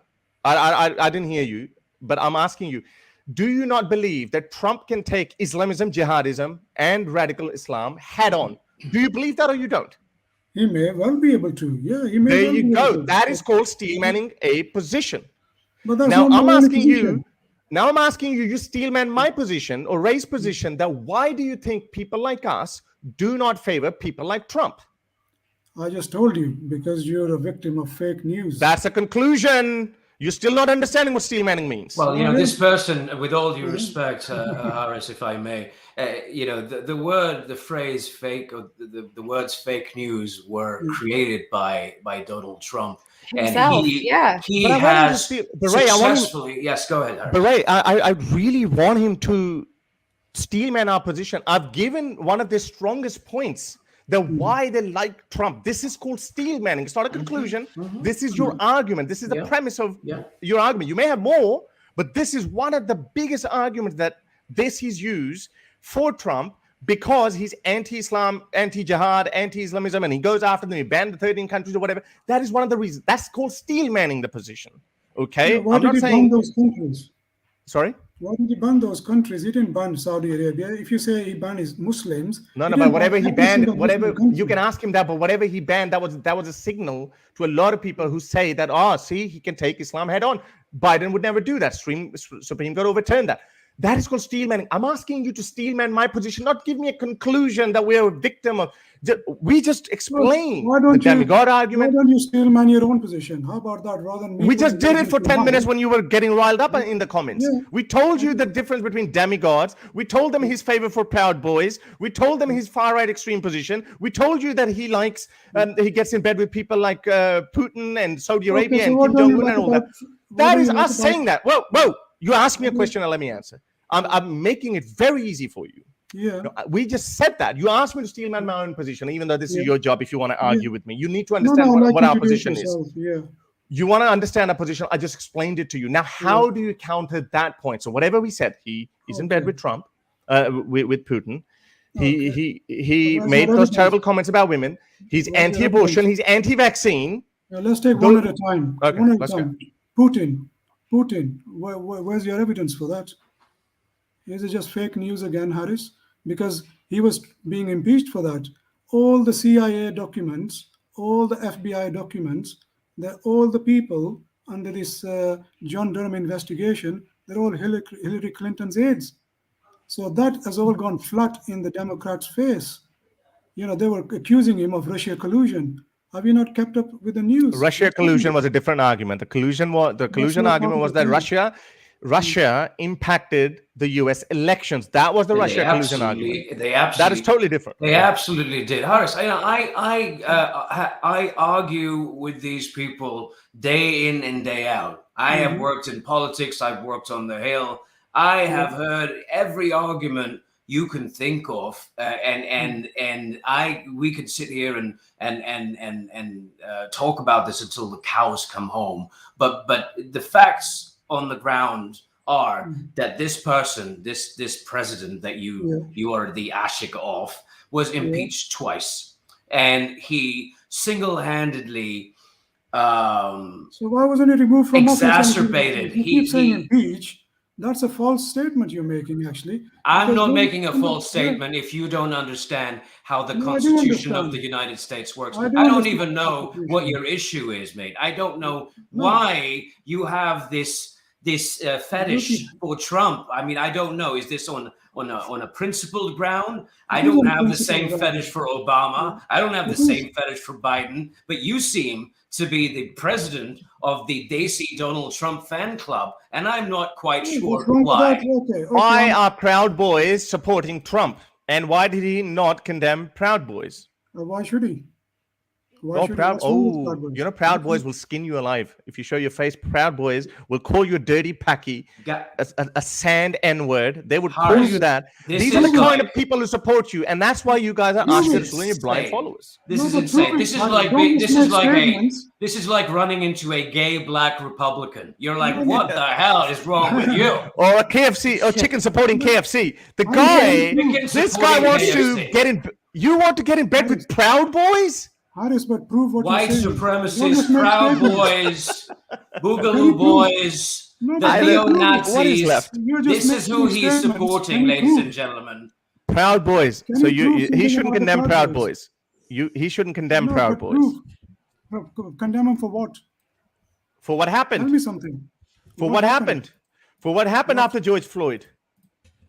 What did they do? What did they have to do with the Proud Boys? Proud Boys were not putting bricks and rocks in these in these demonstrations. A neo-Nazi drove a car into a group of protesters in America. What is your point, Ashik Trump? Tell us your point. You don't seem to have a point. You are making. You are anti-Trump. You are anti-Trump, and I don't know why you are. You haven't given me one good reason. We've given you Proud Boys. Yeah, but what about Proud Boys? You've just said Proud Boys. You've thrown it up there in the air. We're not here to convince you or change your mind. You didn't hear about his right-wing tendencies, his inciting mobs to violence, his reaction to COVID, his advice to the public. Just on the incitement, has anybody in the 6th of January been charged with insurrection? Tell me that. One person. Just give me one person who's been charged with insurrection. Look, with all due respect, I don't think you know what you're talking about. So why don't you tell us what your point is? Tell us your point. I am not going to argue with someone that defends bad shit right-wing nut jobs. I'm sorry. I have my hands full with them here in America. I don't need to do it on a stream. You can't do it. Give me facts. No, I have no facts. You're absolutely right. No, but whatever facts we quote you, you're going to say, well, this is fake news. Just bring me one person who's been charged with whatever facts we give you, you're going to say give me a fact, Haris, just on this point, and I'll shut up and I'll go away. I don't want you to change your mind, Ashik Trump. I want you to keep being an Ashik Trump, and I want you to vote for Trump. I asked you and continue to love him. Who's been charged with insurrection? That was what you people keep saying. I am not here to be interviewed by you. Yeah. No, give me facts. See, now you're running away. This is what you do. This is what the Muslims do. We're running away Muslims because the entire world has acknowledged that Donald Trump was the greatest president. I'm the greatest president since George Washington. George Washington doesn't have make all the impersonations you want. You can make all the impersonations. This is amazing, Nuria Khan and Haris Sultan. I have my hands full dealing with these people in America, and here one pops up on the Can you street. bring me one person Amazing. who has been charged with insurrection? That's it, and I'll go away. Bring me one person from that crowd on 6th of January who's been charged with What insurrection. kind of a standard is that? They were charged with felonies, Well, what kind multiple of standard fucking is yours? felonies. What do you Making fun mean of one- insurrection? What do you mean? What is the standard? They were charged with committing Insurrection. crimes. They were charged with breaking and entering. They were No, charged with entering a because to federal this day- building without to this the day- Destroying proper. public The word property. insurrection Oh, is there's so used. many. To this day, the word insurrection is used. So Because tell that me is the who's been definition charged of an with insurrection. That is a definition of insurrection. What is the To- definition of insurrection? All right. You know what? This is insane. Okay, No, guys, it's not no. insane. This is You- exactly what we you didn't are- want to happen with this. No. Obviously, Give me this is facts. why Harris I is don't there. entertain Harris opinions should on. give me one fact. Oh God, Proud Harris, you Boys want to or entertain this, and then we insurrection? can wrap it up. I'll give Harris the last word. Harris. Okay, Harris, have the what last word, did then you we have can to wrap say this about up. the Go on. Proud Boys? What was any evidence for the Proud Boys? What you said? They'll call me a Paki or a brown boy or something. They will call you. No, you were saying you're that, but gravely. you have I any said evidence? you will. I said they will be Send the me first some ones to call evidence. you that. Send me some evidence of any I would Proud say, Boy. well, saying why what don't you you? said. Okay, why don't you go in front of Proud Boys and say, No, I hate what's Trump. your standard, Harris? That's Well, not that is standard, the standard. That's not That a is standard. the standard. Bring That me is the some standard. evidence. If you come, okay, Bring me you ask me evidence this. of it. What Bring me evidence? Like, I evidence. mean, yeah, because I'm no one's holding you to a no one's there standard. to go in front of them. See, how I hold you to a standard and you cannot give me evidence. This is the same thing the Muslims do. When If No, you no, are no. blind, No. if Run you are away. blind and can't So read can you? and I won't will. read, I will then publicly. Here that's it not is a our challenge. I'm I blind. will publicly apologize Yeah. if you honestly go in front of a white supremacist, some group like Proud Boys, and you hate on Trump, make slogans against Trump, and no coercion, no collusion. Don't go them. Hey, I'm gonna come in. I'm gonna do this, and you just pretend that you're like, hey, brother, it's all good. None of that, because we'll I'll find take you out. with me, Harris. You I'll do take that. You with me. You do that. Yeah. You do that, and I'll take you with me. then let's How about see that? whether you get Let's out of make there a or not. deal. Let's make a deal, Harris. I'll go with you. Yeah? Right.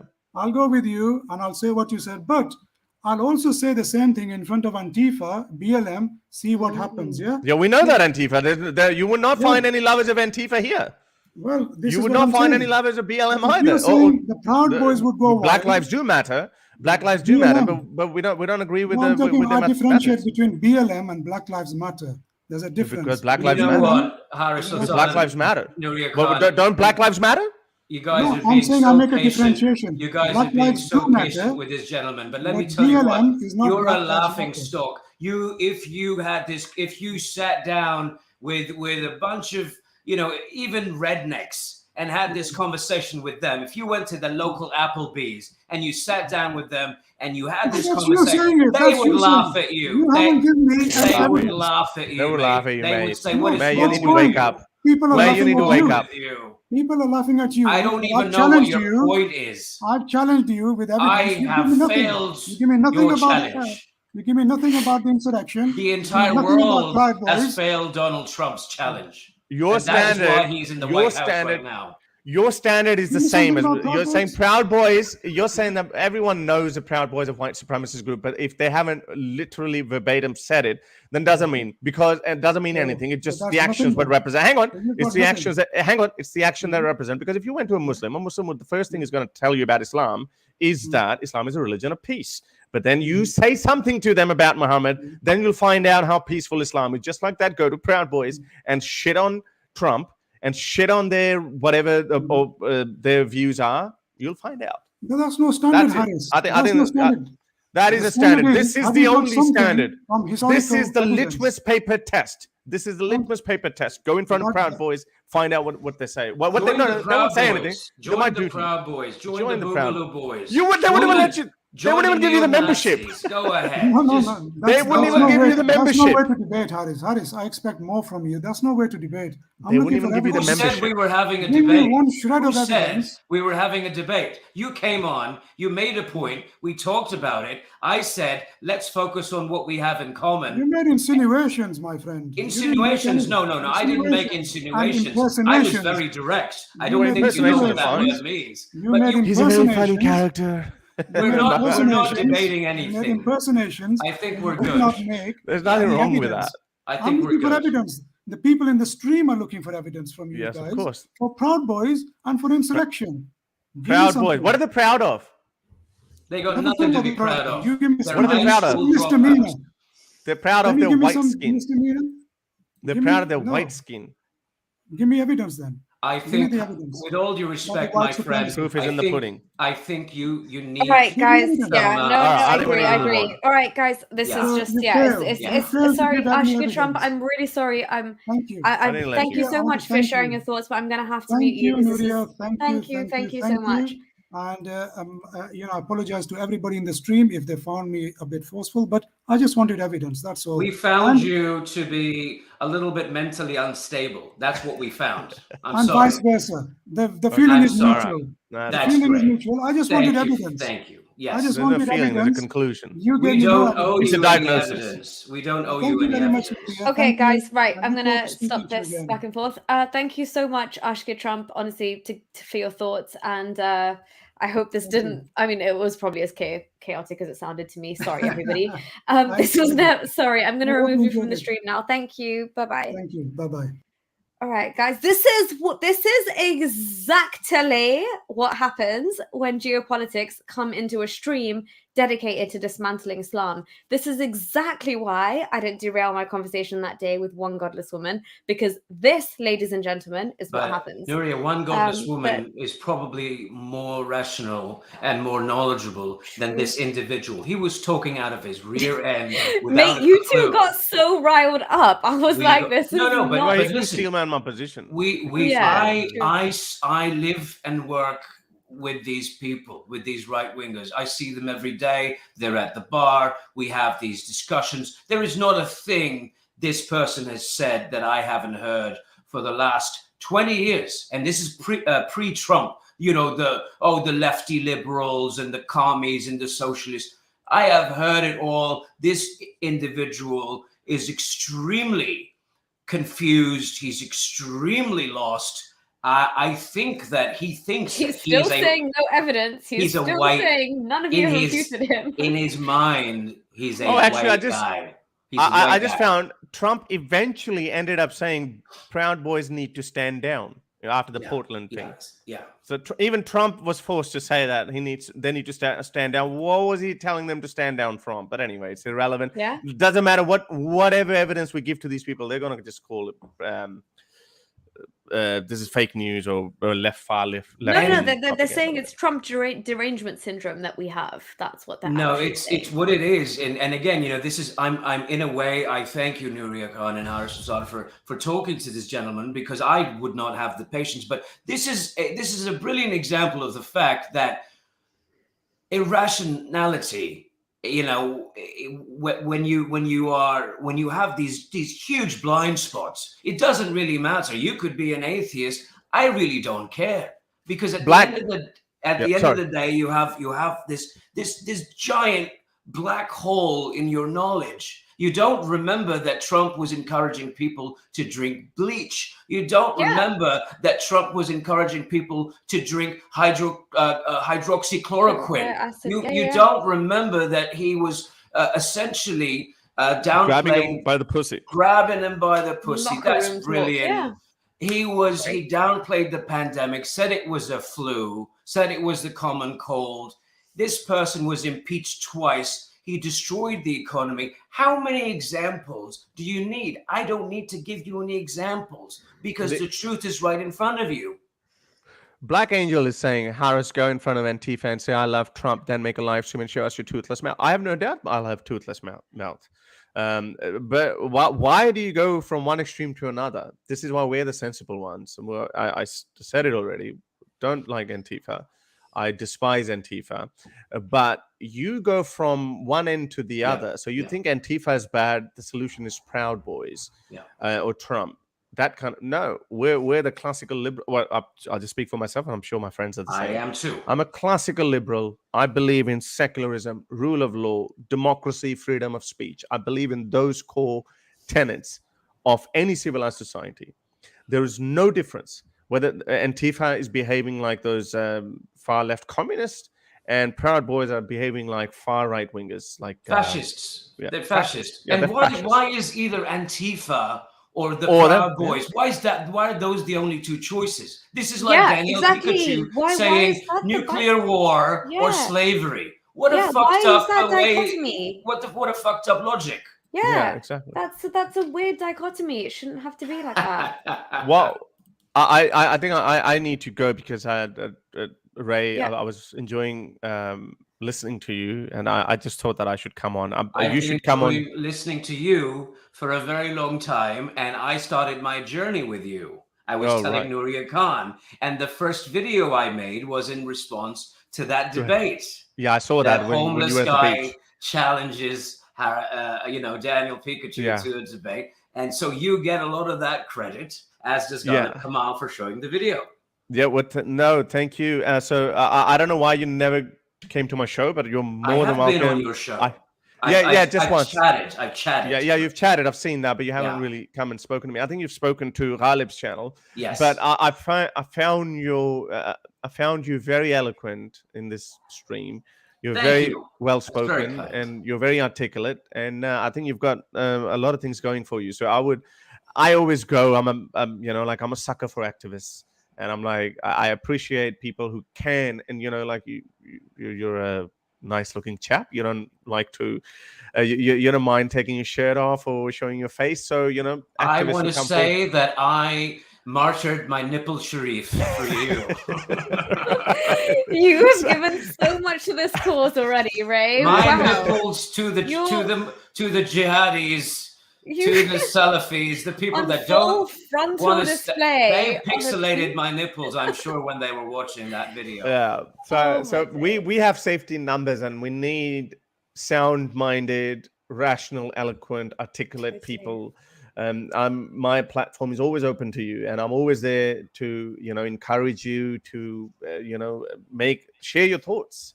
Well, you know what a giant fan I am of yours, and I watch all your streams, and you've introduced me to Nuria Khan and all of these other people, and so it's my pleasure. It's my pleasure. I'm always here for you. Tremendous respect, and what I love about you, Haris Sultan, is that you don't take shit and you call it you call it like you see it. You call it like you see it, and we need that. No expediency. No, this is no sugarcoating. No, just right down the middle. Say you say what you see, and we need more of that as well. And Nuria Khan, you're doing an outstanding job, and thank you so much for having me on. This is brilliant. The whole thing was brilliant. Thank you so much, both of you. It's great. Haris is checking out as well. I think we should wrap it up. Loving the bromance between you guys. This is amazing. You have no idea. the movement needs to grow. The more voices, like as Haris said, power in numbers. And yeah, this has been amazing. Thank you so much, Ray. Thank you for sharing your story with us. Thank you for giving my audience and viewers an insight into who you are, because obviously we are going to be collabing quite a lot in the future. Thank you so much, Haris, for stopping by and just thumping that Trump debate, mate. Could not have done it without you. I didn't have to do much. I just had to ask these people to steel man our position. They're a laughing stock, Haris. Nobody will take this person seriously in any educated gathering, in any situation where there are rational, educated people. Even high school graduates won't take this person seriously. Anybody that has even a rudimentary grasp of what happened over the last 4 years is going to laugh in this person's face. You were actually very kind and very patient. Thank you. Yeah, he's kinder than he normally is on his own channel. So I thank you, Haris, for being nicer on my channel. I do appreciate it. You're the boss here. Yeah, thank you. Haris Sultan, thank you for making an appearance. I appreciate it. You are the man. Guys, loving this bromance, but let's peace out Nuria now. Khan, thank you so much for having me. I enjoyed myself. If there's anything I can do for the cause, please don't hesitate to get in touch. And I, encourage everyone to like and subscribe. Nuria Khan's channel, she's got an Urdu channel. Haris Sultan has got an Urdu and English channel. Check out his book, The Curse of God, Why I Left Islam. Yes. There's a lot going on. There's a lot. Also, check out his stream with Abdullah Gondal on the mental condition Qawm of the Se Khitab Prophet. channel. Qawm Yeah. Se Khitab, yeah, that's in Urdu. If you're an Urdu speaker or Hindi speaker, Punjabi, definitely check that out. It is literally groundbreaking stuff, as I mentioned yesterday. Also, I just want to say thank you so much to everybody today who signed that petition. We need to get to 500 signatories as soon as possible, and I really appreciate everyone that signed and forwarded it and passed it on. And thank you so much to John as my moderator. You did a fantastic job today. Absolutely kicked it out the park. Thank you so much. And yeah, oh yeah, Ray, I'm so sorry, guys. This is Ray's YouTube channel in the banner. I will add it into the description as well. I was meant to play this ages ago, but we got so wrapped up in discussion, I completely forgot. I apologize, Ray. Here it is, guys. Check him out on YouTube, Ray the Producer. It's a bilingual channel. Urdu, English speakers. Again, the knowledge he drops is amazing, as you saw today. Just partaking in this conversation, I'm sure you learned a lot because I learned a lot, and hopefully vice versa. This is what we're all here for. Dismantle Islam, learn from each other, and just spread knowledge and the truth, and implore everyone to use critical thinking. On that note, it's very late in England. I'm going to tap out, and thank you both so much for joining me. But yeah, bye-bye, everybody. Bye-bye, Nuria. Bye-bye, Bye, Arash. everyone. Take care. Take care, everyone. Bye, guys. Thank you.